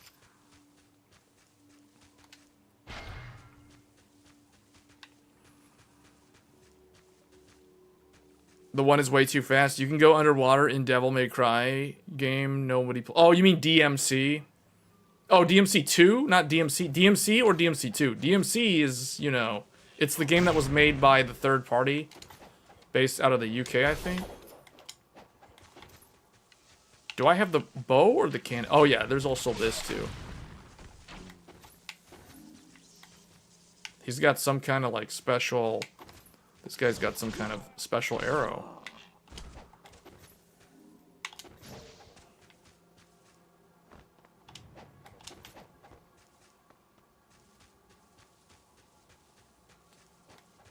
Oh, there's a lot of enemies here. Time to go ham. Or not.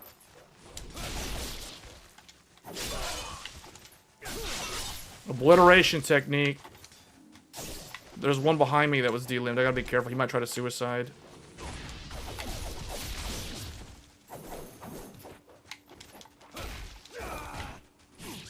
I don't remember a lot of the broken moves on this.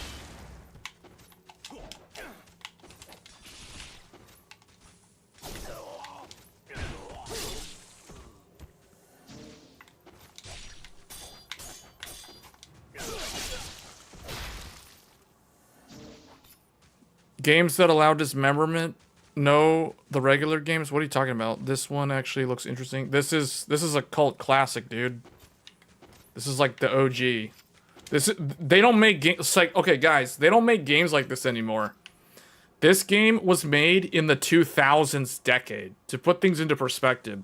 You know what I'm saying? Like, nowadays, they make games like Dragon Age Veilguard, Assassin's Creed Shadows, you know, like those type of games that you'll never see. Okay, actually, I'm not gonna say never, because Ninja Gaiden 4 is coming out this fall, and it's being made by Platinum Games. I'm surprised, but it makes sense, because I was like, okay, that means that Team Ninja contracted Platinum Games to make Ninja Gaiden 4 probably back in like 2021 is when they probably started doing those conversations, because Team Ninja have been busy with lots of games.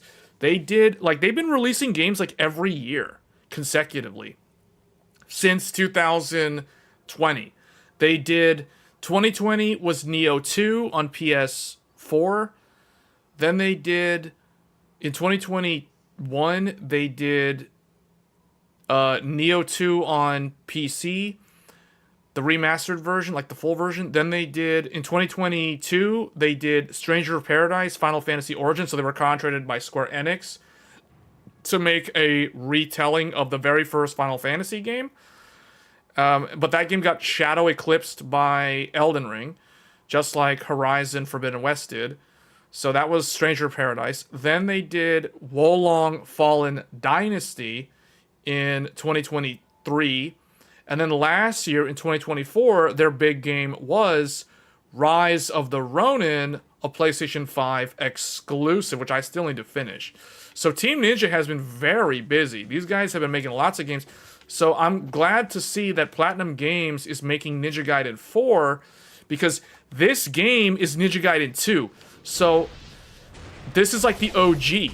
So the fact that Ninja Gaiden 4 is coming out this fall is like, I'm stoked, because like, okay, for me, this year was literally just Pirate Yakuza in Hawaii and Monster Hunter Wilds. There was literally like 2 games for the entire year.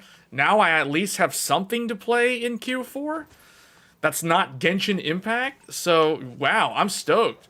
This is great.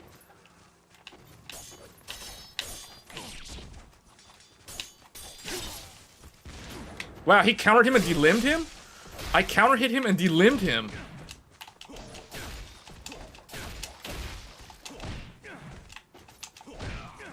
If you keep grabbing them by the head, he can actually break the neck.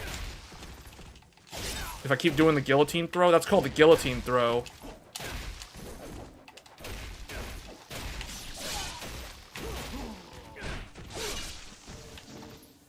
Wow. I don't know what happened. The grass was too tall. He did something. He cut that one guy up.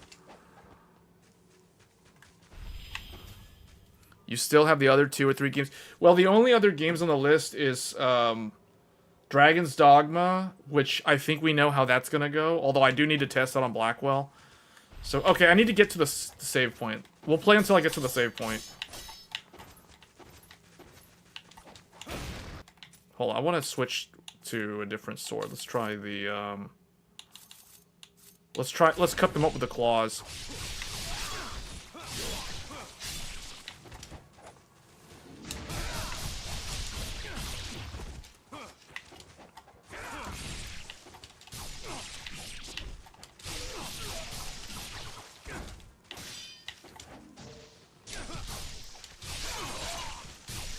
Trying to remember, how do I do the Izuna? Oh, there we go. It's a little bit different with the claws. Alright, I just need to find the save point.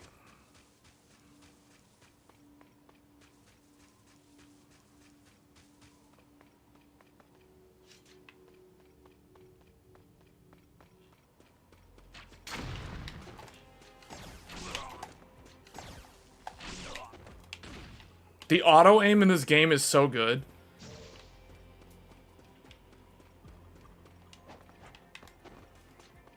We're back to where the very first game started.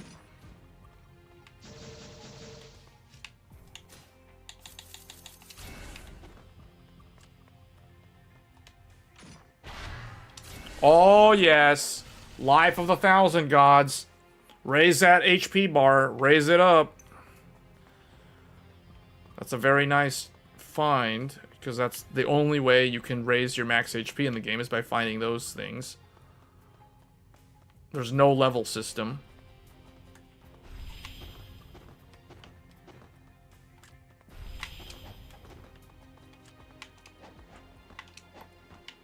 Is this the guy that was... okay, that's the guy that was trying to snipe me. Gameplay here than Black Myth Wukong. Well, we already tried Black Myth Wukong. Black Myth Wukong is probably just too hard for the Intel GPU to handle. This game is UE5, but it is not as graphically intense as Black Myth Wukong.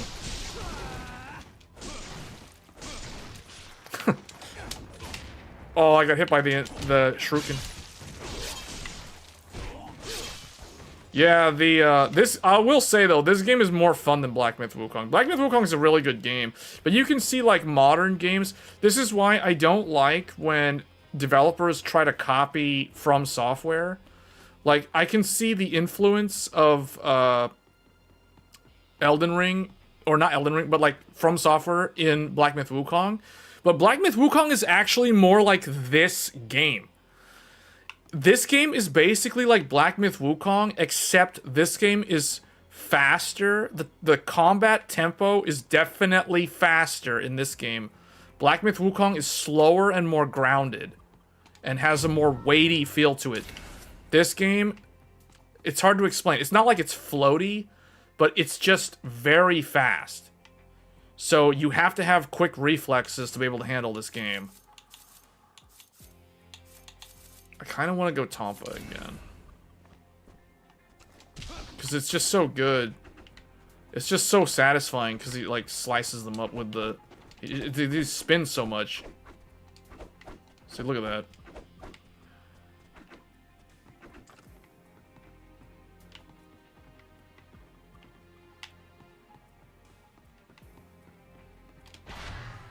Spirit of the Devils. Oh, that's the only way to raise your max key. That's the first one that I've actually found.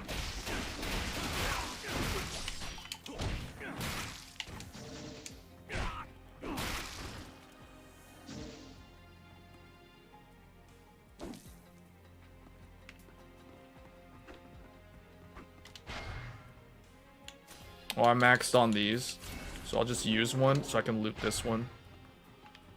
So now I'm maxed on my HP again. This is the very beginning of the first game, this area. I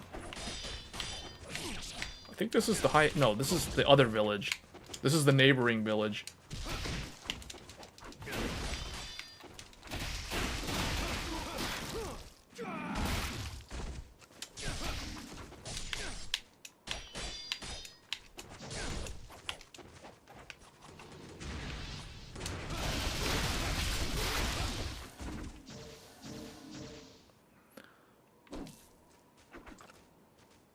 Okay, I need to be able to get over there, like where the game started. Oh, I see where it wants me to go.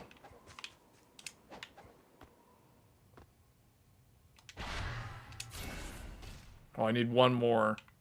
Then I can max my HP. But I think there's a way... Yeah, I gotta go all the way out. What the heck? All those dudes just, like, showed up out of nowhere.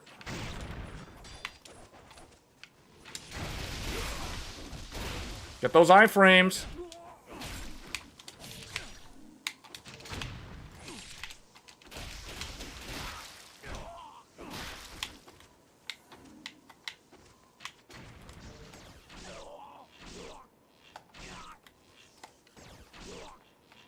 That guy's still alive? I shot him like...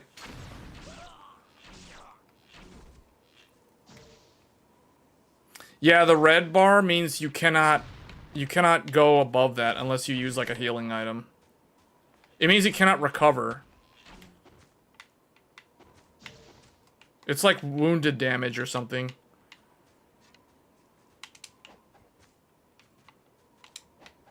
I want to go all the way down. Yeah, I want to go down here. I think there's a crystal skull here. Yes, I remember it. See, it's like muscle memory. It's been years since I played this. I still remember that there was a crystal skull there. Because this is... So this is where the game began. Like, this is where you start the very beginning of the game, of the first game. The game literally starts you right here. This is where it all begins. This is the beginning of Ninja Gaiden 1. It starts right here. Although it doesn't look all, like, drab and nasty. It's, like, actually nice in the beginning. I think I'm supposed to go up here.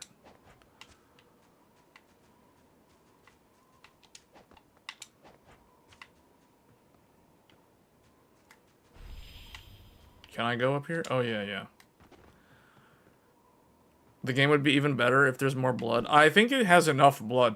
The PS3 version of this game censored all the blood. There's no gore in the PS3 version. You can delimb, but instead of blood, it's got this weird purple mist that comes out of the enemy's limbs. It's really weird.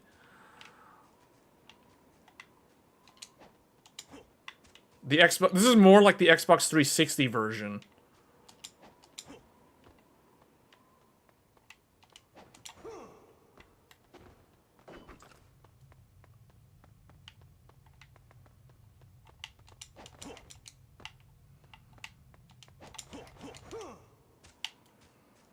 Sony pulled a Nintendo?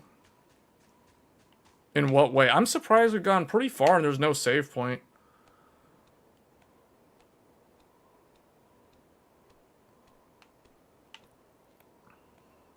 Speaking of save point...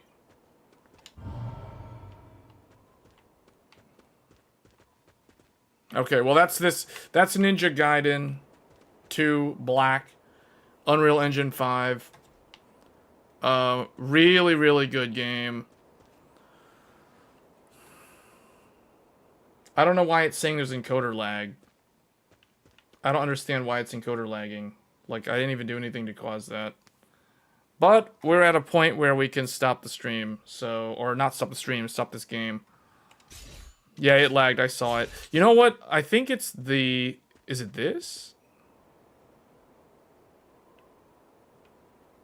I'm trying to figure out what caused it to lag. Was it the particle effects on the dragon statue? Yeah, I see it spike. It's something to do with the particle effects. So the ARC GPU has some kind of weird problems. Foliage overload. So, I wasn't expecting this game to have multiplayer. Ninja Gaiden Sigma 2 on the PS3 had co-op multiplayer, which was actually very good. And then Ninja Gaiden 3 had PvP, which was trash, because the game, as you can imagine, the combat system is too fast. But it was actually kind of fun, because it was like a squad versus squad sort of thing. It was kind of like Team Fortress, but everyone's playing as Ryu Hayabusa. So you can imagine how hectic that is, and how chaotic it is. But they did keep the tag missions, but in the new UE5 version, this is single player only. So instead of playing with another person, you're teaming up with an AI. So here you can play as either Ryu Hayabusa, and you choose the AI ally. So Rachel is in the game, so she's playable just like she was in Ninja Gaiden Sigma and Ninja Gaiden Sigma 2. I can't remember if she was in Razor's Edge. And then Ayane, just like in Ninja Gaiden Sigma 2, she's back in the game. And then Momiji. So basically, all three of the heroines that were in Ninja Gaiden 2 or Ninja Gaiden Sigma 2 are playable in this version of the game. So we are going to go with... I guess the AI will be Ayane, and then we'll play as Rachel. Rachel is very, very broken. Very broken.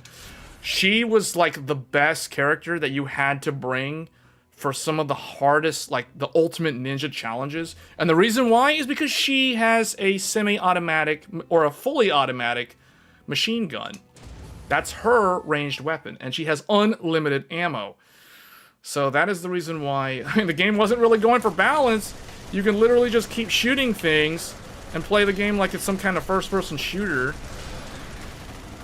Oh, there's an enemy near me, though. There's an enemy coming up behind me.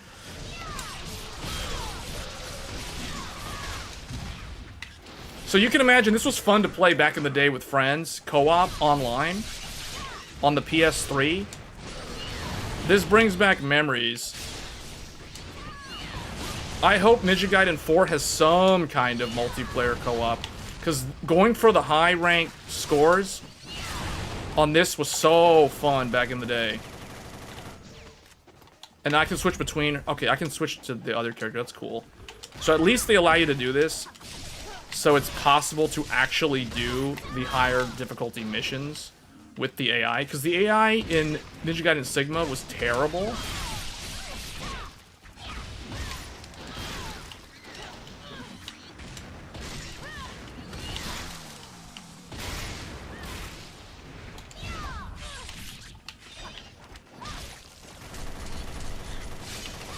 She just brings the gun. She brings the gun to a sword fight. And there's excellent results.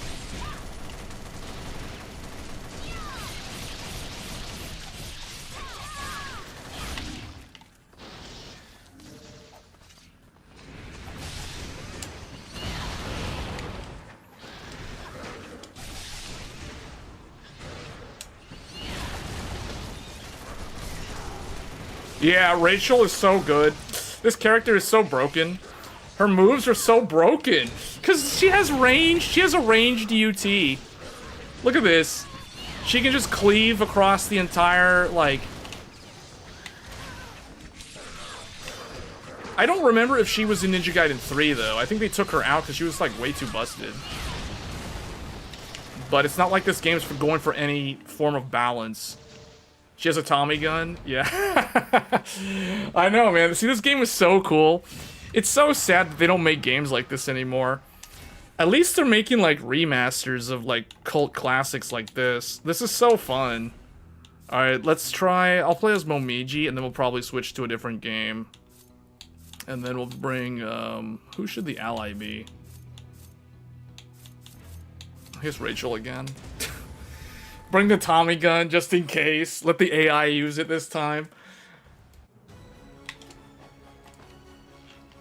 Oh, wait. We're gonna need the Tommy gun. Like, they got rocket launchers. Oh, look. The AI is smart. She's shooting them. She's shooting at them.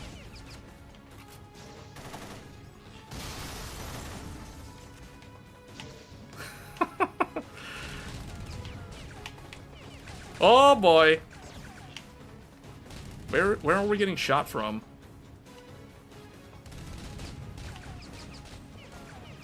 I can't tell. Is that... It's like coming from the side. Oh, it was that?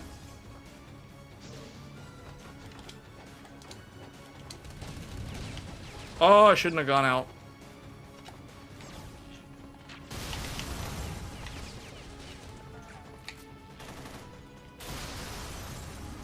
See, this is like more... Whoa, whoa, whoa, those enemies.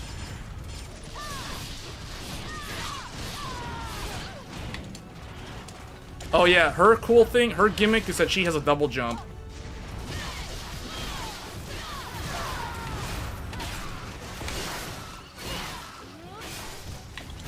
These demonic cyborgs, or whatever these things are, I don't even know what these things are.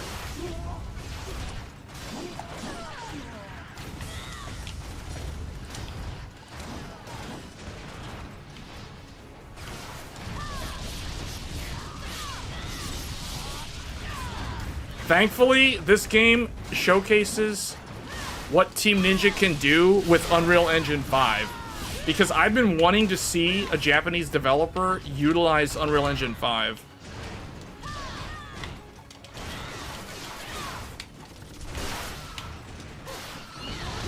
And this game plays excellent.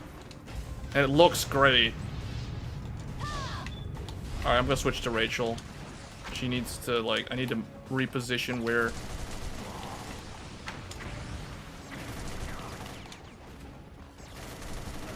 Man, the Tommy gun is so good.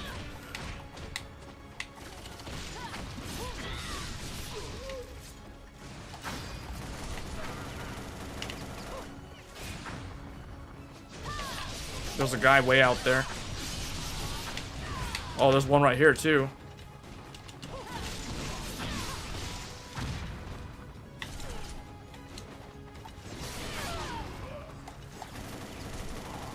one guy camping over there in the back.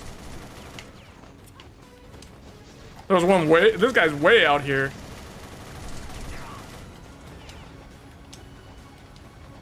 They're like spawning in. They're just like dropping in.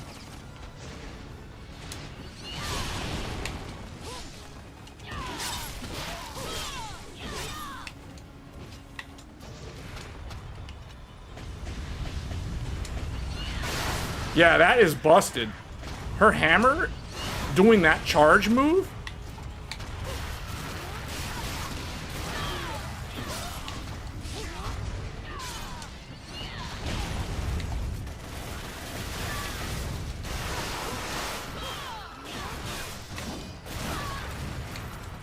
Oh, I forgot that they have the ult too. Yeah, you can do this. You can do the ult. Yeah, they can do their special magic stuff.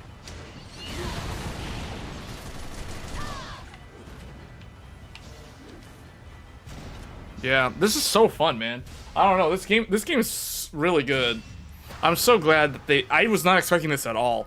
I'm just glad that Ninja Gaiden 4 is coming out later this year. I just hope that it's good, because it definitely has a legacy to live up to. So there's Path of the Warrior. So as you do more missions in mission mode, you unlock higher difficulties. So Acolyte, then Warrior, then Mentor, then Master Ninja, then Ultimate Ninja. And I remember the Ultimate Ninja missions are so hard. They were so hard. You had to do like crazy strategies. You and your ally, like you and your friend or whoever you're teaming up with online. It requires like specific things. Like I remember like the person controlling Rachel had to know how to like 360 spin infinitely. So she had infinite iframes. So she could take the aggro off of 4 bosses. Because there's like 5 bosses that you fight all at once. And it's 2 of you against 5 bosses. All in an arena. In a small arena. So it's like the Rachel player had to like move around the arena like continuously. While the Ryu Hayabusa would like solo one of the bosses. Then once he kills that boss, then he kills the second one, the third one, the fourth one, then they kill the last one. And then like midway through, I remember Zidonius like jumps in the fight. It's crazy. It's crazy. Oh, here are the bosses actually. They got some of the bosses in here on warrior difficulty. For what are they fighting for? No, it's some kind of weird like thing about killing. It's like they're trying to stop the fiends from. Well, it's basically like your typical Devil May Cry story in the sense that the fiends in Devil May Cry, it's the demons. In Ninja Gaiden, it's the fiends. Like the fiends are trying to open the door to the underworld and like I don't know, like unleash their fiends upon the earth and all this stuff. So Ryu Hayabusa and his allies have to work together to stop them from doing that. And that's basically what it is. It's basically a huge excuse to go travel around the world to all these exotic places like Italy and like fight in the Gladiator arena from the movie Gladiator or on top of the Statue of Liberty in New York or in some random place in South America in the Amazon rainforest of Brazil. You know, like they go to all kinds of like crazy locations in this game. It's nuts. It's nuts. It's just over the top, like, action, amped to the max. So, highly, highly recommended if you like action games and you're willing to, like, learn how to deal with very, very fast reaction time. Basically, Dead or Alive, no plot. Well, no, there is a story. This one's story is even more, like, random, though. This one's about stopping the fiends from opening the gates to the underworld. The first game was basically a revenge story. Like, Ryu was trying to revenge his village because Doku, some random fiend, like, greater fiend, like, killed his girlfriend or something. And it's just an excuse for you to go and, like, cut up a bunch of dudes and demons and just, like, have a blast with the combat system and trying different weapons. That's basically all it is, guys. That's all it is. Like old COD campaigns. I mean, I guess the story is not as involved as like Halo 2 or anything like that. not Dooku, Doku. D-O-K-U, not D-O-O. No, like, literally his name is Doku. The main villain from the first game.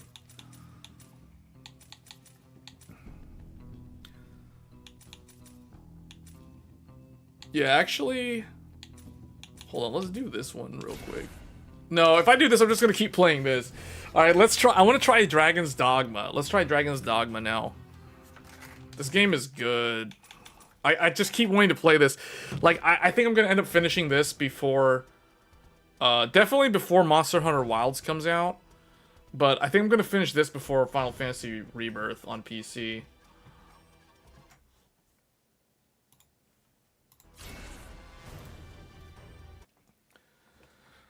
Okay, next game. Dragon's Dogma 2. Hopefully this one works. I gotta remember to set it to 1080p.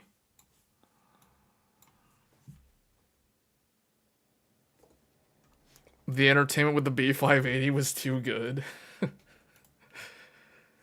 I forgot how long... See, the problem is I don't even know how long I've been streaming because I had to stop and start the stream so many times. I lost track of the time. Oh, we gotta compile shaders again. Oh, man. Dragon's Dogma 2. Oh, no, it's at 4K. The stream's probably gonna lag. Oh, yeah, I gotta... Actually, I'm just gonna leave it like this because we're gonna shrink it down anyway. But the only problem is we don't see the...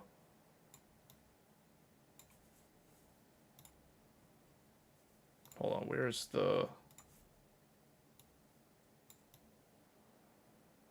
This is a giant 4K screen.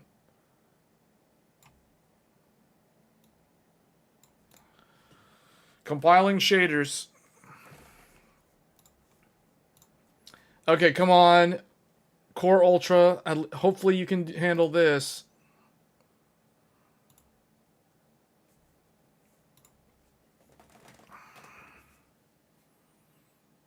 You're nearly at the 5-hour mark. Oh, wow. This is almost as long as Tech Thursday's episode 79. Yeah, this will probably be the last game. Assuming this will actually run and not freeze.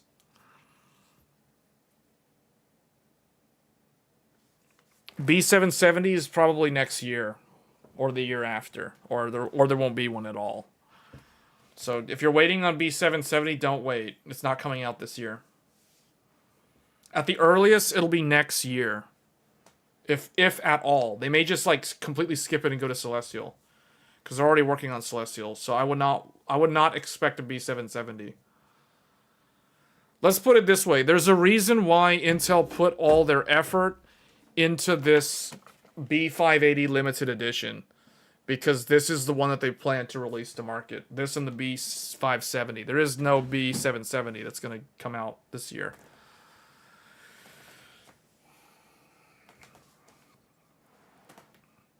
I don't know. This almost makes me want to try the B580 with the 7900 XTX. Just so I can offload the encoding to the 7900. So I can actually show the game. Or show the B580 not lagging like crazy. When trying to crank the FPS above 60. Because apparently it can't handle streaming with like... FPS that's above 60. It doesn't like it. Like, that's a problem. I mean, it can do it. It's gonna lag. Like, for you guys, it lags. For me, it's not lagging. So, I don't know. There's some kind of weird problem with the way the frames are being sent to OBS from the GPU. And what OBS does with it is probably what's messing it up. Which means it's a software problem. It's either an OBS bug, which is most likely the problem, or it is an Intel driver issue that you can either blame Intel or you can blame OBS. I almost want to say it's OBS's fault, to be honest. I don't think it's Windows' fault. Now, the game, like the CPU from Intel failing to handle the live stream is inexcusable. Okay, now we get to test RE Engine. Why did it shrink all of a sudden? It just like went to this tiny little screen.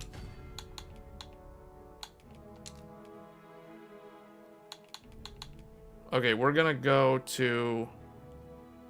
Why is it like this? Okay, 1080p, whatever. We're gonna do 1080p. That's perfect, 1080p. That's all we need. 1080p, I'll just play it in the middle of the screen like I was doing on the other game. Refresh rate. Why is it like this? It should be able to go all the way to whatever. Whatever, just, I don't know, 120.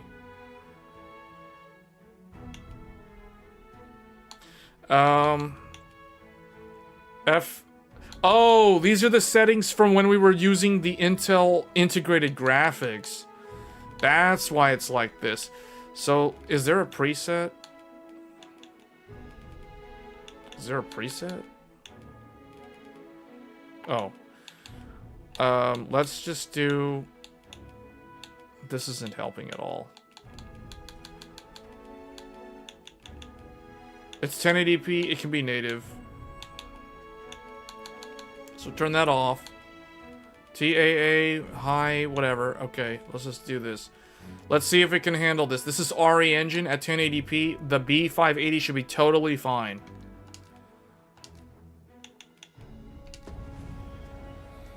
Alright, here we go. The last game. There's one thing I need to test. I need to test going inside a house. Alright, here we are. Hey, it's running pretty good. 50-something frame. We're CPU bottleneck, though. This is the Intel Core Ultra, like, slowing it down. We need to get out of the city. This is definitely a CPU bottleneck. On the Intel CPU. Let's get out of here so it'll go up. We have to get away from the... Okay, now we're hitting a GPU bottleneck. 43 frames per second in the countryside here. Oh, what does this say? A thorough perusal might reveal aught of interest. Man, this game is another really good game. This is one of the best games that came out last year that not a lot of people played. Oh, it's lagging? Why?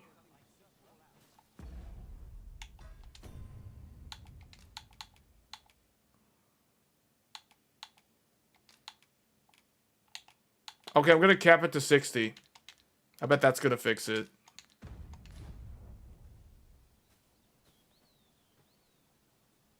I think capping it to 60 will fix it. Because I hope that fixes it. No, it's saying that the encoder is overloaded again. Seriously, I don't understand why the B580 has this problem. The integrated graphics didn't have this problem.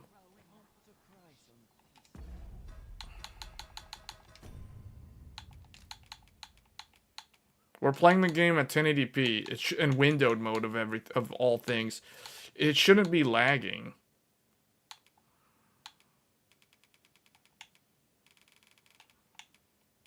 Okay, I'm just gonna put everything on low.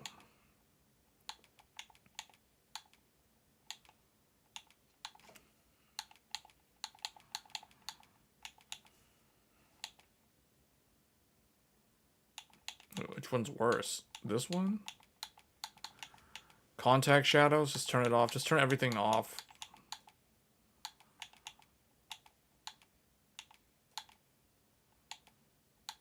I'll put everything to low. Low, everything low or off. This should hopefully fix it.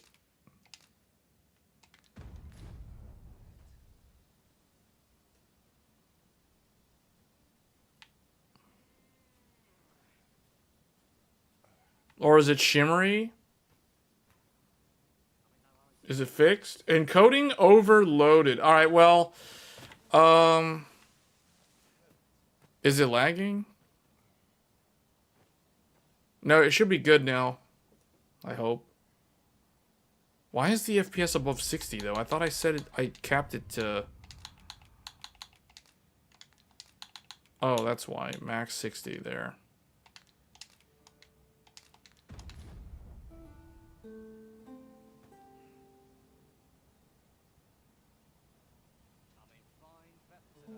I know precisely when a curative is needed, Master. Is it smooth I'll never now? fall in battle so long as I'm around. It's smooth. I see the encoder thing went away.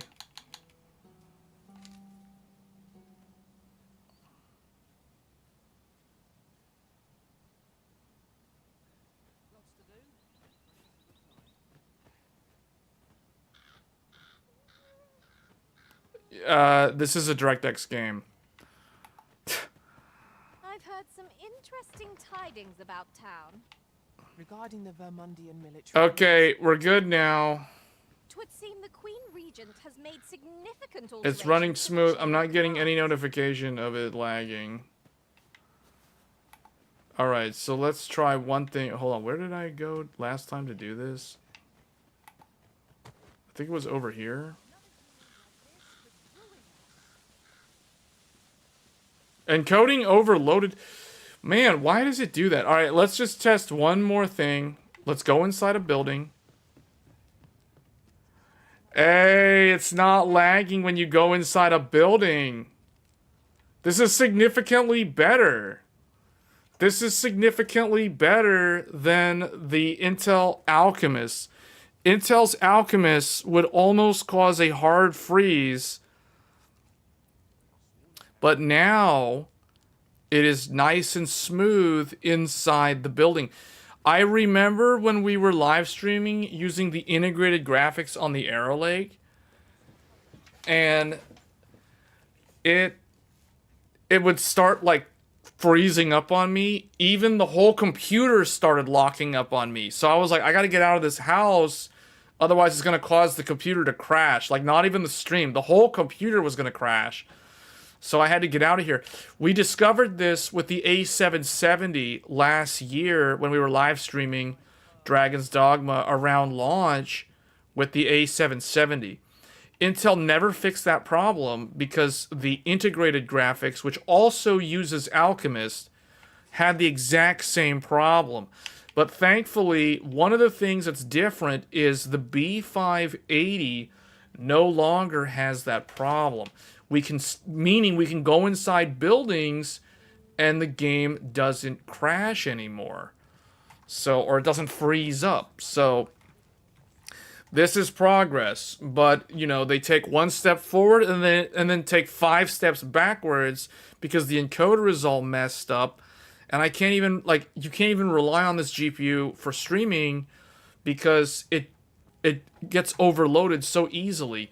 The thing that I need to figure out, though, is why my CPU, why the Intel Core Ultra can't handle classic CPU encoding without lagging the entire game. So that, to me, seems like there's some problem with Windows and the E-cores and the scheduler and Intel's thread director. There seems like there's some kind of problem there. So basically, if you like spending hours and weeks and days and months troubleshooting problems with your computer, yeah, buy a B580 and an Intel Core Ultra. This is the troubleshooter's paradise because you will constantly be troubleshooting one problem after another. You fix one problem, then you break, like, it's like Intel fixed the house rendering, but now they can't do proper encoding anymore. So it's like now a more generic task is unusable compared to like a specific thing in one game. So yeah, this is definitely the CPU. This is the computer. This is the platform for the person who likes to solve problems. Like the sort of problems that executives and regular people don't want to deal with. They'd rather hire somebody to fix that for them because they don't have time to dedicate and waste their life troubleshooting and fixing stupid, minuscule problems like this. So, anyway, this is definitely not good for professional use, like, at all. It's completely unusable. Too much inconsistency. I think that's the word. It's too inconsistent. And now we're encoding. Now it's overloaded again. Now it's overloaded again. I go outside. It used to be you couldn't go inside the house. You had to stay outside. Now I can't go outside without the game overloading the encoder. I think we're done with the stream. At least I got to showcase Ninja Gaiden 2. So at least I solved the one thing I wanted to show. That, and I guess Final Fantasy VII Rebirth, although that did not run well on this GPU at all. Due in part to the fact that there's no upscaler. Something about the open world makes the stream laggy. Well, if I stand still, it doesn't lag. How about that? If the game looks like a screenshot, it doesn't lag. I hope so. Is it still lagging? No, it can't be lagging because OBS is telling me it's not lagging. So, you thought the B580 was supposedly good at encoding? It is if all you do is encode. As soon as you try to do something else, if you try to multitask with it, no, it's not good. If you move, it looks like a PowerPoint presentation? Wait, so it's still lagging? Alright, whatever, just...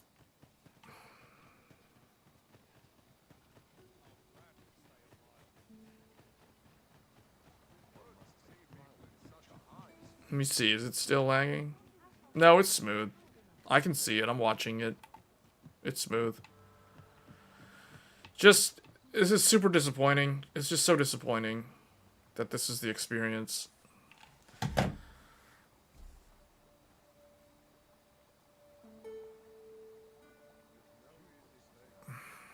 Yeah, I don't know. It's weird.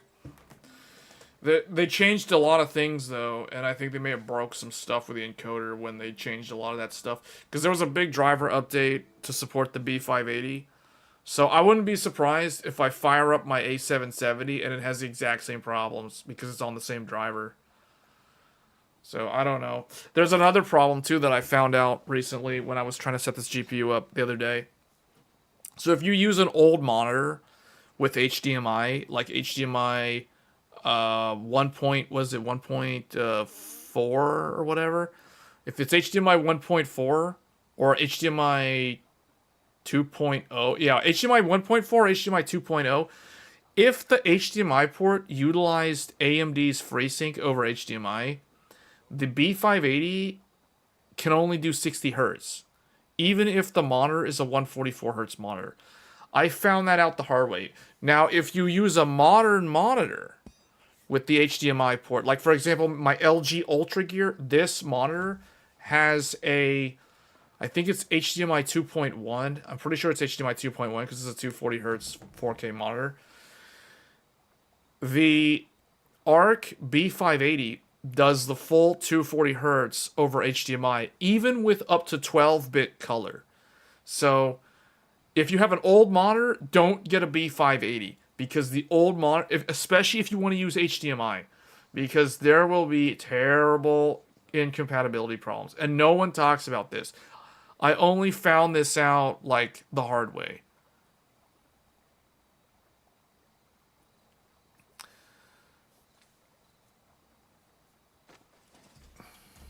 Let me see. But I think that's pretty much it. You threw super chat. Consider doing a video on taking the godlike to 8000. There are no videos on YouTube on it, and I can find any. So the question I have for you, if you want to do that, do you have a memory kit that can do 8000? That's rated for 8000. For example, this memory kit. This is a G.Skill 8000 kit. So what I can tell you is 8000 works on the godlike. It works totally fine. All you got to do is load the XMP profile or the Expo profile. That is for 8000 and it works. So the main thing, you have to have an 8000 kit of memory. If your memory's not rated for 8000, you're overclocking it and it's not guaranteed to work because the RAM might not be able to handle 8000. It's the same one, then the godlike will work. So it's the instructions on how to do that is no different from any other motherboard. You go into the BIOS, you go to where the Expo or the XMP list is. In the case of XMP, it'll be called A-XMP because you're loading XMP on an AMD platform, which is totally fine. That works. That's exactly what I do. And then you literally just load the profile, and that's it. You set that, you set your VSOC to 1.2 volts, and you're done. Exactly the same as I've showcased in every single one of my videos. It doesn't matter what the motherboard is. The Godlike will do it, the ASRock Taichi will do it, the Hero will do it, the Master will do it. It's the same for all of them.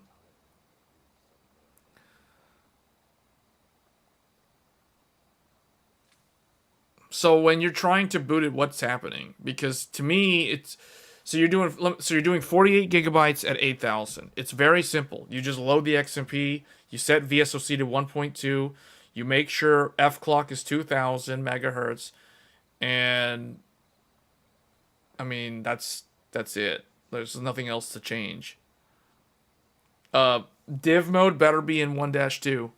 I mean 1/2. You need to be in Gear 2 mode. Div mode equals U clock equals half M clock. It needs to be in half M clock. If you get a memory kit if you get an Expo memory kit for this XMP, yes, it'll work. What do you think I'm using right now? I'm using an XMP kit on not on this, on my 9800 X3D. It's a 8000 memory kit. It's an Expo kit. Or not Expo, it's an XMP kit.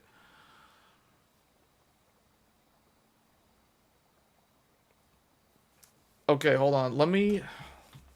Where's the video that I did? Let me find the video.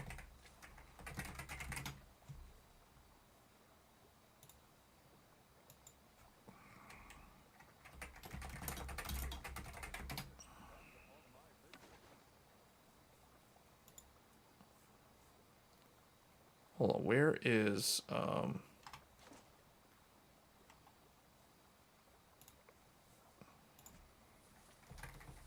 8000?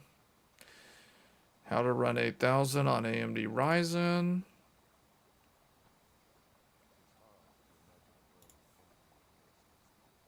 What happened here? Hey YouTube, in this whoops. Okay, so I gotta switch over to this.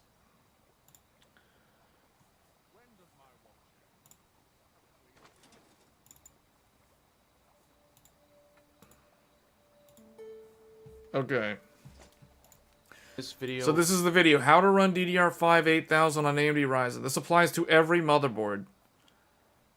I showcase ASRock. So in here, the main thing... So I assume that you know where the setting is to load the XMP. The only thing you have to do besides that is this. U clock equals mem clock divided by 2. You need to set that because sometimes the motherboard's not smart enough to choose the correct one. It needs to be in divided by 2. It cannot be in U clock equals mem clock. That will not work. It must be in U clock equals mem clock divided by 2. And then VSOC we set to 1.2 volts. That is VDD SoC. I think MSI calls that NB SoC or something. Northbridge SoC. Basically, SoC needs to be 1.2. In fact, it can be lower. In fact, I actually use 1.18. So it doesn't need to be 1.2, but it'll definitely work at 1.2. And that's basically it. The other voltages, VDDIO, the DRAM VDDQ, I think the Godlike or the MSI, all the boards set it to whatever the voltage is from the XMP profile. If it's 1.35 or 1.4 volts, it'll select that. And then fabric clock needs to be 2000, and that's basically it. So if you're using these settings, it'll work on the Godlike. Where would I change VSOC on the Hero? Where it says VSOC. Hold on. Didn't I just do a video with the Hero? Oh, but okay. The Hero, we were focusing on something else in that video, though. That's why. Yeah, we literally just did that, like... Hold on. That was this video, though.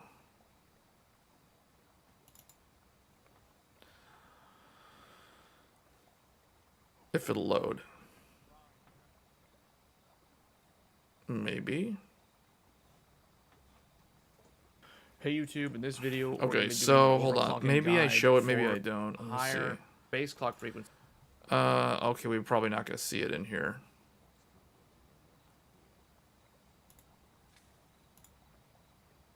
It's like down here. So you scroll down and you'll see it. The VSOC.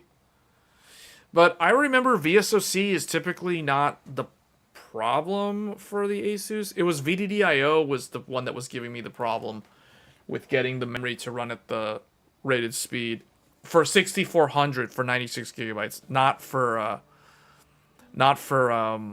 8000. 8000 was plug and play. Like this is literally, look, this is 8000. This is literally the 8000 kit.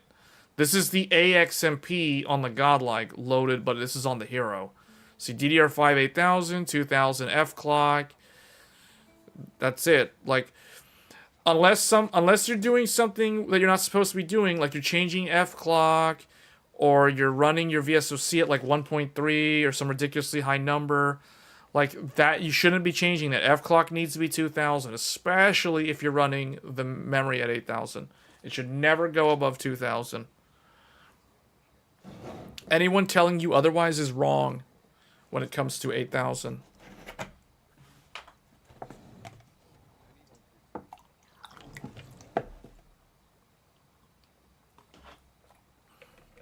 Yeah, you just load the XMP. Asus calls XMP DOCP. FYI, if you have an Asus motherboard and you're loading XMP, I don't know why Asus still uses this ancient 10-year-old name that they renamed XMP DOCP for some stupid reason. Because it's like, oh, it's proprietary. This is what I mean by Asus has to do their Asus things. Asus has to flip the 5090 power connector upside down for the Astral. They have to rename XMP to some arbitrary acronym, DOCP, just to confuse people. Because the average person has no idea that DOCP actually means XMP. Like, how are people going to actually know that? How many people actually know that? Am I the only one in this stream that knows that DOCP, it means XMP? It's Asus language. See, that's the thing. Asus is using their own language. It's like they're speaking in Portuguese. It's like, in English, you say XMP. In Portuguese, you say DOCP. Or something like that. It's like, it's completely different. It's Asus language. You know what I'm saying? Dynamic overclocking profile.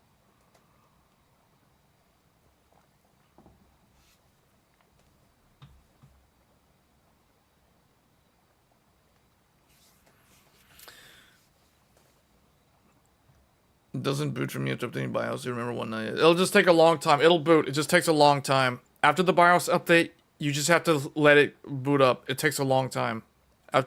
Especially if you're doing the full BIOS update that also has an EC firmware update.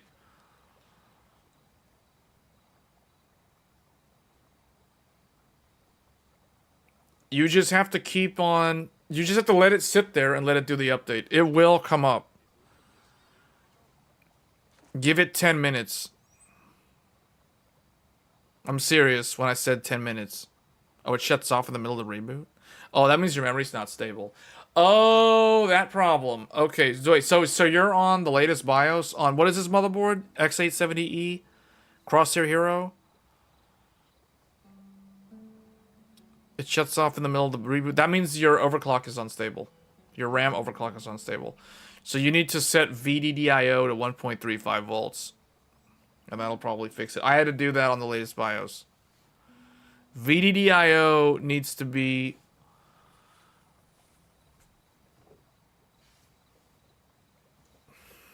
Man.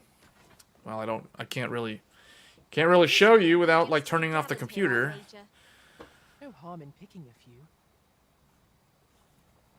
Anyway, let me, let's exit out of this game. We don't need this game open anymore. Hold on.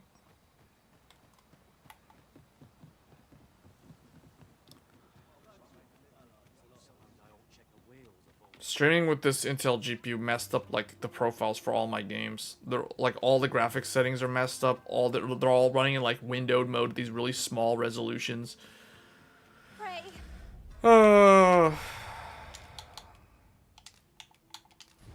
The things that we do for science. Black screen, nothing on it. What does the postcode debug on the motherboard say? What's the postcode debug say?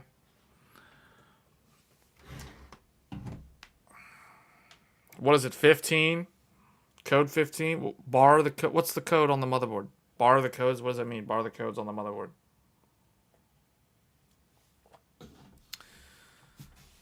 Do I show any of that in this video?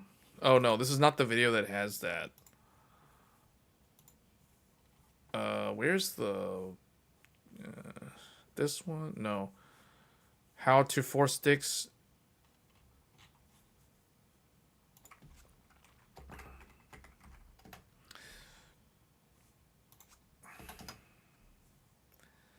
Yeah, this one. What do you think the 5090 supply will be like at Microcenter on launch day? They'll have some. They won't have that many, though.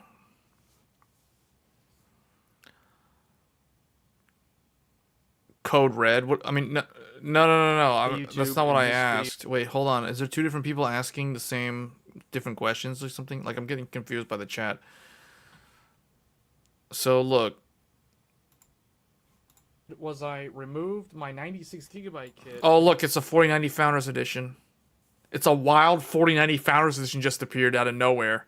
Check that out. A wild 4090 FE just appeared. One of the rarest things on the planet right now. Runs at 6400, and I put this kit in there, and it immediately booted. When did I make this video? This video was made in April of last year. Windows at 6400. Hold on, why is it showing? Oh, because I'm not even doing memory training. Hold on, I've got my little debug postcodes. Okay, look, check it out. Bam, right there. 15. 15 means code memory training. Memory training. Memory training. Check it out. This process. So code 15. You gotta wait it out. Famous code 15. Anyone who's built an AM5. You gotta wait it out. You gotta let it do the long memory training. On the first time, it'll be slow. Then after that, it's fine. That has the postcode debug. Man, I had to jerry-rig this with a custom little PCB thing because this motherboard that I'm using in the video, this motherboard doesn't have a postcode debug. And I will never, ever buy a motherboard ever again that doesn't have a postcode debug. It's just too important to have this if you're going to do any sort of overclocking. So you're not in the dark. Like, this actually tells you. Because, see, the thing is, those motherboards that only have the little lights, those little LEDs, are garbage useless. Like, when they tell you, when it's blinking orange or blinking red or whatever, like, the problem with those LEDs is they can't tell you if the code is 15 or if it's 0D. If it's code 15, it's fine. If it's 0D and it's not changing, that means you have to clear the CMOS. And the little blinking light cannot tell you that it's a 0D. So you're sitting there in the dark like, when is it going to finish code memory training? 30 minutes later, it's still blinking the red light or the orange light or whatever because it's actually code 0D, but the user has no idea. Without debug tools like this, they can't figure that out. See, so those cheap motherboards that don't have postcode debugs are complete garbage. I will never buy those motherboards ever again. It's like being in the dark. It's like buying a car that doesn't have air conditioning. You're very familiar with code 15. Code 15 basically means memory. Oh, there's my power spec Chinese power supply. I don't know where it is. I don't know who the OEM for power spec is, but I don't know what happened to this power supply. This power supply is a 1250 watt power supply. Training. And it comes with a native cable. This is like the Micro Center special. This power supply was like, I think it was like $150 or something for like a 1250 watt with ATX 3.0 spec. That's very good to see. That means we're coming into Windows here. Or that means we're coming into the post. So that's A0. All right, there was the post. You gotta get. I have the beeps. I gotta hear the beeps, because how else am I supposed to time how long it takes to do the post, like, or the boot?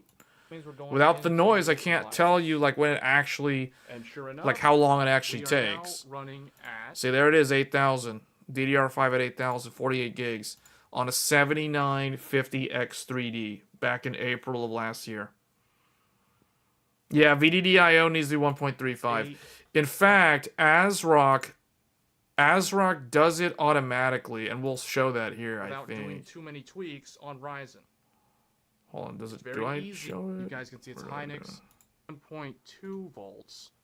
Let's see if it will post off of 1.2 on the SoC. 1.3 is the upper limit, so you can try anywhere from 1.2 to 1.3. We're going to start with memory No, ratio that's that one. or the uClock device here. Right here, ASRock did it automatically. Asus leaves it on auto, but ASRock tells you VDDIO voltage MEM S3. It's going to change it from 1.1 to 1.35 volts. Yeah, VDDIO needs to be 1.35. If you want to run your RAM at 6400 or above on a Crosshair Hero. The RAM you have isn't that the G-Skill Trident Z5 Neo, what is that, Neo Royals or something? What is that?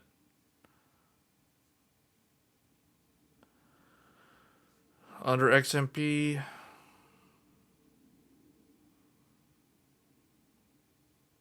It's not different from the other boards. The only difference is where they place the menu items. It's literally the same procedure for all these boards.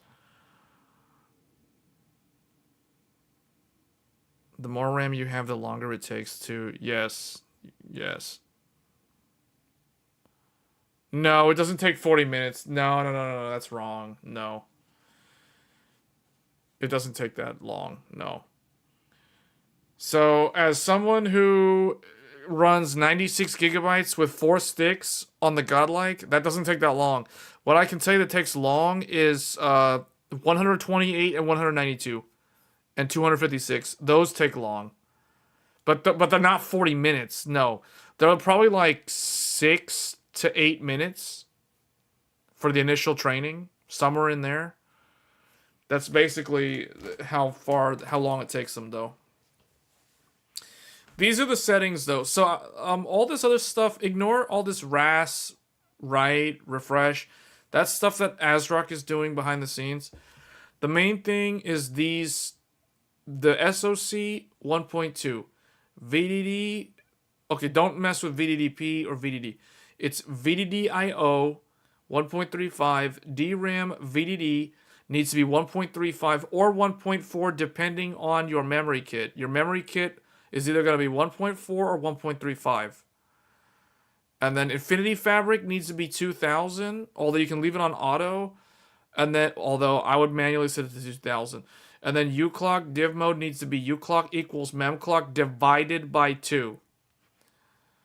Or you can leave it on auto, and the BIOS is supposed to be smart enough to choose this one. But if it's not, that might be the reason why it's failing. So if it's failing, like if you're turning on the computer, it tries to train, it fails, it turns off, and then it turns back on. If that is happening, it means either VDDIO is not 1.35 volts, or uClock div 1 mode is not set to memclock divided by 2. It's one of those two things, and that's what's causing the problem.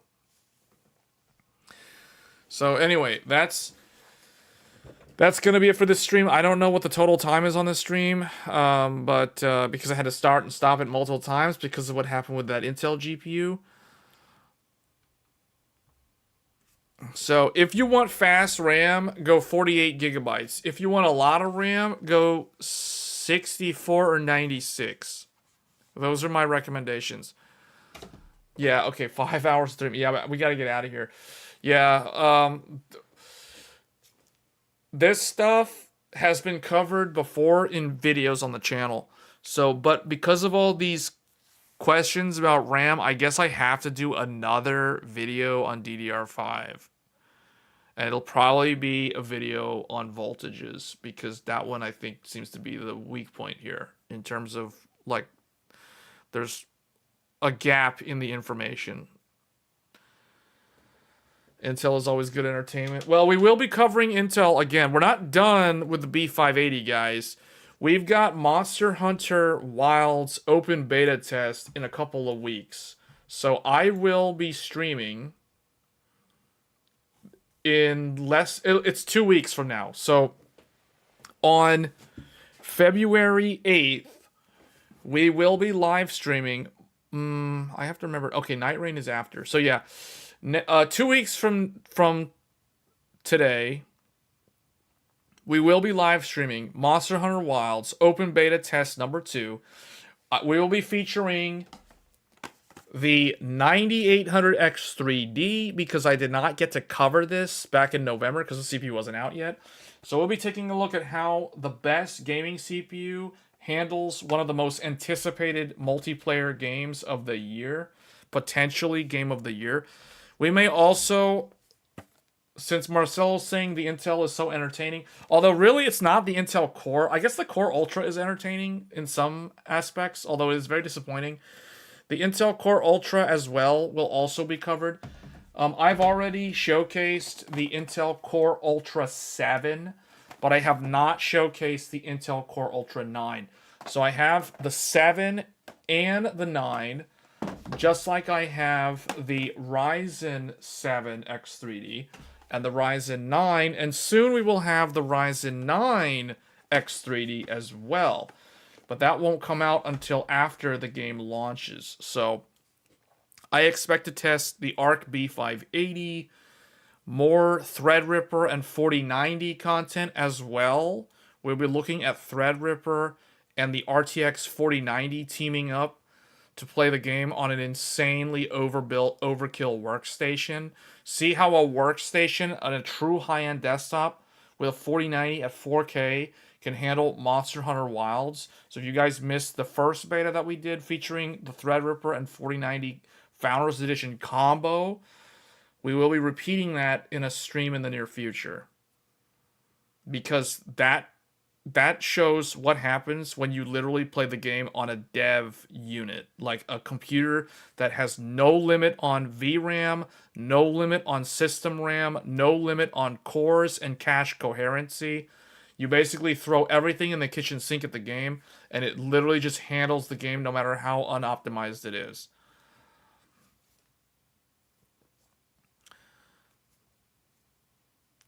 Have Tom from Intel. You want Tap to be on this stream? I don't know if he wants to come on this stream. Like, I don't know if he wants to show up on here. Like, I mean, hey, I would be open to the idea.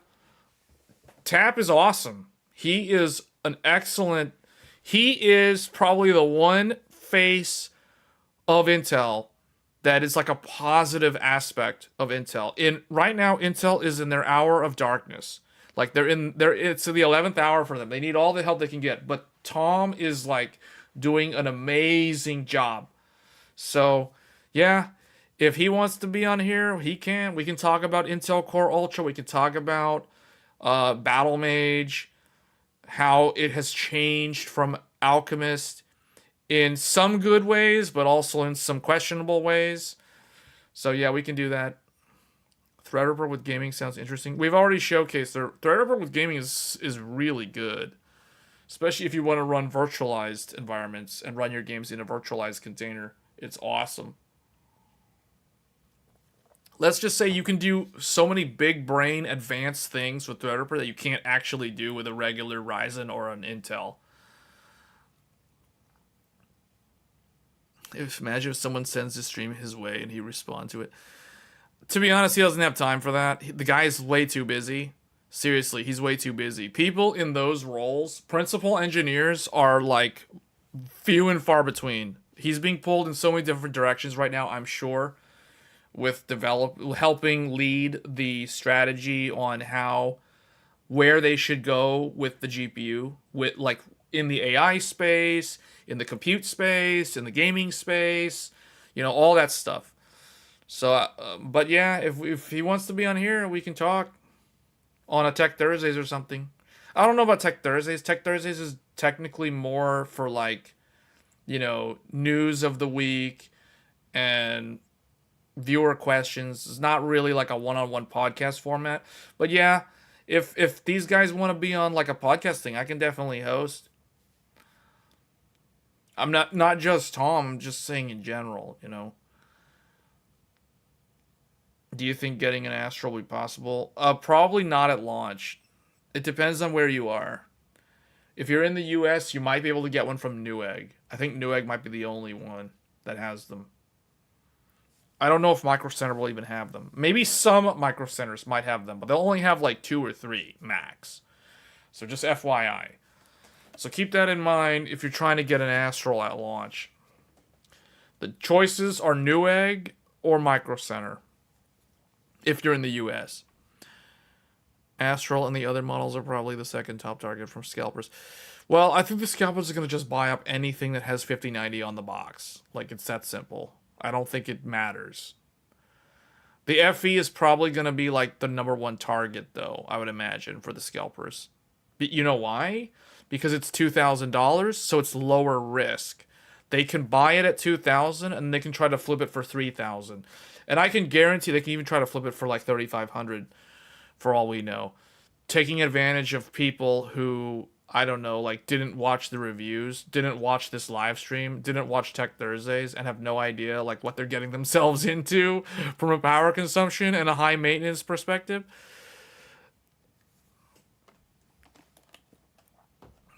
$5090 is not a GPU that you can just buy and start using. No, it's way more involved than that. And we've already covered that on this stream, as well as yesterday. So anyway, guys, I gotta get on out of here. Otherwise, I'm gonna keep talking for another, like, 7 hours or something. So, and this will turn into, like, a 24-hour live stream. And I'm not about that. That's not what we do on here. So, if you're new to the channel, do get subscribed. We do a weekly Tech Thursday show every Thursdays. And it's an open forum discussion. We typically cover a couple of news articles of the week. And then it's basically, like, anyone can ask a question. We can do a whiteboard session using Paint. Typically, that's Paint time. And then we draw it out, all the stuff, overclocking guides, whatever. We do all of that. So, and the weekend like this is supposed to be more dedicated to, like, the gaming half of the channel. Because the name of the channel is Game Tech Reviews. We do cover gaming as well as tech stuff. But the vast majority of the audience, I recognize, is more interested in the tech side. So we don't focus as much, at least not formally, on the gaming side. So it's typically just testing random games like what we showed this evening. But yeah, if you're interested in this sort of stuff, you have tech-related questions about like overclocking, whatever, or you're building a computer, whether you're an industry veteran or you're a brand new PC builder for the first time, or maybe you haven't built a PC in like 10 years or whatever, and you're trying to get up to speed on the latest technology, this is the right spot. So that being said, we're going to go ahead and get on out of here. Thank you all for watching, and I will see you guys on the next episode of Tech Thursdays. And the next time we do Tech Thursdays, it will be post-launch of the RTX 5090. So we're going to be talking about the buying experience. For those of you that are going to attempt to buy a 5090 this coming Thursday, after that experience, we're going to be doing the aftermath on Tech Thursday. So stay tuned for that. Thank you all for watching, and I will catch you guys then post 5090 launch. Until then, take care, and I'll see you then. Bye.